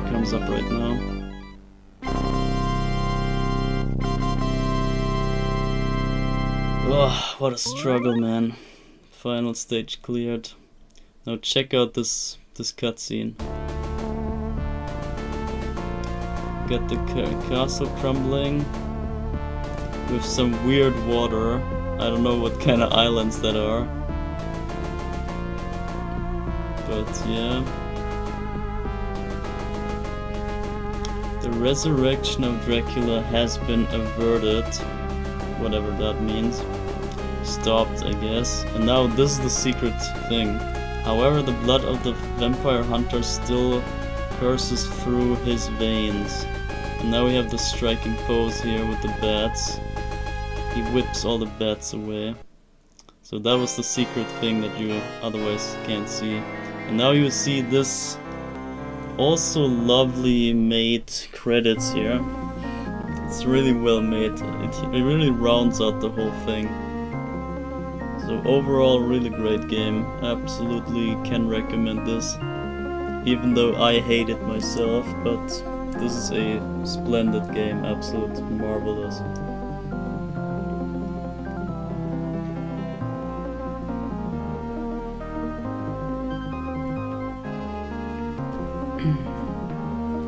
Golem. He's just named Golem. So, what's this guy's name?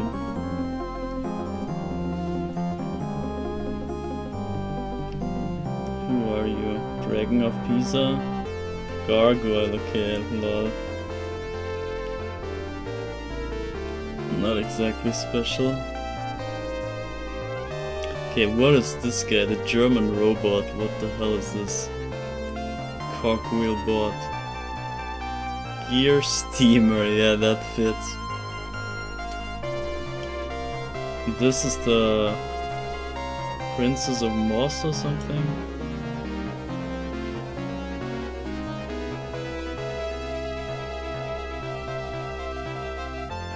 See, Princess of Moss, yeah, Princess of Moss.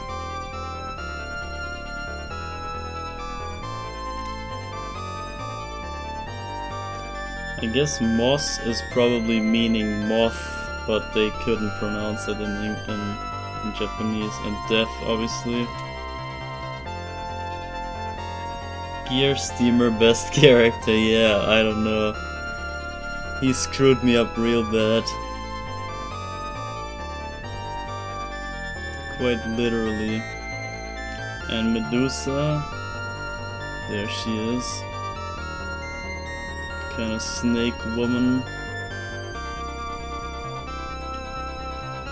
And then finally we got him, Dracula himself.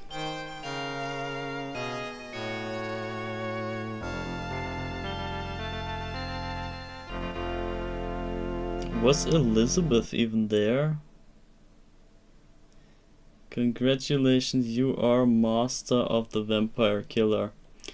You gotta also keep in mind that the Japanese name of this game was Vampire Killer, so maybe they mean the game, that you're a master of this game, or maybe they mean the whip, which now has the name Vampire Killer. Hence that game's name is now Vampire Killer. This kinda, it indicates the importance of the whip now. And they kind of take away the importance of the Belmont family and give more emphasis on the whip itself, and also in the same way introduce the Alucard spear. So basically they make the Belmont and the Alucard weapons the important part, but the characters, like the Bloodline thing, they kind of wanted to switch up a bit or do something else with that idea. But yeah, we will see how that works out in the next game. But we are not done yet, since this was just half of it. Well. But now we have the hard part is over now. We can actually activate the other Konami code, I think, for the second playthrough, because now we know how it's supposed to look like. And now we can listen to this, and then listen to this. And then we can also enable the other, like the 9-player code, which we don't even need, but I'm gonna do it anyway. So we gotta wait for this to fade out.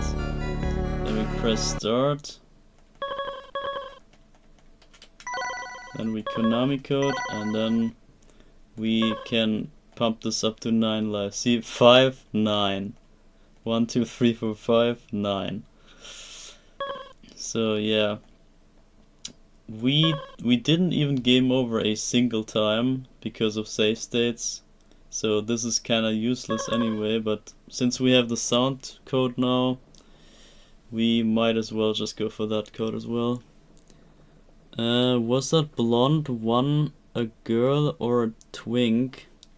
Yeah, you can check the thumbnail picture, and that shows Eric Lecard, and I think it's a Japanese thing that they depict this character here, Eric Lecard, that they depict him a little bit feminine because he's meant to be like an elegant fighter and whatever. And honestly, Japanese guys, they don't really have much difference between the genders sometimes, because, you know, for example, in anime they have a lot of male people be voiced by a woman. So for example, Son Goku from Dragon Ball is voiced by a woman. So yeah, it's not necessarily meant to be a gender thing, it's just a kind of an aesthetic thing, I guess. It's not really meant to say like, oh, this is a man or a woman. It's irrelevant for the plot.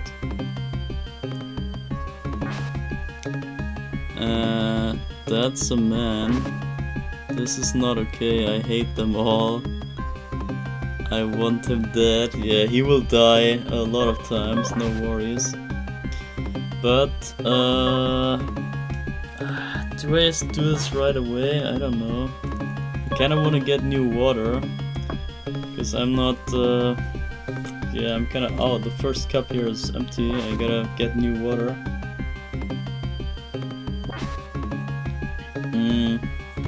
And then we can do Eric, the whole Eric playthrough, so that you see the whole ending, and this plays into the start of the next game. So the ending of Eric is the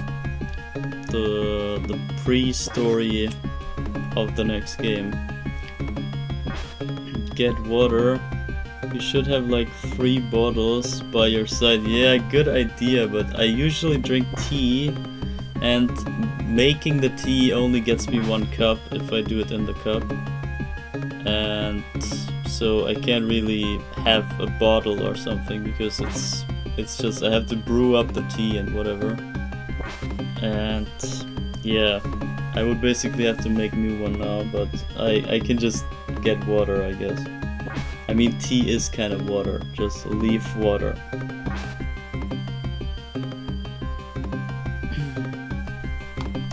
Yeah, tea is pretty healthy. But yeah, guys, I guess I get new water, and in the meanwhile I show you the BRB screen. And we're halfway through, and the hard part is over, so it's only the easy part coming up. And we have the Konami code enabled now, so this should go pretty goodish. Hopefully. So, see you in a second. I'm right back. Goodbye.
Alright, I'm back.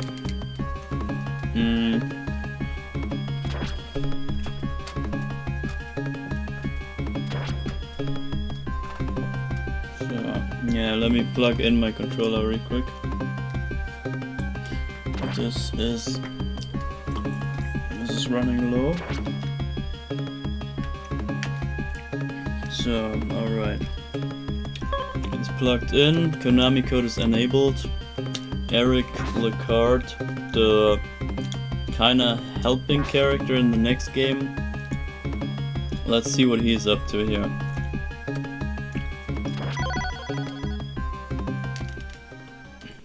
So,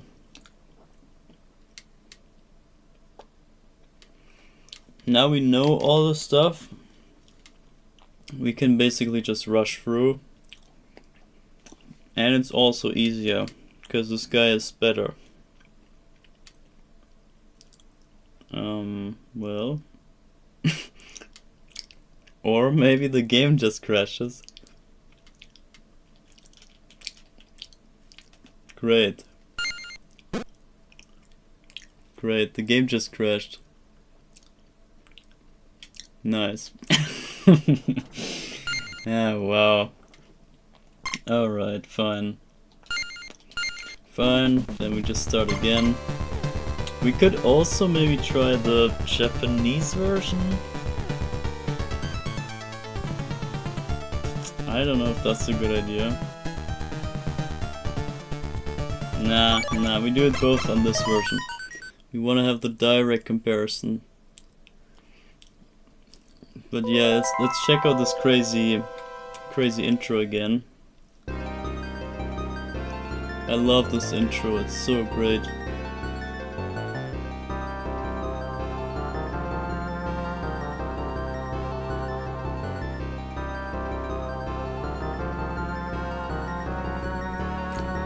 This is a sign. Yeah, I guess. The game maybe hates me as much as I do. You are this game only fan. I'm not even a fan of this game. I hate this game. I'm not good at this game. And therefore I don't like it that much. Why play it then? Because it's part 1 of the game that I'm supposed to play. So I can't just play the second game before the first. So we have to play the first game first and then the second, obviously. That's why. That's why I even have to play this in the first place. I would never touch this. I did already like beat the whole thing myself. So why would I even bother playing this? But it's just because of the second game that comes after. So we hear those 2 soundtracks. Then we go to the menu, let it fade out. Then we get back to this menu, then we Konami code. Or not, okay, I screwed up. Let's try this again. There we go, that's better. Then we go back to this, go expert mode, go 9 lives. And I hope that should do it. For good measure we can listen to those 2 tracks again. And then start the game. So let's hope that this does it. Let's see if this crashes again. Also, let's check out the years. So we have December 12th, 1895, and this plays in 1917. So this guy is 22 then. And Eric is even older, so Eric is 25 in that case. So he's the older one. So let's see if this works. Yes, you can, you don't have to. Yeah, yes I have to. We have to play the first before the second game. Of course we have to, and also this is a great game. I mean, I have to kind of showcase that in some way. Look at this crazy graphics here. And he opens up the spear. You are torture, what the hell? I mean, I'm not really keen on playing this exact game, I'm serious. But it's okay, and we're halfway through already. We just need the Eric playthrough, and then we're done anyway, so we're almost finished. And now check out Eric. Eric is insane. He can step upwards like this, look at that. And he can jump upwards super high. He's basically cheating. And he can do this crazy thing. He can do this.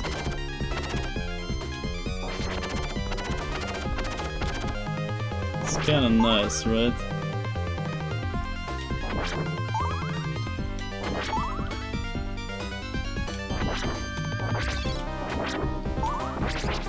So yeah, now we can reach different places that we could otherwise not see. We can jump up here, get this kind of stuff real easy.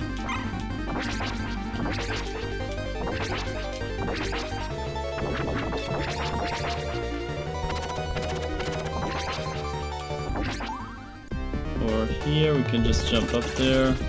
It's kind of cheating. Don't care, he's a twink. Whatever that is, but yeah, I guess so. Look how easy this is with him. And we can cheat up here, we can just do the Castlevania 1 skip. And skip the whole basement easily. That's how easy Eric the Card can do this. And also I know now what's gonna happen here. So we can be prepared a little.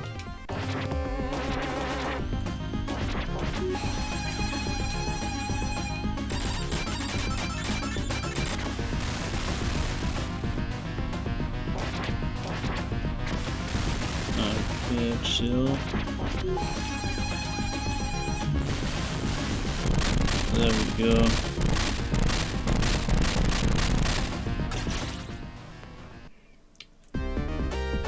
Alright, I could do with some meat, but I think here is meat.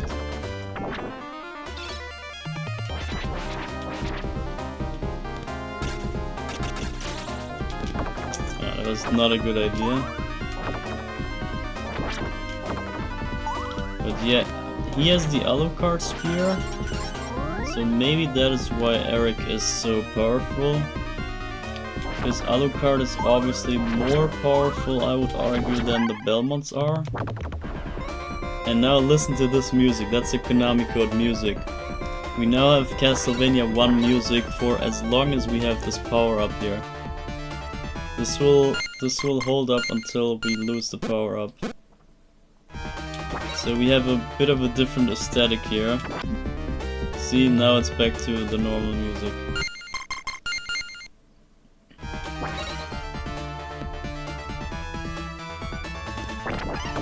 Yo, and he's so much more OP.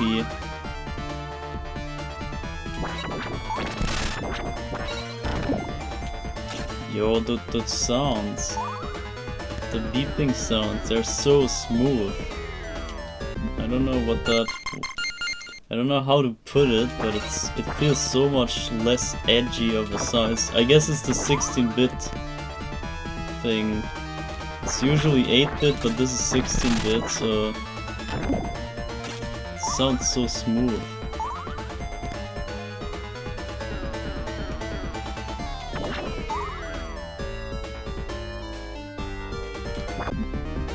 It's okay, whatever, man.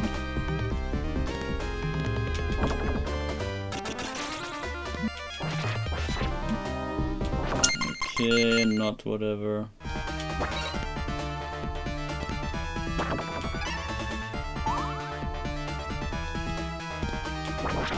Yeah, I'm still bad at this game no matter what, so even if the character is better, I'm not.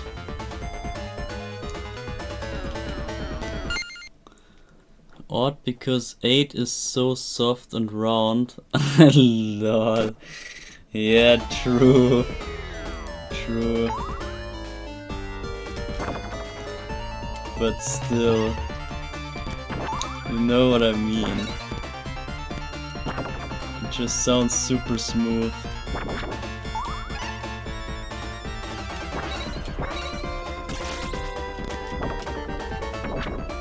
I will obviously try to keep the power up. Okay, never mind. I will not keep it. I eat my words right there.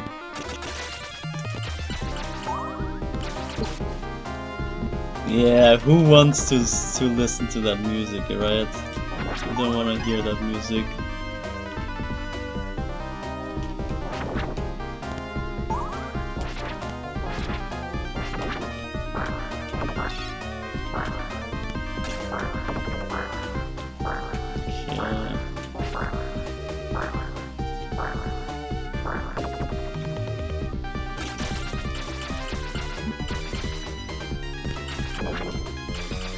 What is that?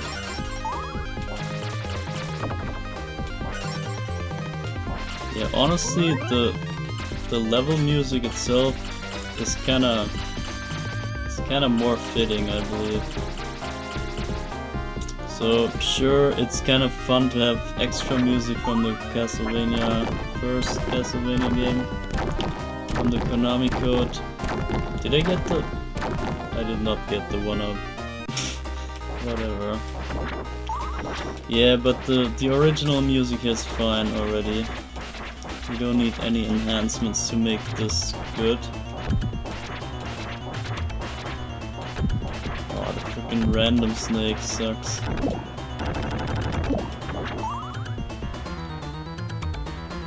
Would still be nice to have the power up here.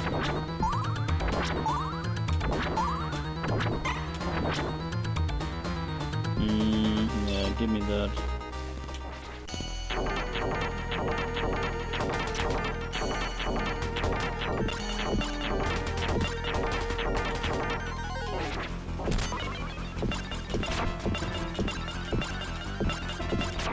Okay, you can reach that.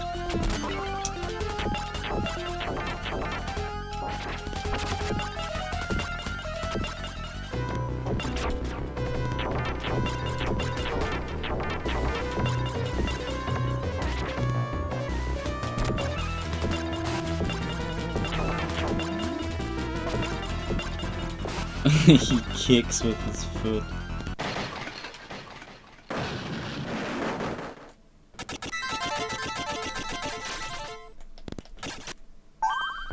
Okay, you can actually grab it in midair, I believe. At least it looked so. So, first stage cleared. That was not so hard, now that we know how this works. So this went way quicker. Now we had a ride to Greece. 7-bit music should be the most edgy, yeah, true. Sure.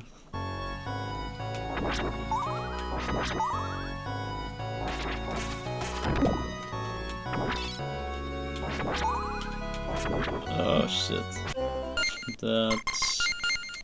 I want the power up still. I want to have the chance to get the next power up to get us back to the music.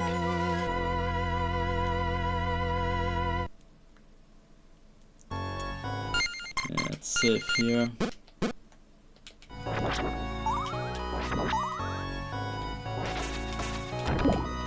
I think Eric is a little bit weaker in terms of damage, but his range is just better, so he can deal with more stuff in return. And he can do the double hit with this, I don't know, the hook thing on his spear. If he activates the hook, then kinda counts for 2 damage or something. And now this again.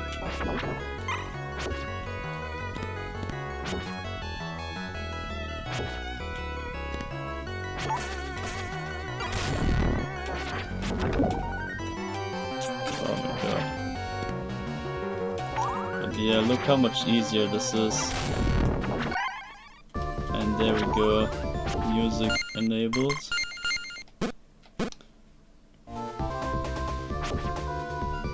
I'm not sure if it's random music all the time, if you get one of the free tracks, but I read that you can get all the free tracks somehow.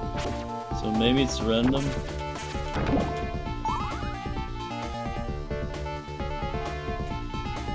But either is fine. I just want to keep it.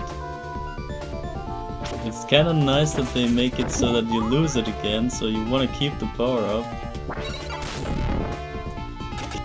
Which is also helping the gameplay. Okay. And we can just cheat up here. And also the music powers you up anyway, so it makes sense.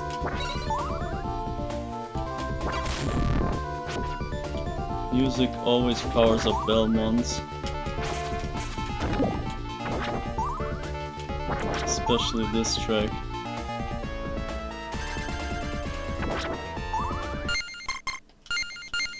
So there we go. Okay, the music stops at a boss fight. I was thinking maybe they make it so that it goes on. But I guess it just counts as the normal stage music instead of the normal stage music.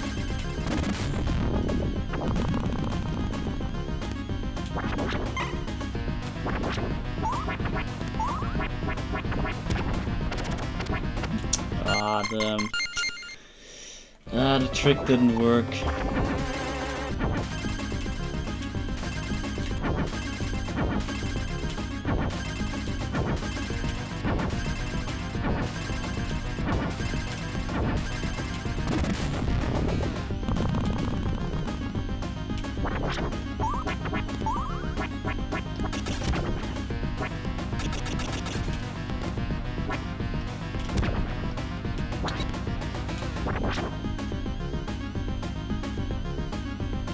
Let me save here.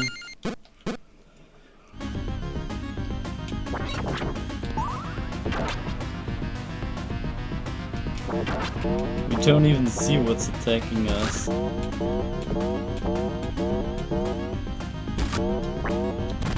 Also use the super attack. Oh yeah, this other guy.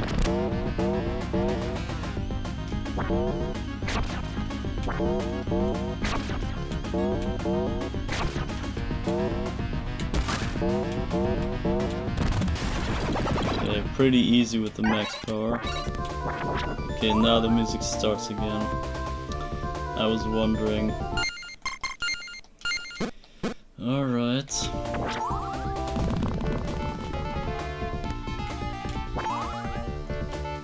And what if we start the next level with the power up already enabled? Will it ever show us the normal stage music? Or will we just cancel right into a vampire killer?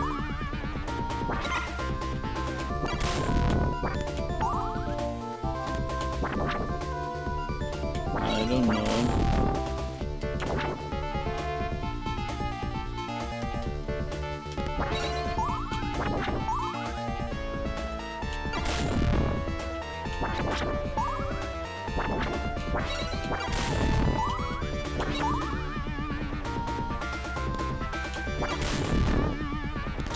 So,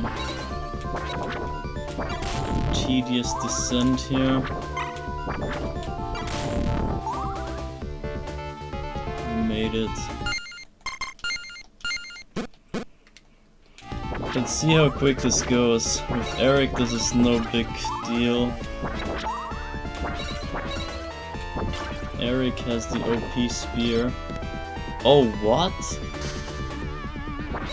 You keep the music still even when you switch weapons? Okay, sure. Then, in that case, I can just use whatever. As long as I get powered up by this music, I'm unstoppable.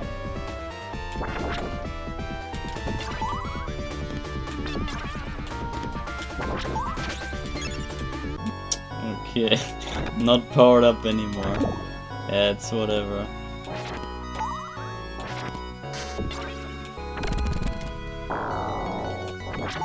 We just want to get through here. Especially this level is not so fun.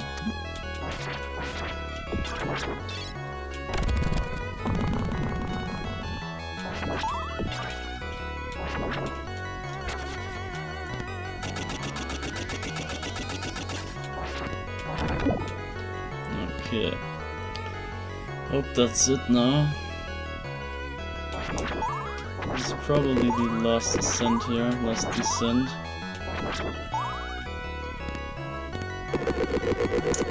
One guy's missing.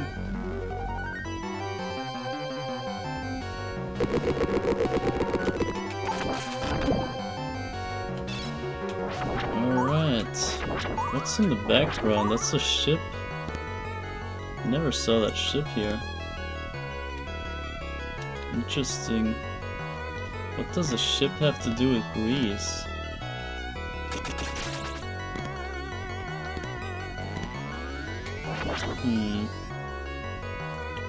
Weird. But let's see how this goes here. I guess I'm gonna save here and then we beat this guy.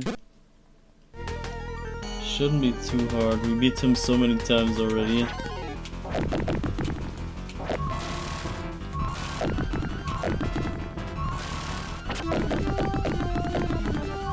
You can even kill the head before the rest. I know that because I did that already. Okay. See, the head gets damaged. Yeah, well, in theory at least. Oh, you can't even damage him there? Yo.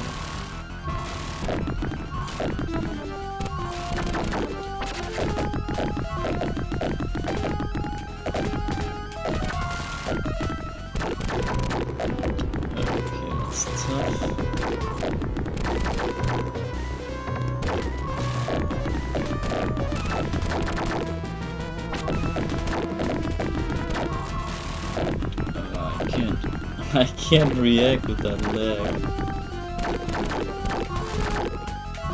Whatever, close one. I'm missing every shot. Bro, that was so unfair.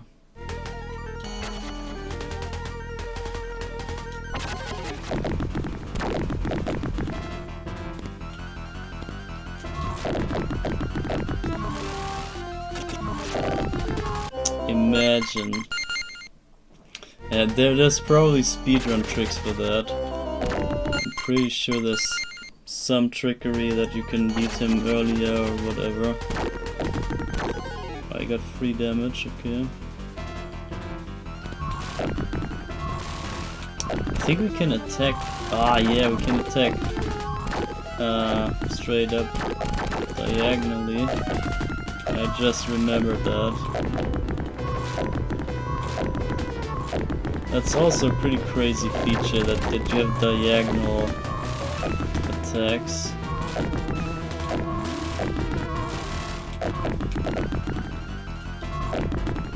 I mean, yeah, with the spear it makes sense, but still, it's always kind of OP to have in a Castlevania game. Just saying.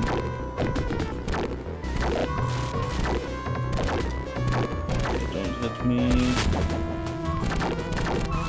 Don't hit me, I said.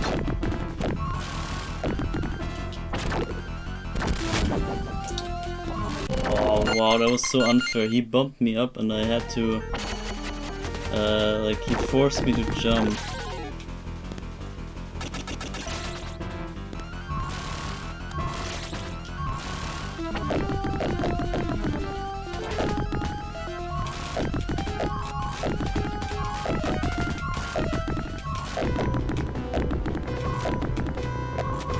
Ah, damn you. This guy is kinda hard if you cannot get hit. At least for me.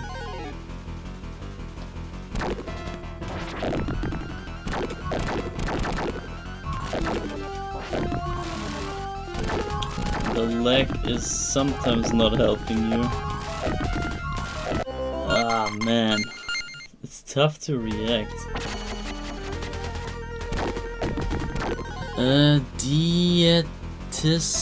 What the hell? Dietitians hate him. Click here to learn how Eric Licard can remove inches from your waistline with this one weird trick. With this one diagonal trick. Yeah, true. This is pretty much the fat sucker. Sucks the fat right from your waist. He's kind of the doctor, the beauty doctor. Can get you to any weight you want. Yeah, I was kind of thinking that too myself. What? I died there. Like when I played that on my own, I was kind of thinking the same. Just one appointment can get you so much slimmer. Ah, damn you.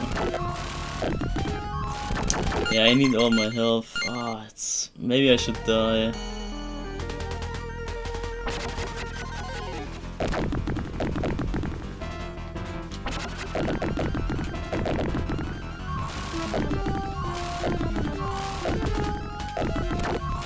I guess I just have to dodge the blocks better.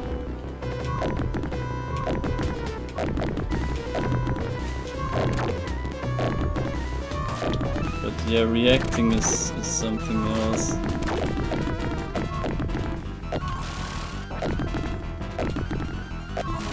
And he gets slimmer and slimmer.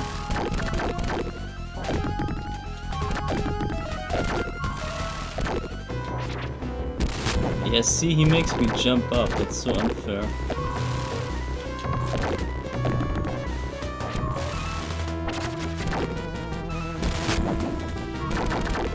I guess we can get invincible.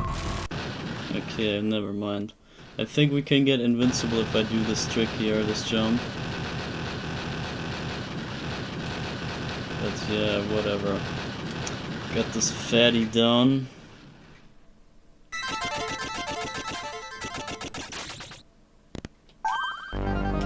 Oh, we can't even move.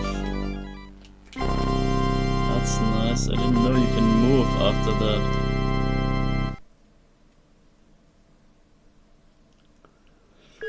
So that was stage 2.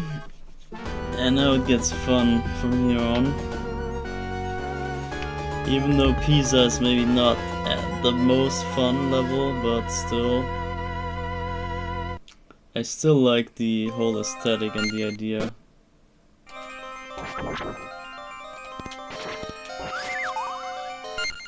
So we save up here. I hope we get a power up so that we get the nice music again.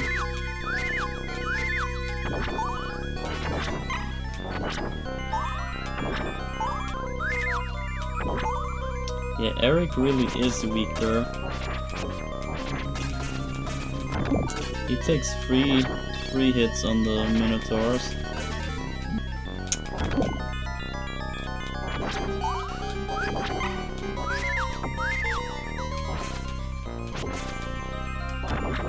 At least with this power level that I have. Yeah, let's get out of here. And there we go. We can go the shortcut. And it's another music this time.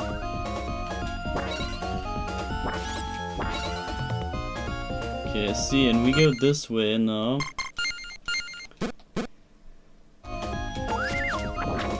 And still takes 2 damage. And Eric can go this way. Oh my god, this is rough. This is rough to get up.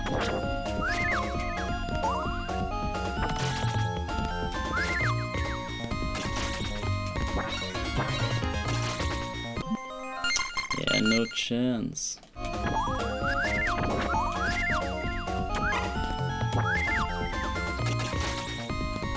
Yeah, Bloody Tears, I don't know, it's not my favorite song, but it has something to it. Why do I take so much damage? The damage is crazy.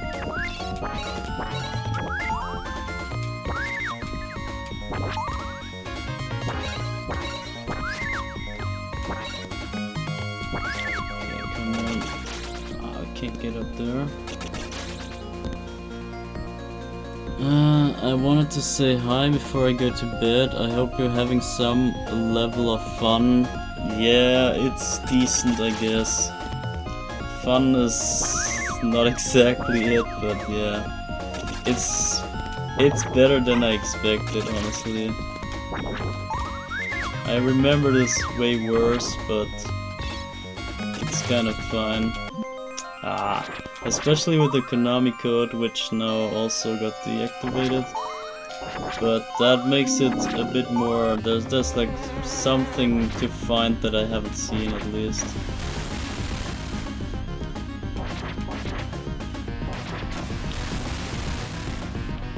Okay, fine.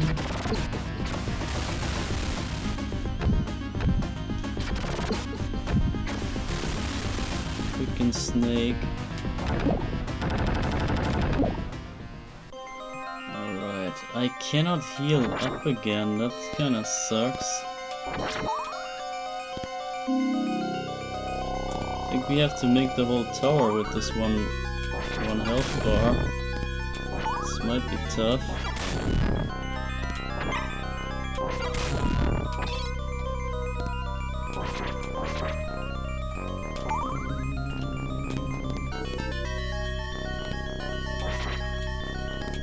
But at least I'm now somewhat used to the levels.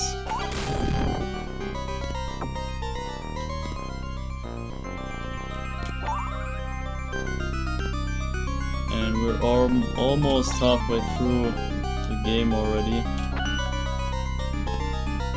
It goes quicker when you know what's up, obviously. You get some sort of training. Just know what's happening.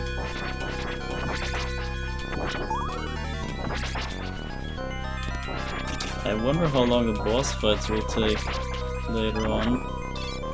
If they're just as much a struggle or if they go by quicker.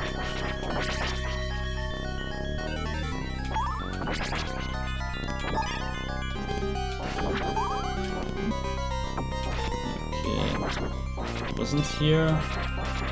No, there was nothing. Well. You will burn. Yeah, maybe. I hope if I get the fire power up again, then I will definitely burn again.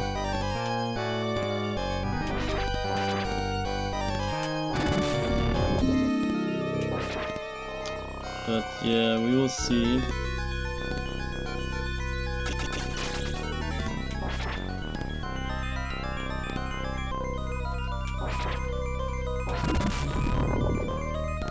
Can just kill those dragons easily.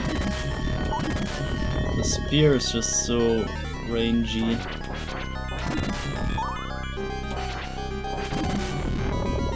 Oh my god. Oh my god, no. I wanna make this screen at least, please. Let me get through the screen. Everything just at the screen. Please. There we go. Okay, now I can die technically. I'm gonna save either way. Maybe there's a miracle and we make this unscratched, but I don't think so.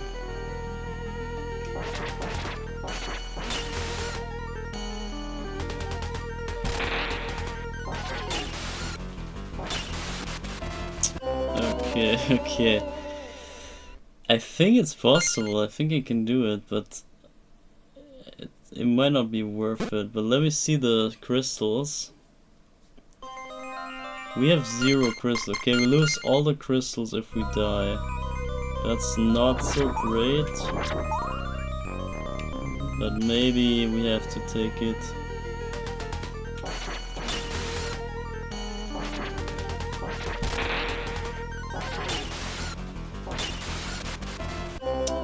Yeah, whatever. Okay. We lose all the crystals, that's fine.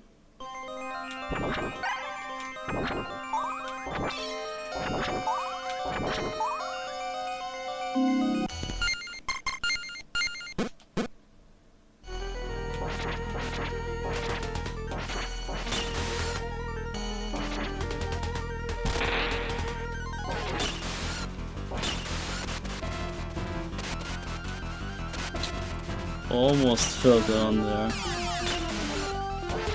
Yeah, you cannot attack in mid-air diagonally. That's a bit tough with Eric.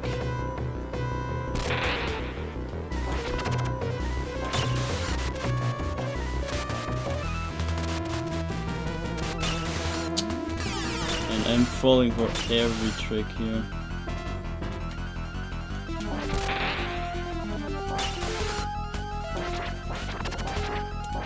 Now it's the jumping phase and that's already it. After this he usually dies. Now trick shot. Ah, there we go, the trick shot. Trick shot kill.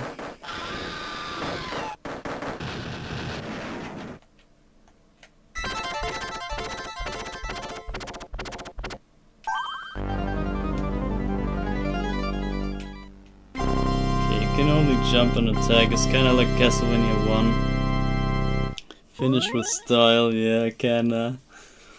That was the best I could do with this moveset.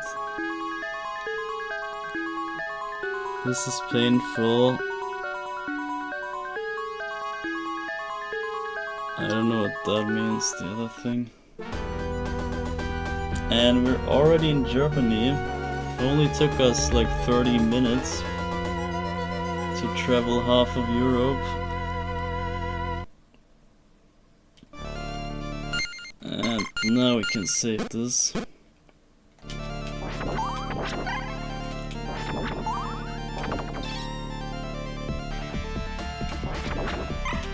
It's pretty techno, the sound.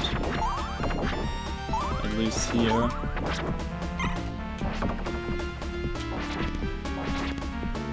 That was stupid.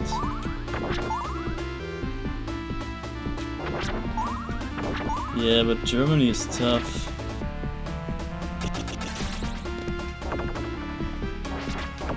The stage, obviously. Yeah, the real Germany maybe as well. Okay, give me this wall mate.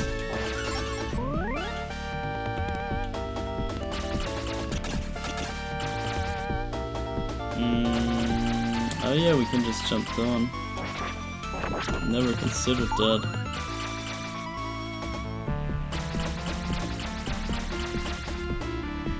Goodbye. Is Germany even real?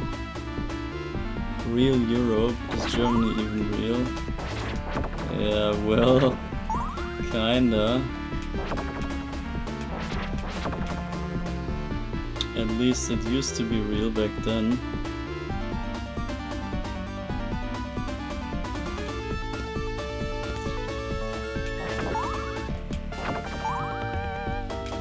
That was dumb. That was so dumb.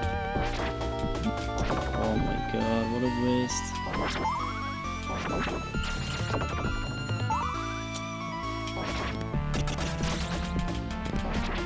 Okay, whatever. I'm gonna save here. And this goes pretty quickly now, I feel.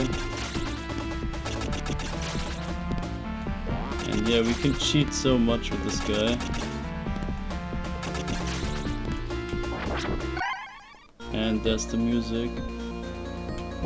Bloody tears. And yeah, there it goes. No tears anymore. Oh no, I need to load up. Not only because of the music, but the health. I already know we need more health for later. So I rather wanna keep this for a little bit longer than a second.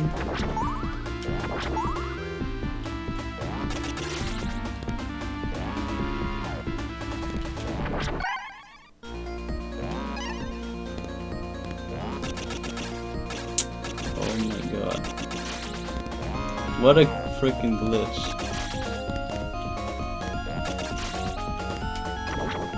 Okay, that was close. Now we save right here.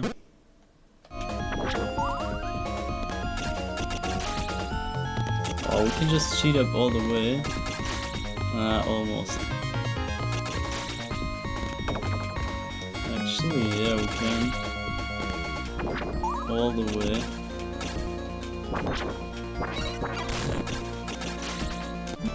Oh man. Really?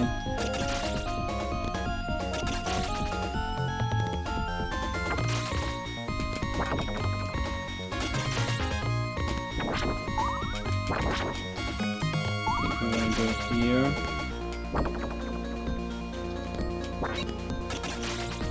And then here.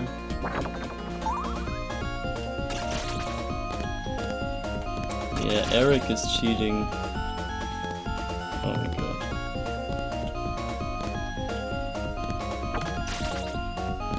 Oh my god, whatever, I take it. Whatever.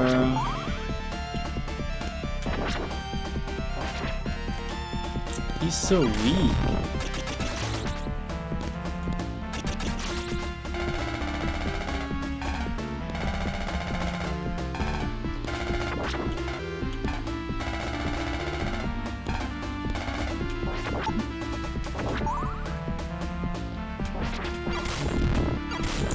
So damn weak. Yeah, anyway, we're through here. Now there's Frankenstein. I'm gonna save for good measure.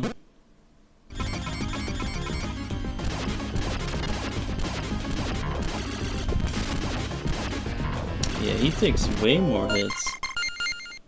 Eric takes way more hits.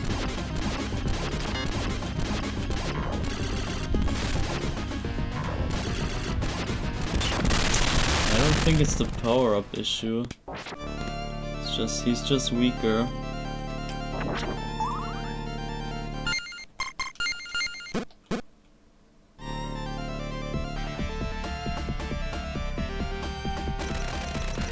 And those biker guys again.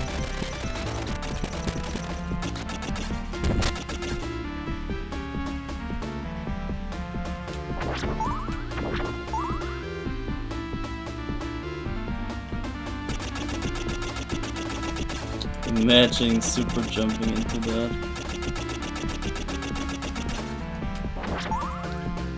Alright. That was that.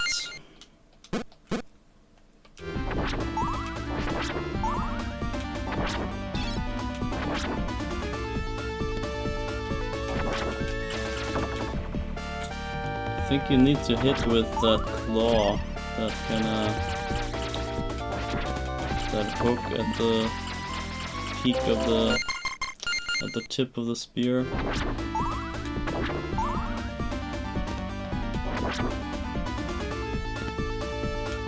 Oh well.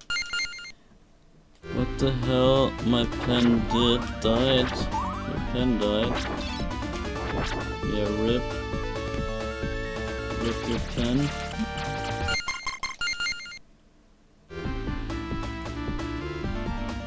When will this end? Yeah, this ends when Dracula is dead.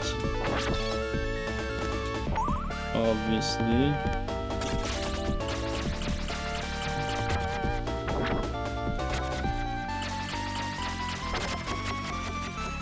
Bro, it didn't hit.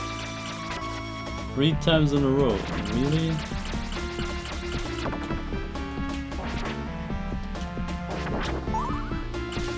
Oh my god, wrong button. Oh, maybe I should reset the health here. Not sure. Yeah, let me see. What if I die here? I think you come right back here, yeah. It's probably better.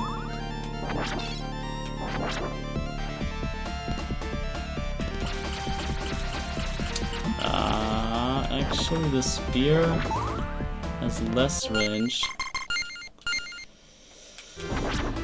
I'm not so sure. And we lose all the crystals again.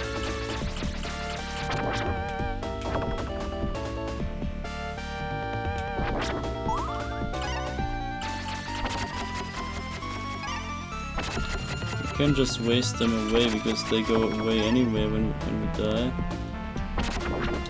Regardless.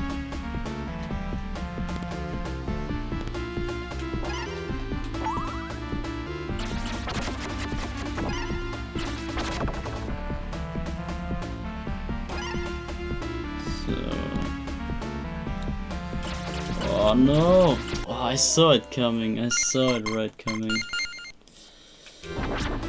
I was waiting just for that bat, but then it didn't show up, and then I was, yeah, whatever, let me go on.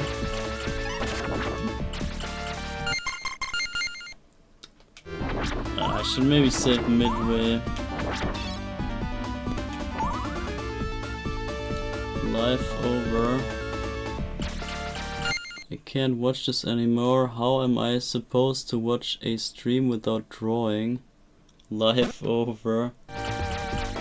Yeah, well, gotta find a new purpose then.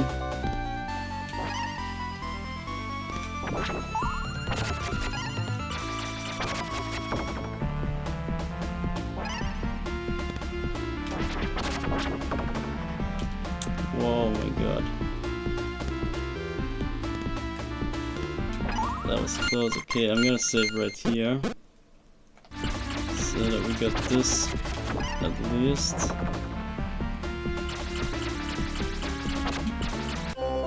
Okay, well.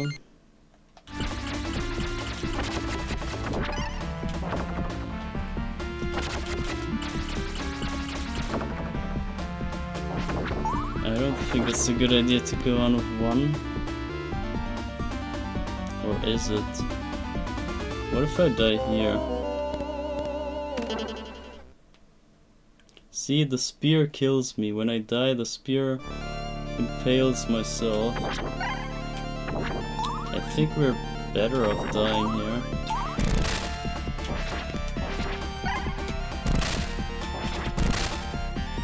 And there's the boss anyway, so it's just this guy. And we know him already.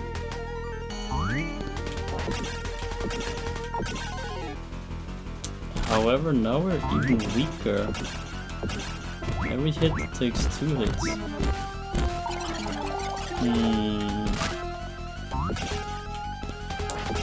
Yeah, I guess it's fair.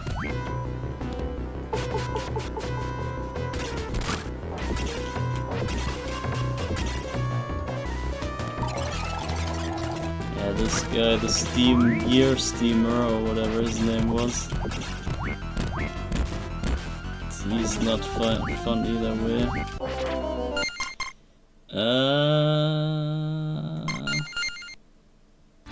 Yeah, let's see.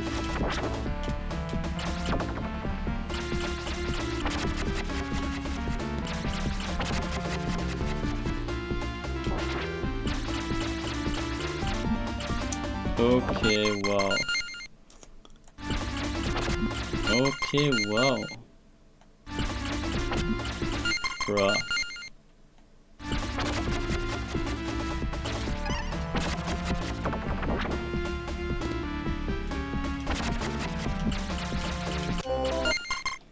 Oh, not safe.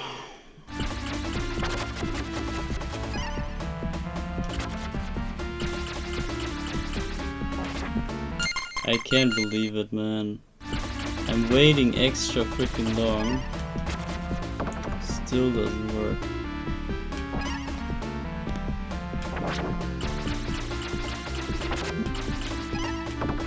Bruh. What if we beat this guy without damage? Can you imagine? Nah, whatever. Okay, we take this here. It's fine.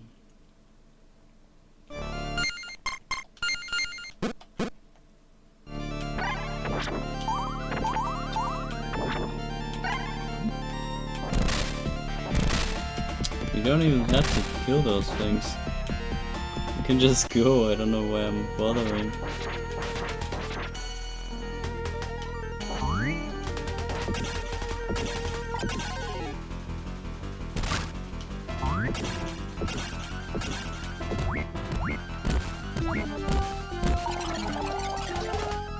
I never know what this guy does. It's always some weird transformation and I never know which one. They all look the same, but yet they're not. Oh, what?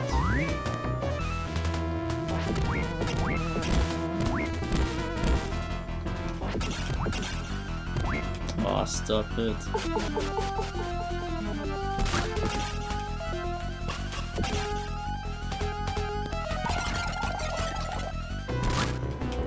I just figured the stage is not even symmetrical.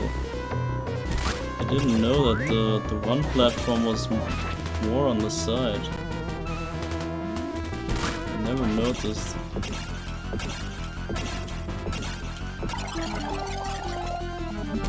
Come on. No way. Oh my god, I almost lost that. Okay, screw you, Gear Steamer.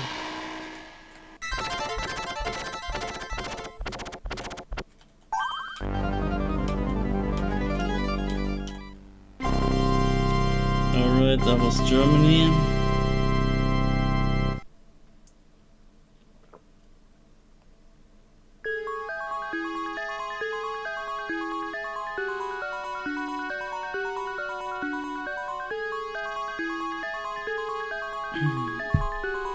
Alright, so the drinking that I forgot last time. This is your fault, you cursed me. I don't know. Maybe Dracula cursed us all. Alright, just 2 more levels. Then we're done with this whole thing.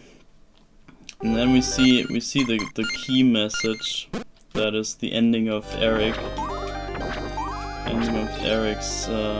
campaign.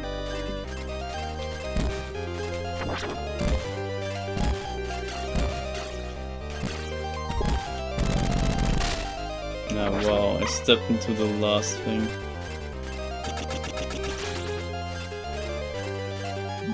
Oh wow, wow, wow, wow, wow.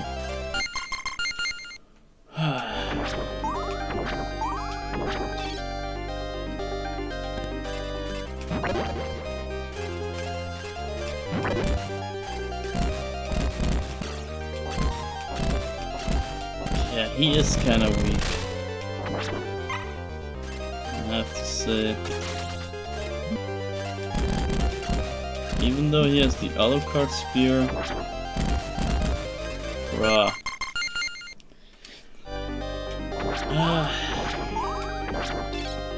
I mean, Alucard is supposed to be pretty strong. Because he's not even a human. But maybe his craftsmanship is not that good. So his spear maybe not holds as much power as he does.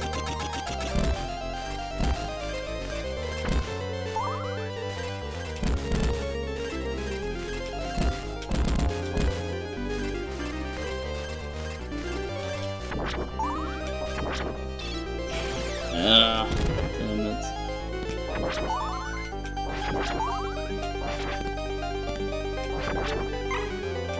They censored that in the European version. That fountain turning red, they just left it blue for some reason. Oh my god, are you serious? And I didn't save anywhere. Great.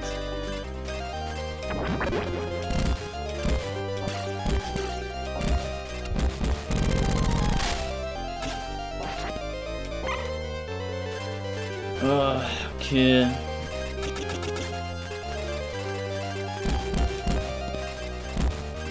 Damn it. Okay, this time I'm aware of this thing.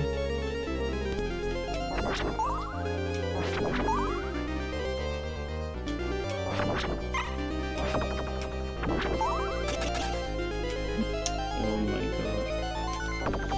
Yeah, we take that.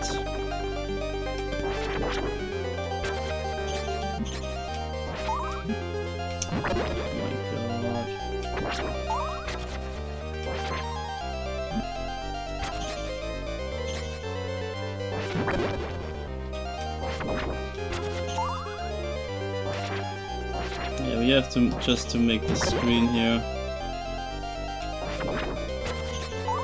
I don't have the patience for this. Can never deal with those guys, so I'm gonna get killed here. Refresh my health real quick. It's a legit strat, so we can do that.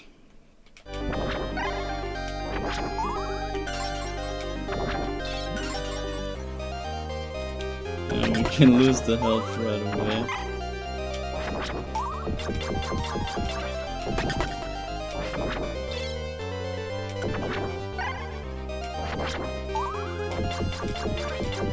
Yeah, okay, it counts as 2 hits. You can somewhat hear it.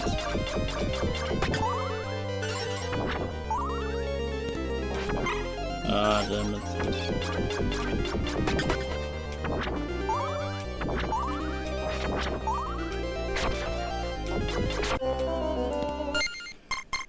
Oh my god. Pen fixed, stream is watchable. Okay, I'm glad. Glad your pen got back to life.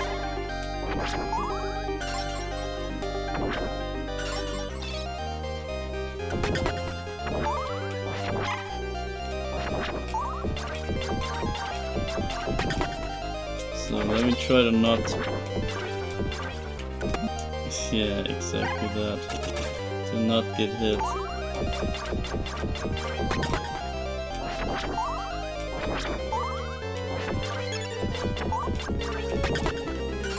my god.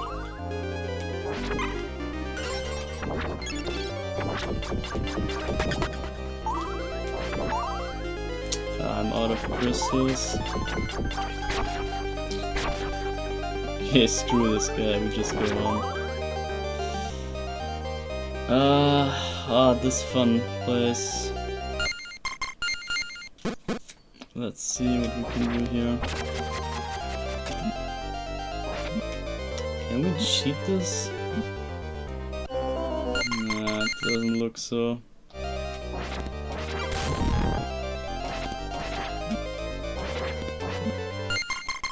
Oh, I hate this.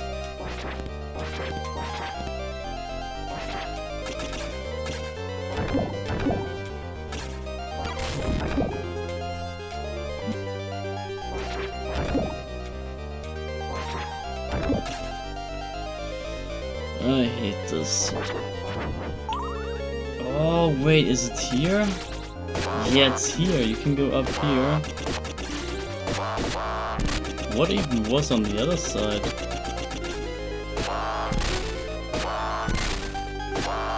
I gotta know. What was here? Oh, that was the swing. And then we had to climb the tower. But now we can climb the tower already. And it might be easier. Oh shit, wait. Where am I? Oh no, I can't load. Let's see. Where do I come? Right here. Okay, this is fine. We take that.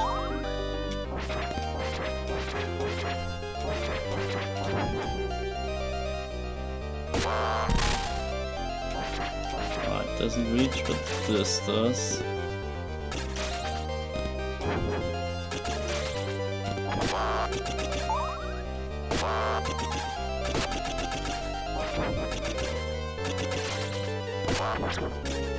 So they even force you to go up here, it's not even optional, because otherwise you can't even proceed here.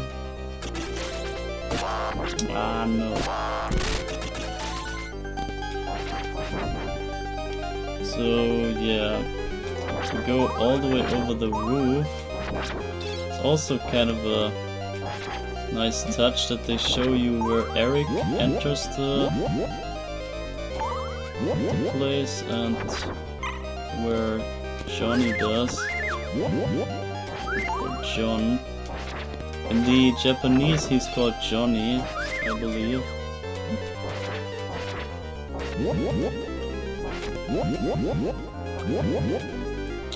There's infinite of those. Okay. Not anymore. Get me over here. Ah, yes. Yeah, see, now we're at the top of this tower. We could have went the other way. Lol. Could have went the left side maybe. After we did John's path.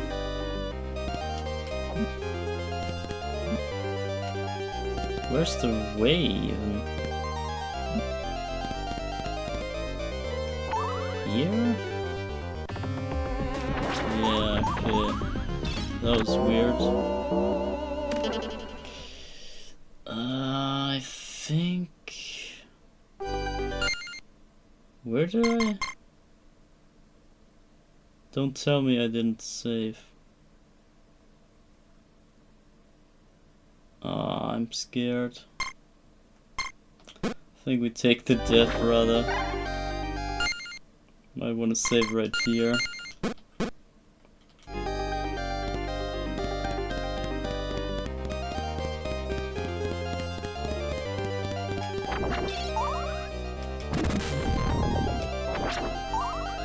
Okay, I think that's better. Alright.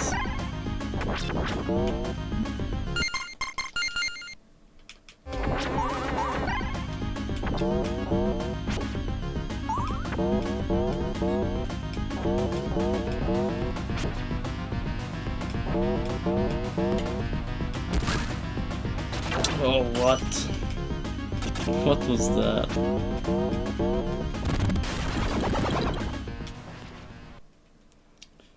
Okay, I don't know if that was good. I think we need the health. We need the health for the next stage, or the next level thing. next place, and I want to also keep the normal power up here, this one.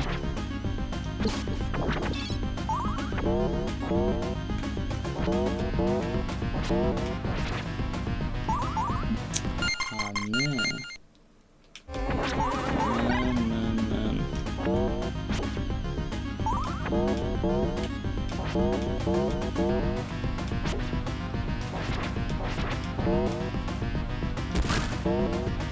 No, nah, bro. This is so unfair.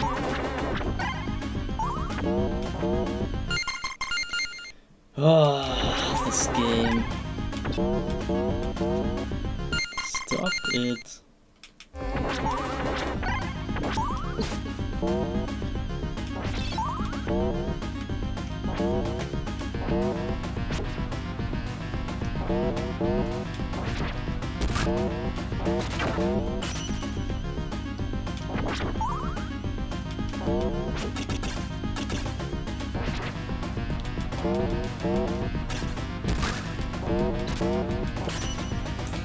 Die already. Okay, finally. And now here we save with the power up. And I hope there's another one here somewhere.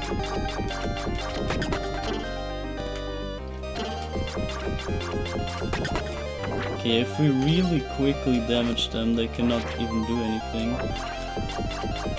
They're stun locked. They can't move when you damage them. Yeah.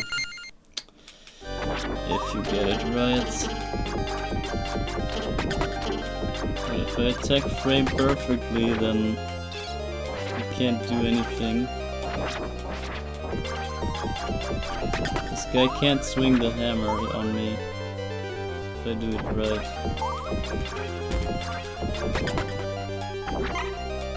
So that's pretty powerful here on Eric. That we can do the double hit thing and keep people at bay.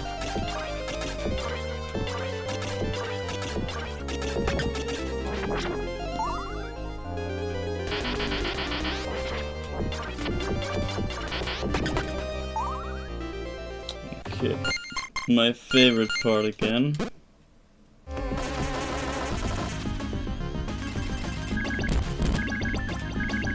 Should go easier. Can just do this, right? That's mega OP. I don't know if that even works, but I'm gonna try. Ah, yeah, we can do this. I totally forgot this attack. We can just do this attack.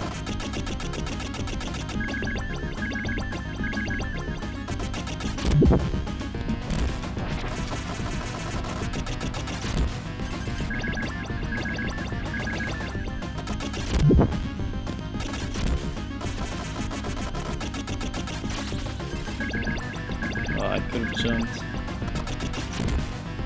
Yeah, with Eric this is not a big deal.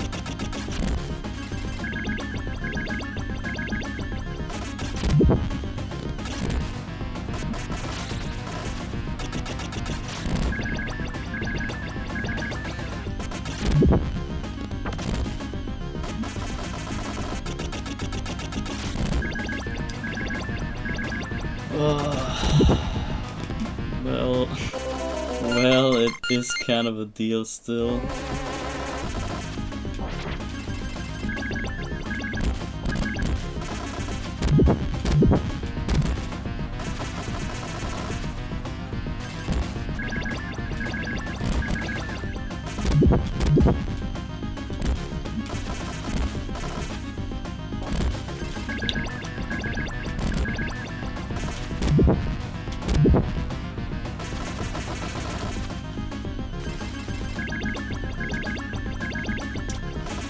Oh my gosh, why is this fight so awful?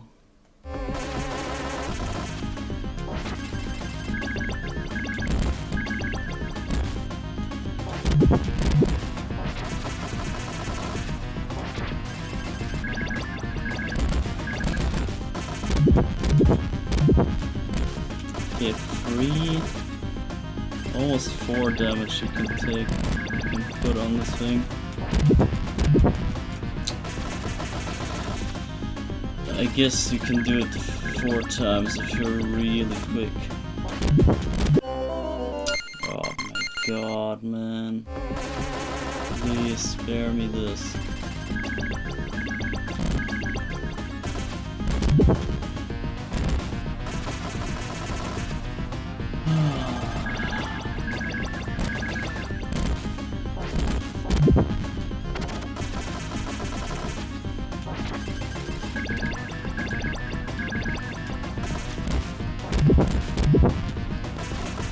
I'll just jump and attack or do something like this.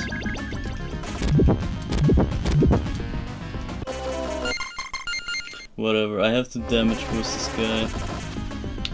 This is too awkward.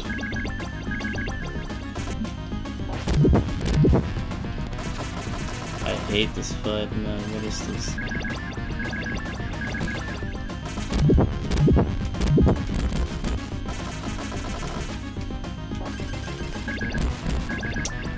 This is not fun. Okay, one more. As if I would ever live that.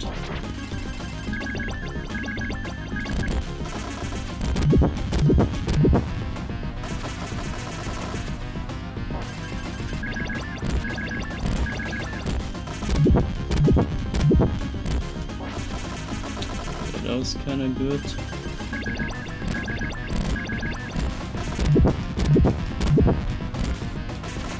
I think that's better if you do the diagonal here. Get rid of basically both of the fireballs.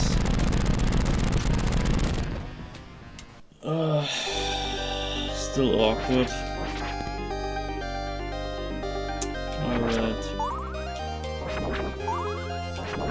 At least the final boss here is not that hard.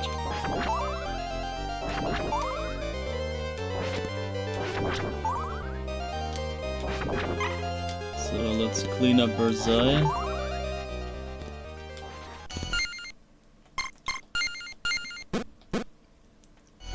Let's get this over with.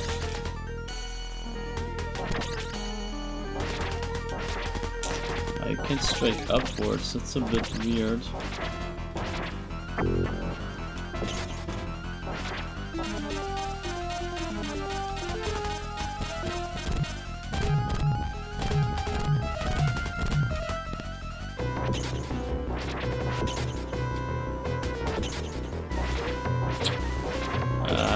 Well, it's not too great to attack with Eric. Like in the air, okay.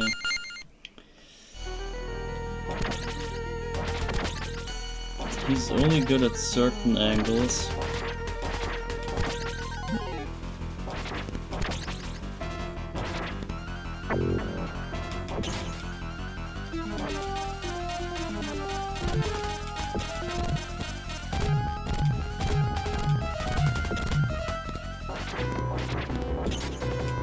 I could maybe do the jump trick.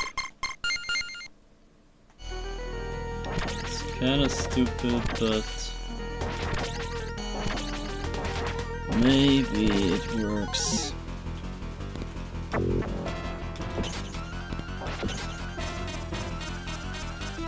Yeah, this one I can just reach high up when he comes by. That's it's not a nice way to do this.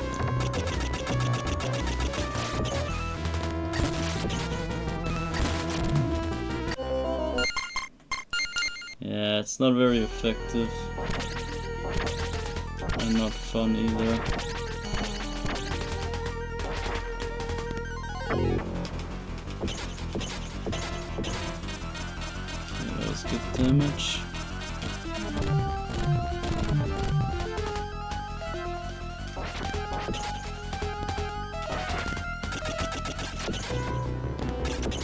Okay, maybe now.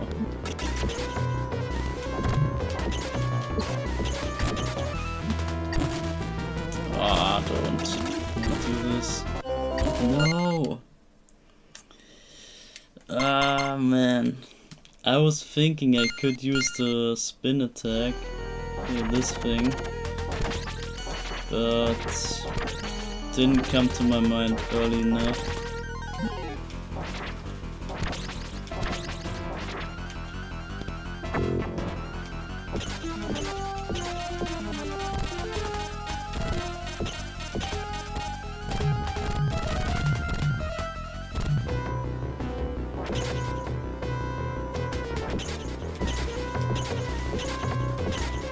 There we go. Oh my god. What was that?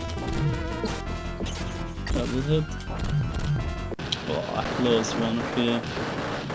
It's kind of a struggle with Eric here, I must say.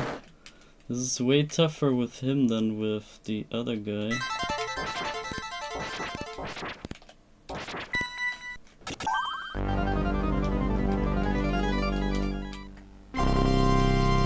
Anyway, we got this done. Only one more stage to go. And the whole thing took us barely an hour.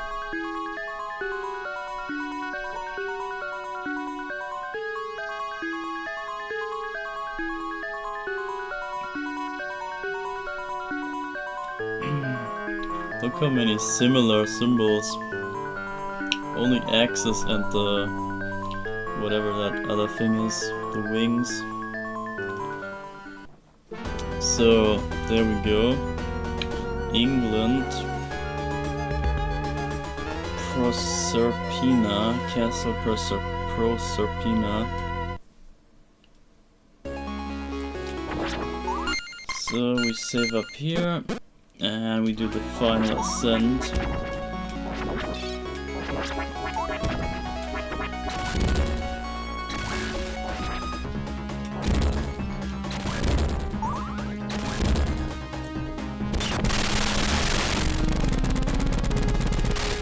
And we go for the crazy castle again with a different music.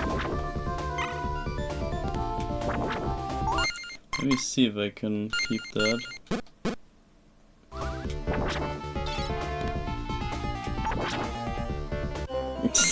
Never mind. No Scandinavia. Yeah, I don't know. Scandinavia is kinda not really Europe.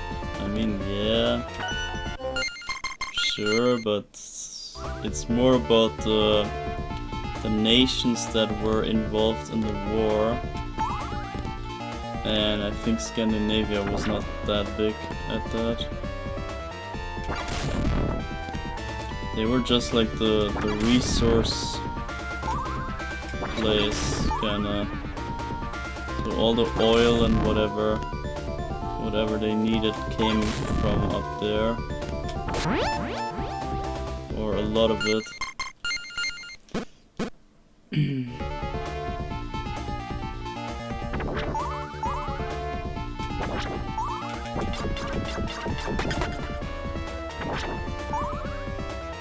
How do we do this?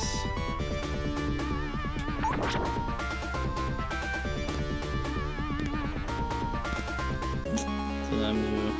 Damn! Oh my god. Yeah, if you get hit once, then you're screwed.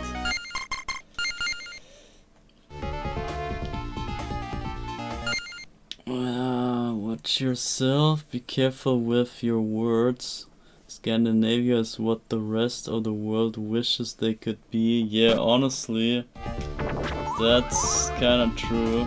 There's something to that. Because I think Scandinavia is really...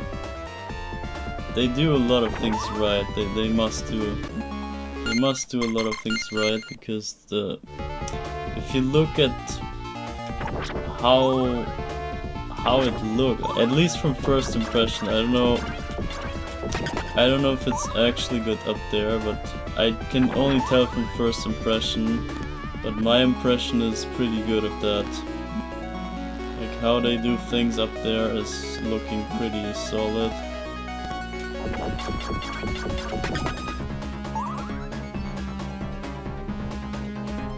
Okay, if we die here, we hopefully come back there.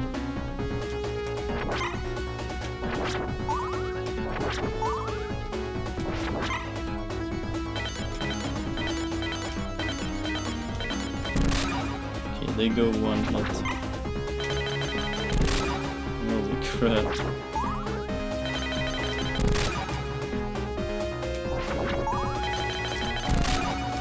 This time they always come from the right. That's weird. I wonder if that's an Eric thing. Eric's people come from the right and the other Johns come from the left. I don't know.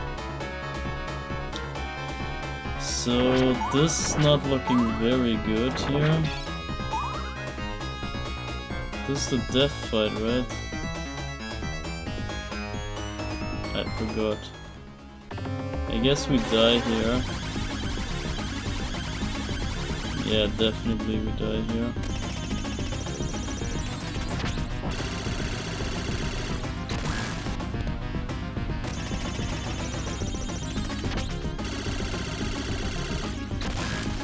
If I make this fight here, nah, it's pointless even. We can't even. I think we have to die. We have to die to this. All the gems go, all the jewels go. But it's whatever. Get the health back.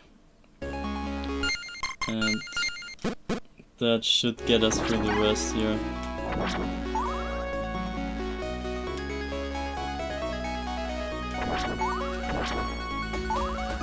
Preach, preach, preach, amen. Amen. I have no idea what you're talking, man.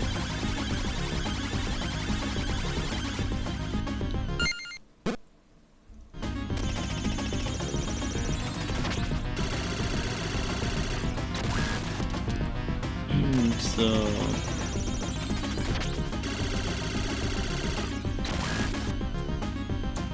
get all those shots here off.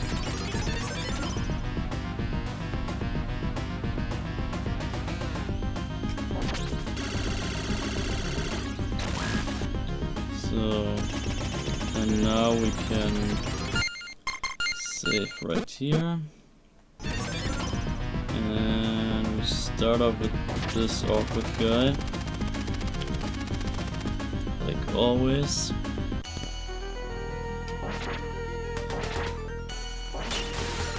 So, we dodge his tail, then we attack him.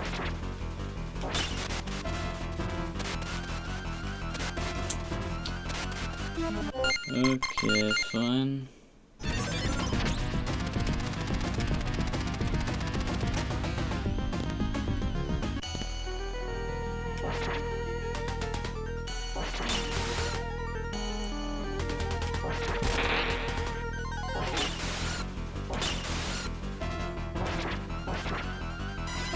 Hey, wait, he's way easier now. Or, yeah, a bit easier. Oh, no way, I jumped down, oh my god. Yeah, well, okay, let's fight this guy first. Ah, man.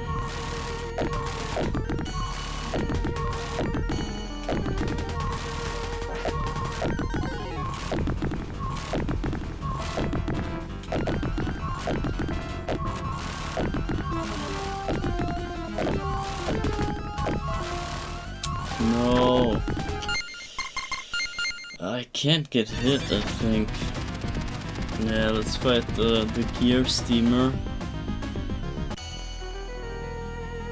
I meant all that stuff about Scandinavia so true, the realest, bestest, Scandinavia #1. Honestly true, yeah. I really think so. In Germany, I would say they have the best approach to things. They're very, yeah, not futuristic, but they got a lot of things right. And there are a lot of, I don't know, how do you say, when they're kind of ahead of the other states. of the other countries. Oh god damn it, this fucking fight. Ah! Ah, I hate this game.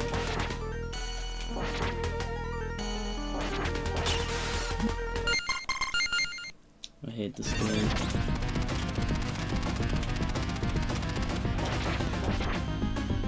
Yeah, so I don't know. For example, in Scandinavia they have... Actually I don't know, but I'm just assuming that they have like...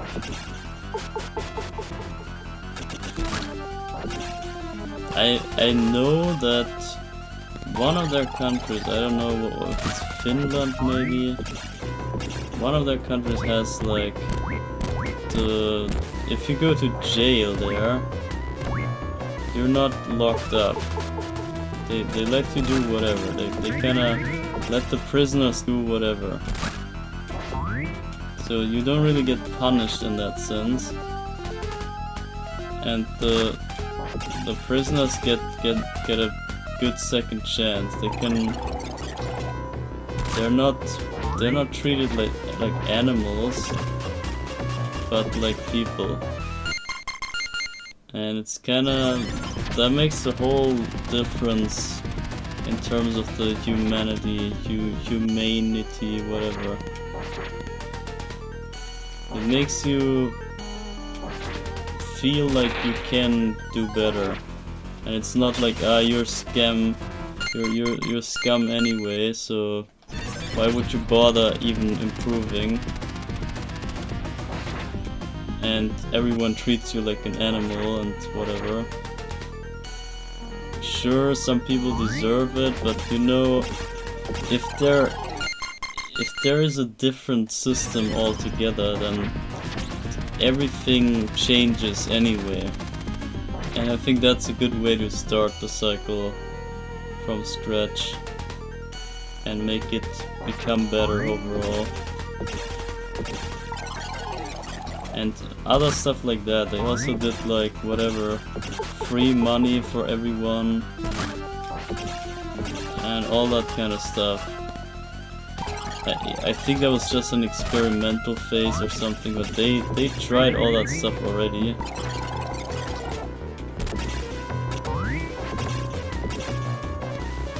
Did we beat the first guy?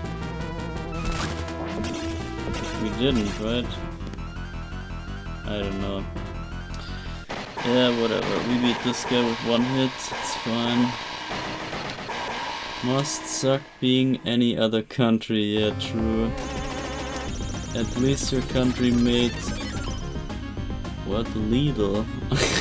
I don't know. I think... Yeah, it could be. I don't know where that exactly comes from, but... Could be. That's like every Scandinavian prison. Every prison cell looks better than my entire house. Yeah, true. That's what I'm talking. And that's way better, right? I would rather be a criminal there. But it's, you know... It's just making everything better. It reduces the criminals altogether. It's not just... Wow. Whoa. It's not just that the prison is better and the punishment is arguably less. It just makes the people people. And that... I don't know. I mean, people do mistakes, people do missteps. But if you're branded for life and you're like, okay, it's whatever, like you're done, then where's your motivation to ever get better? And they take the motivation away in normal prisons, I guess. It's just the whole mindset. If you think it through, then it makes sense. But yeah, well, we're not used to making sense. Can I ever beat this crap here, please?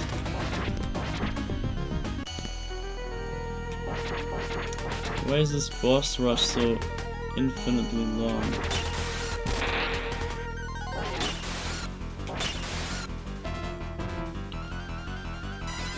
Come on. Got that damage. 1 and 2. And now's the jumping phase.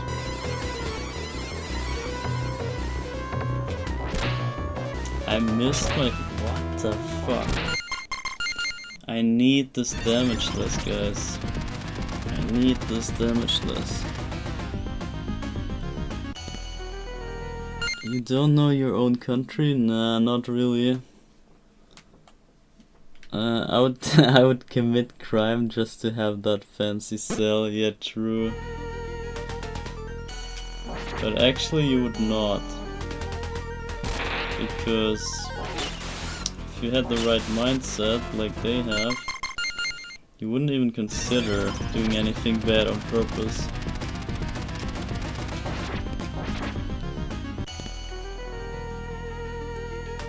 I don't even know how the system works, to be honest, so I can't really say what exactly they do, how they deal with all this. But I'm just saying that they are kind of ahead of time with a lot of things. And stuff just works.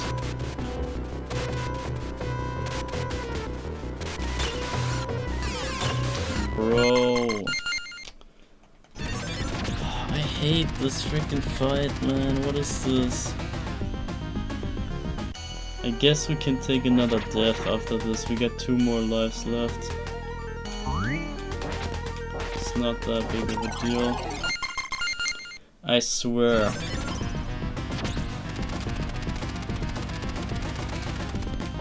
Is this the fatty? Oh, we beat the fatty. We beat the fatty damageless, right? Or not?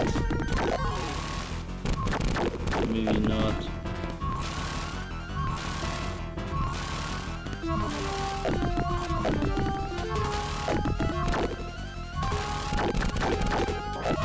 Oh my gosh.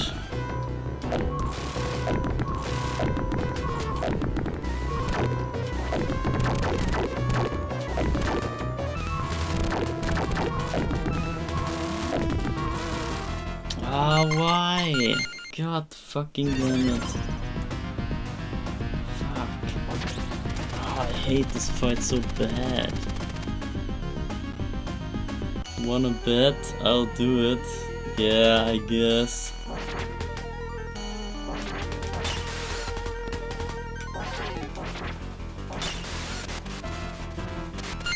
I swear, can you ever beat this fight without getting hit? Is that even possible? I don't think it's possible.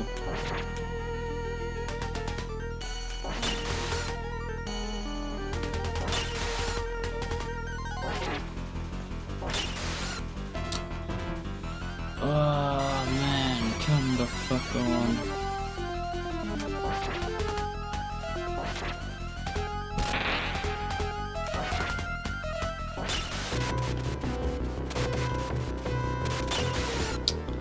Fuck this bullshit. Okay, bullshit. I have no fucking words for this anymore. God fucking damn it. Get me out of this bullshit.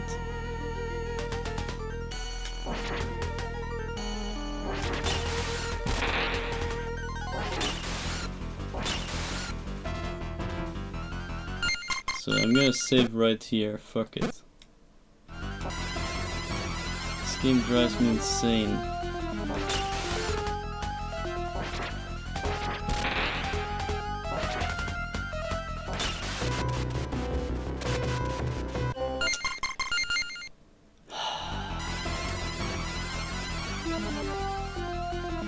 Yeah, Eric sucks. Eric sucks, man. When it comes to aerial stuff, he is so bad. Anything on the ground, fine.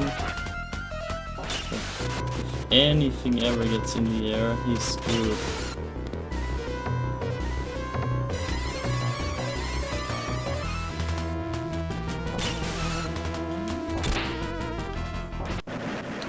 Okay, finally. Oh my god. That's only one guy down. 20 bucks say I'll go to fancy jail. Yeah, I guess.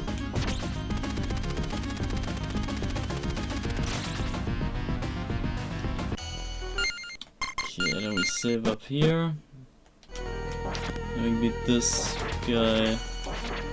Freaking German bot. Get this guy down.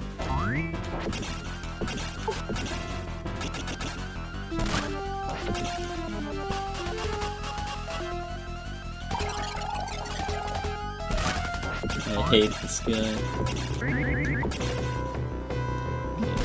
What? What? The hell was that, man?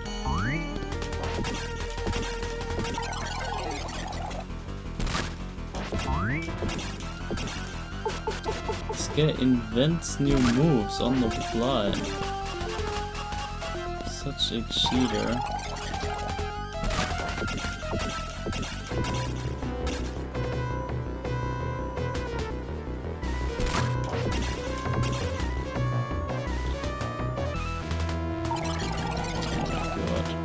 I never know which move he does. Go away. Go the hell away from me. Bro.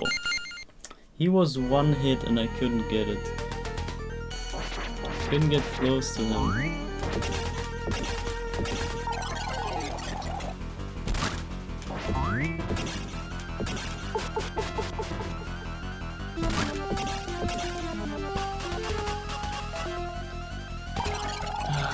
Come on. Come the hell on.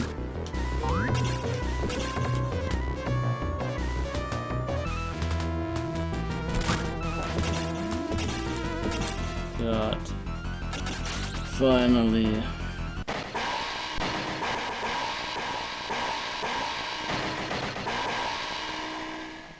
Well, guess I gotta go to jail for real, cause I ain't losing 20 bucks.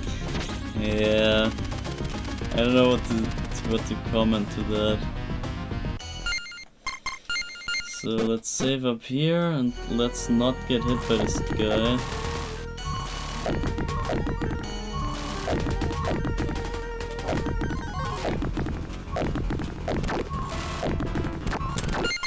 I said not.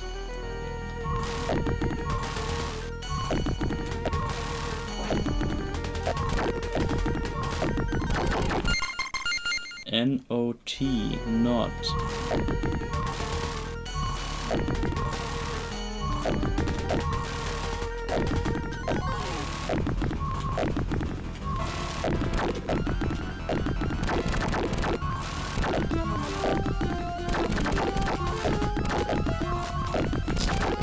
Bro, where do you dodge this? Where? There's no place.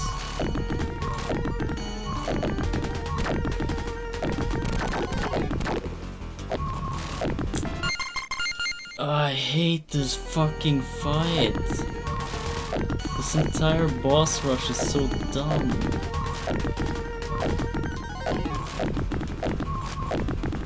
I don't have the freaking patience for this.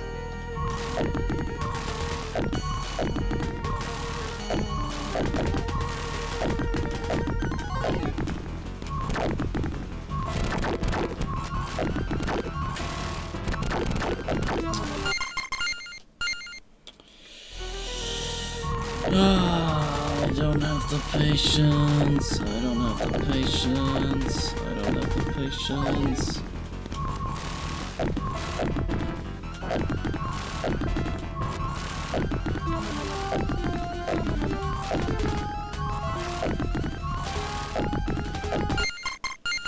What if we save here?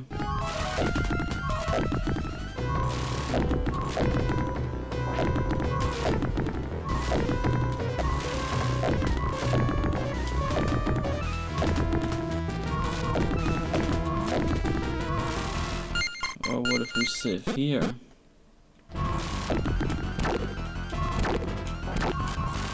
Bruh.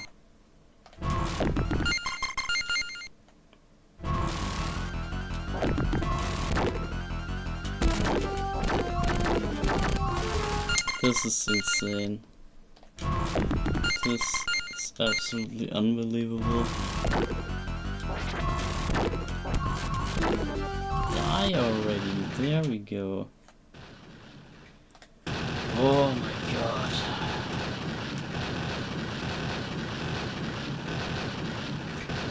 Imagine doing this in one try. The whole game in one go. Imagine. And without getting hit. Imagine damageless through the whole game. I could never.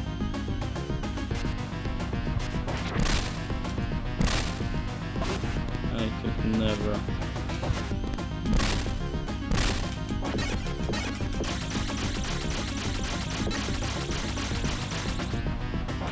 Freaking never. Ever.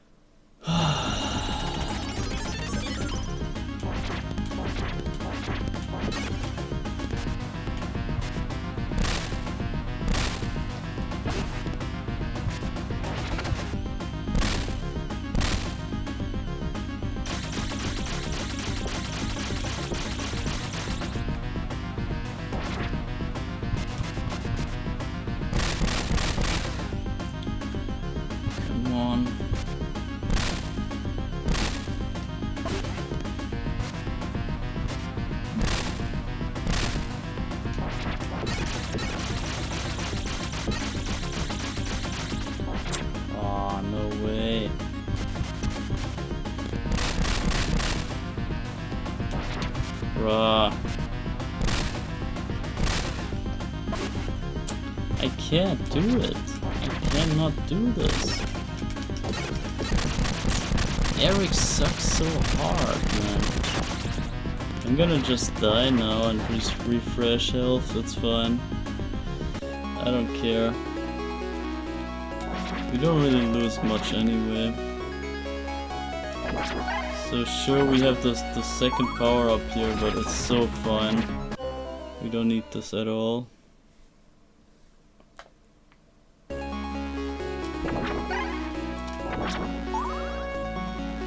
And also the crystals, whatever.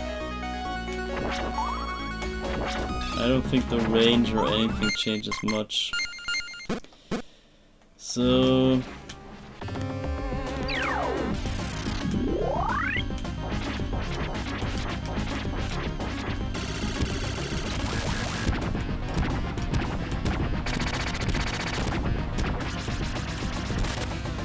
Okay, I didn't...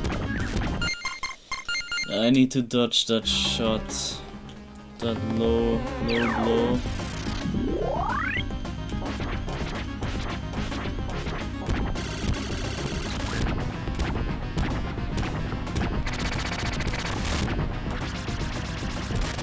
Yeah, this one.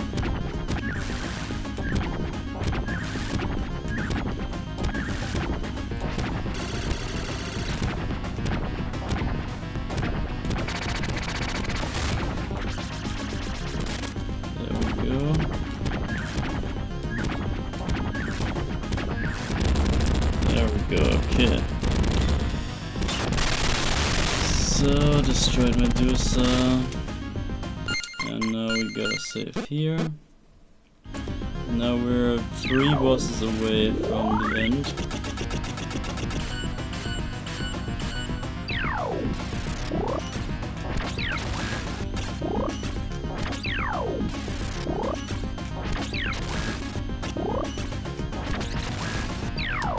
Yeah, that's kind of a long fight here with this guy.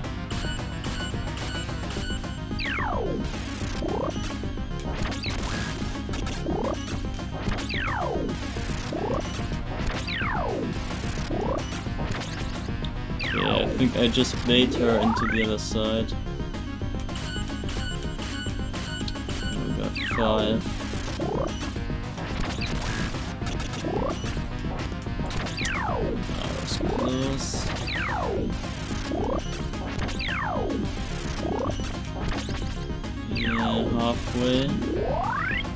This is the longest fight. Because of all the million hits that you need here.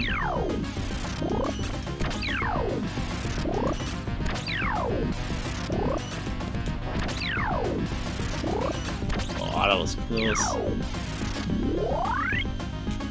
I thought the time was not enough, but it was.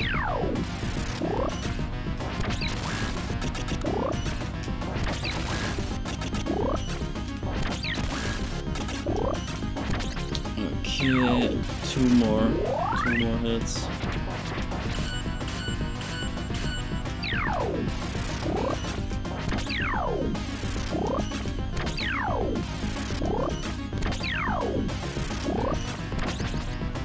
One more hit.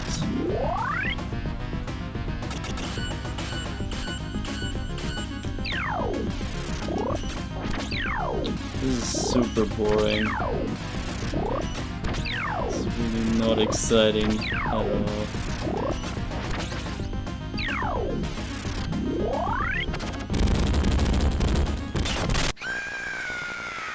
And she is a rip.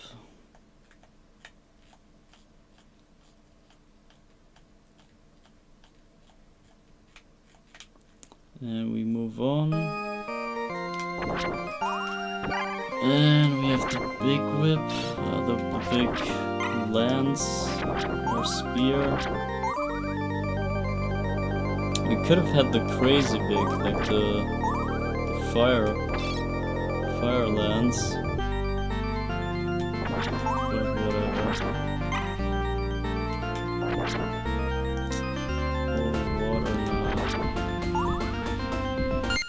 Okay, then we do the final save state, or not final save state, but final,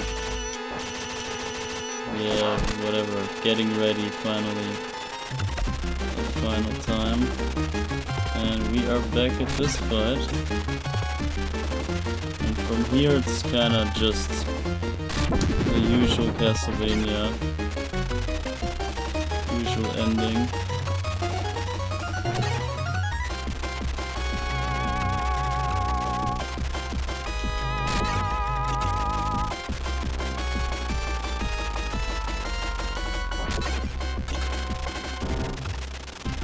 Now I know what to do at least.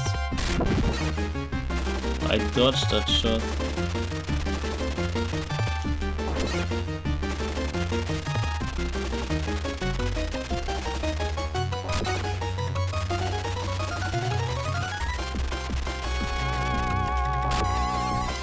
Okay, now this weird assassin guy. I don't know what that even is. We could save, but I'm gonna...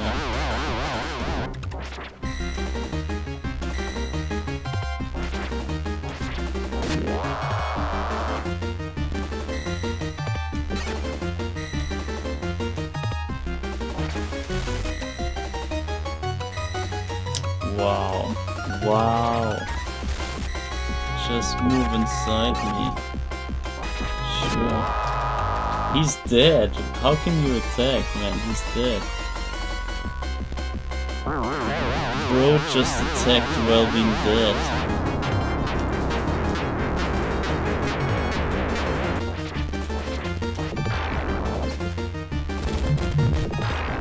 Oh yeah, Eric could do it.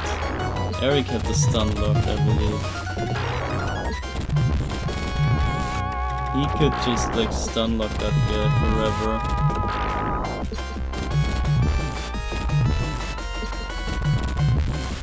There was no way he could attack even. Like aside from the fire thing. Okay, well, spoke too soon, but I will get there without damage. And then we tank him all the way. I think Eric is better with the final form.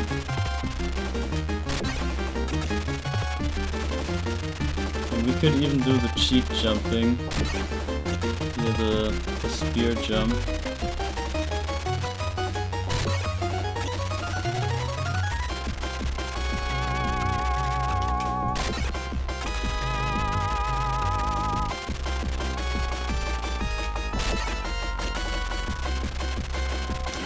Okay.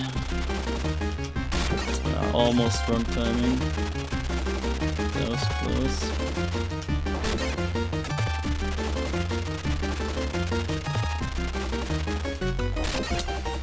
Again, almost messed it up.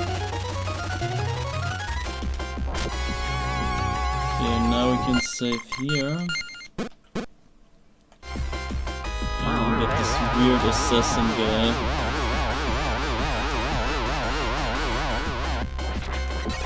I still don't really understand that form. Ah, shit. Close one.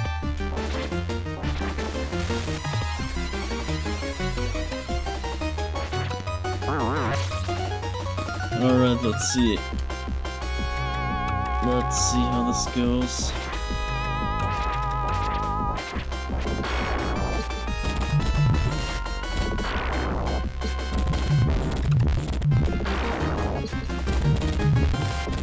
Oh yeah, you can, okay, this is how it works. You can just upwards.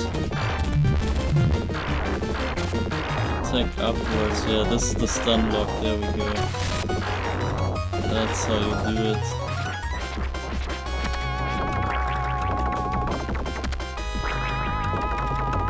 And you can even do this, and you're invincible while attacking.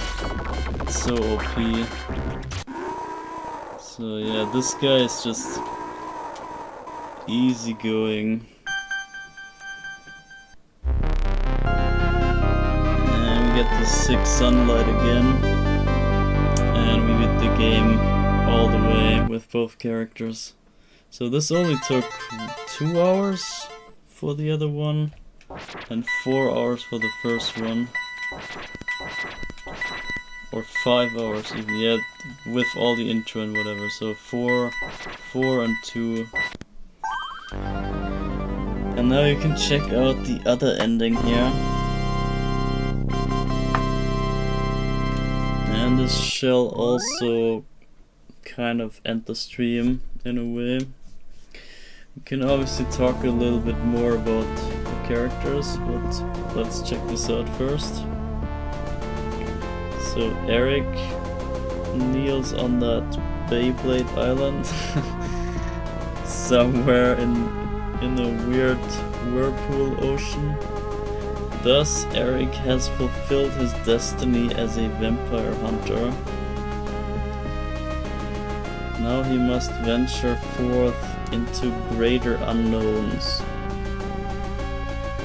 Is that it? I thought that was a different text. This was kinda... I thought there was a more indicating text. I think that was the German version, probably. I played the... No, this isn't even possible. You can't even play German here. Where did I see that? Maybe I read that up on the internet. That the ending text was a bit different, so... whatever. It basically indicates that he is going... yeah, for another adventure, or like there's more to his character. Obviously they didn't know that this would have a sequel at some point, so they couldn't foresee that this specific character is of any relevance later on. So the text was not really meant to show that. But for us now, knowing that there's another game, can now see what the greater things that to come, or whatever, greater things in the future, what they are. You can already see that coming.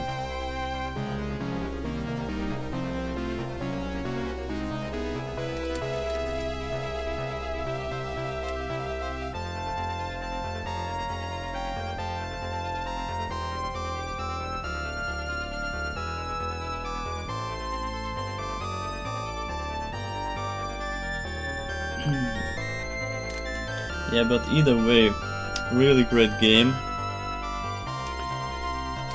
This is... I don't know, it's kind of a weird take on Castlevania.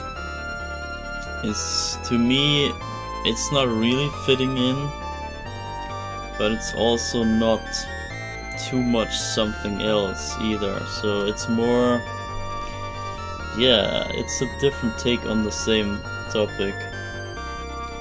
It feels weird having no Belmont and nothing, but I see how it could have worked if they had started a new era and a new kinda series from here on. If this was the first game in the new kinda new generation series, whatever. I see how it could have worked, but it turns out that they didn't do that. They didn't go that route, they didn't stick out the idea in the end. But either way, it's a really good game, and at least it's a good start in the duology of the Morris family, or Morris. Actually, it's kind of a trilogy if you think about it. If we take the Dracula novel, the book, also into account as its own story, that is like the first title of the Morris clan, and then this one here is the second occasion where they beat Dracula, and then I guess in Portrait of Ruin, which we will play next, that will be the third time that they fend off Dracula in some way. But yeah, that is it for Bloodlines, finally. I'm glad we're done with that. I hate this game. But yeah, it's a good title nonetheless, so I cannot speak any bad about this. It's very, very worth playing, so if you haven't played this game yet, you should maybe give it a try. Or watch a better playthrough than mine, because that was not a good showcase. Also, here's another good game, by the way. Okay, joking.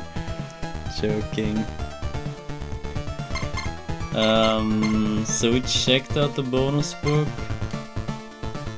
We can maybe check out the intro of the Japanese version, The Vampire Killer. It's the same game, but the intro I think shows a little bit of a more feminine looking Eric. And that's the only thing I can remember what the difference was. And the difficulty obviously is supposedly more easy. But let's see. Oh yeah, see, it even says 1917 is where the game plays.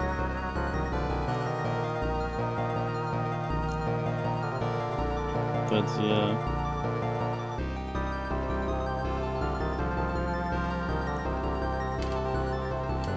See, that's Eric. Eric looking way more like a girl. But honestly, I like this better. It doesn't matter to me if he looks like a femboy or whatever.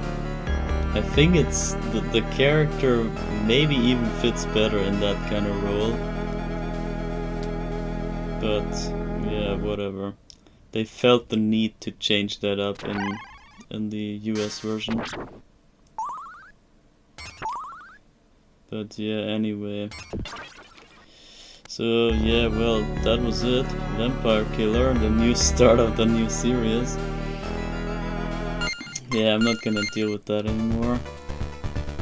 Why is he gay? Because he's Spanish. That's the explanation. Nah, I don't know. No idea. It's just a characteristic style choice, I guess. It has nothing really to say, I guess.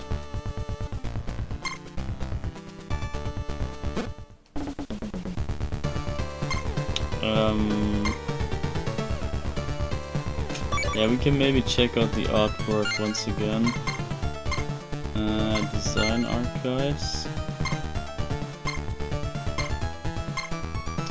It kinda takes a bit to load.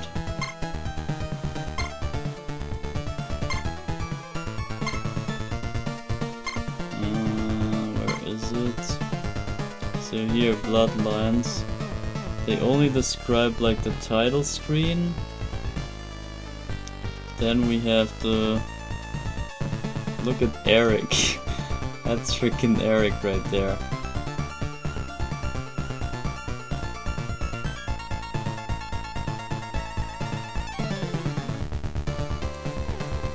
And that's John Morris.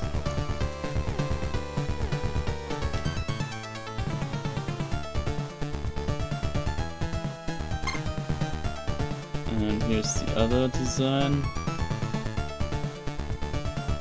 This kind of looks like Link to me. A little bit. So kind of a boy, but not too much, you know. I think that kind of fits him.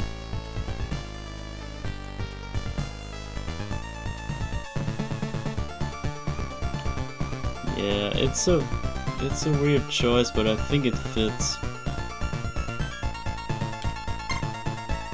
And then here we have the Dracula couple.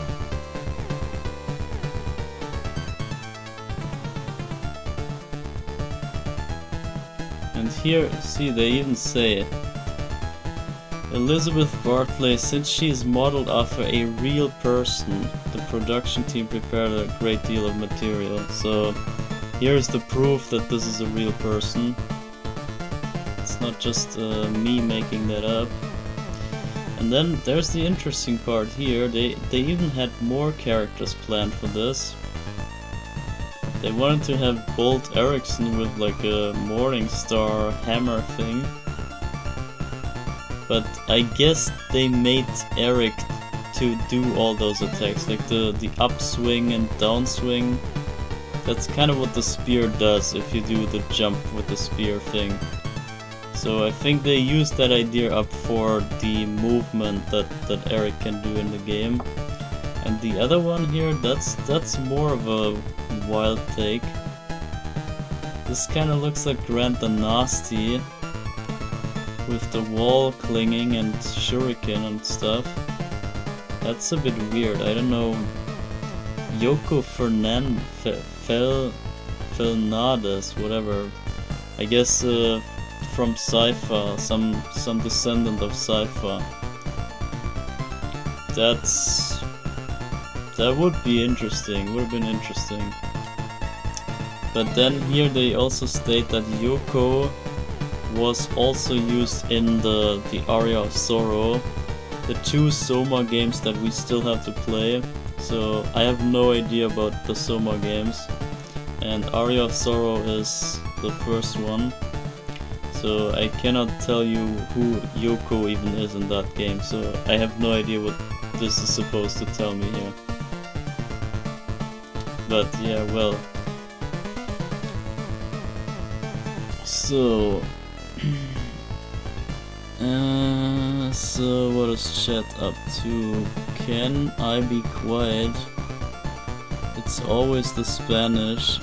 Always Spanish. Spanish is either really... Bro, can you stop it maybe? I can do better. It's always the LGBT bra. Yeah, I don't know. Nowadays people are kinda all over the place with their stuff. But yeah, maybe we can check the timeline if I find that again. It's here. Now where's the timeline?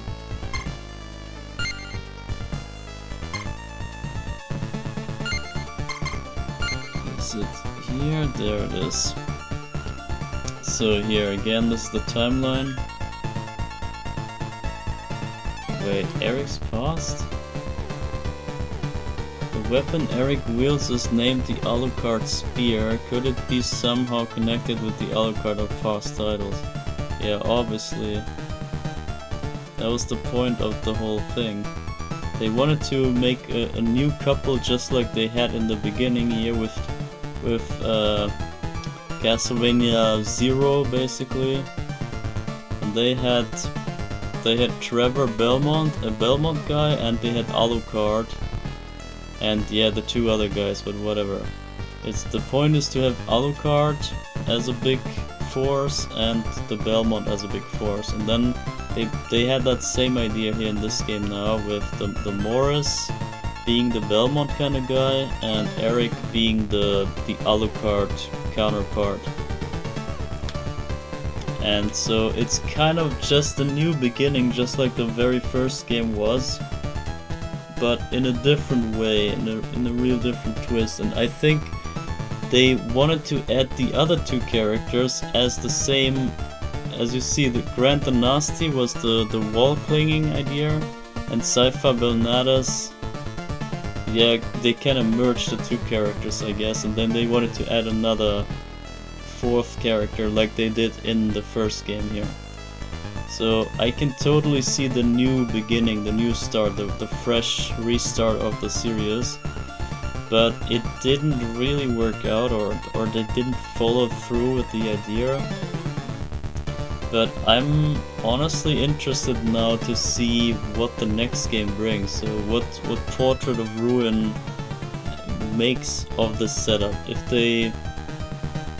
they do much with this, or if they go in a completely different direction. That's kinda interesting to see. But yeah, well. And also, this also in the timeline, this is the last game. There's only Portrait of Ruin is after this, which also plays in the Second World War, so it's a very fitting sequel in terms of the setting. And that marks the last traditional, or the last Castlevania game really. There's only the two Soma games in the future that kinda tell something. I don't know what they're up to, but they are not a classic tale of Belmont versus Dracula, I believe, but we gotta see. I can't speak too soon, but from what I heard, it's kinda more about like a Dracula inside story. But yeah, well, that was that. It's very interesting. All the two, there's always 2 games per saga in the Castlevania series, and it's always very interesting to see how they play into each other and what kind of assets they bring for the next game or for the previous game, how they explain different things in different games. It's very interesting to figure those things out for me. And what character is related to what, and what timeline is that, what other stuff happens in that kind of timeline. Kind of, yeah, it makes the whole thing really complicated, but also rich. Also makes the experience worth the effort. And yes, we're only missing 3 more games, or I'm only missing 3 more games, and that's one of them is the next game that we're gonna play next week, Portrait of Ruin. And yeah, we'll see how that goes. I don't know what to expect. It's a Metroidvania game, so I'm not expecting much, but honestly, now after reflecting on and spending more time with Bloodlines now, in general, like digging up more information about it and thinking more about what it means to the series and what it could set up and everything. After all that, it makes me wanna see more. Like I now wanna see. I'm now curious to see what they did in the next game with this kind of setup. It's really, now I'm kind of hooked. So before I was rather not even interested in Portrait of Ruin at all, because it's a Metroidvania and yeah, they kind of suck, you know. But I did also get a lot of value out of not Portrait of Ruin, what's the other name? Harmony of Dissonance, the Gameboy. Metroidvania. That was also another surprise that I didn't expect, and because of that I'm more cracked open, in my opinion, to let stuff in, maybe, if they deliver something. But yeah, we gotta see about that. So I think we wrap this up here. I think we had enough of this, and 7-hour stream, that's about fine for this catch-up game here.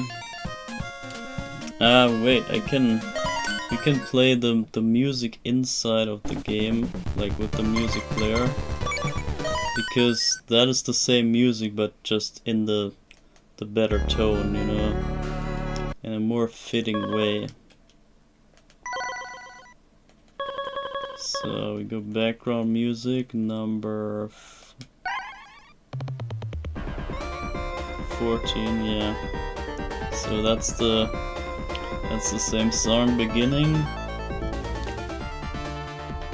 And also there's Bloody Tears. And I think we might want to end on Vampire Killer, because that is like doubling down on the meaning of this. Vampire Killer is the whip and the name of this game, and the new kinda the first title of the new saga, which never came to become a saga, but yeah. We can honestly play beginning, I think. But it sounds a bit weird as an ending music, so yeah, we go with Vampire Killer, it's fine. So guys, I'm gonna show you the end screen now. I'm done here. I hope you liked the showcase. I tried my best, it's just I'm not very good at this game. But yeah, we somehow made it with the help of a lot of save states.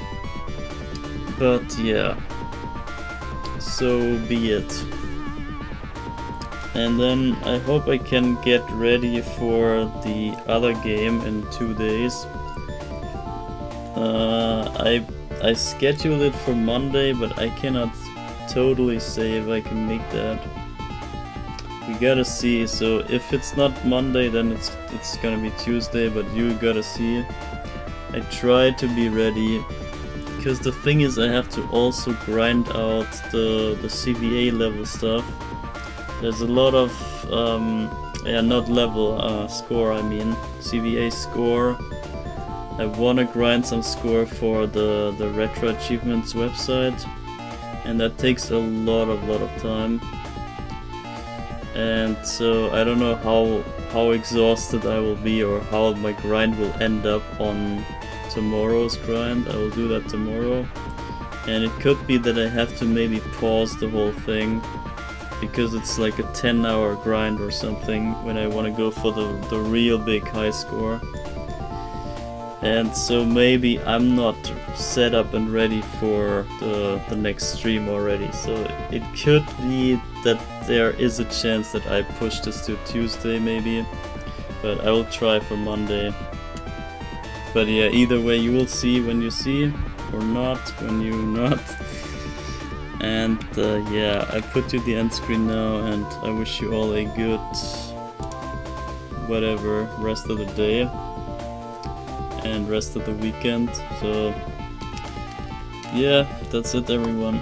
So enjoy yourselves and see you next week. Good night.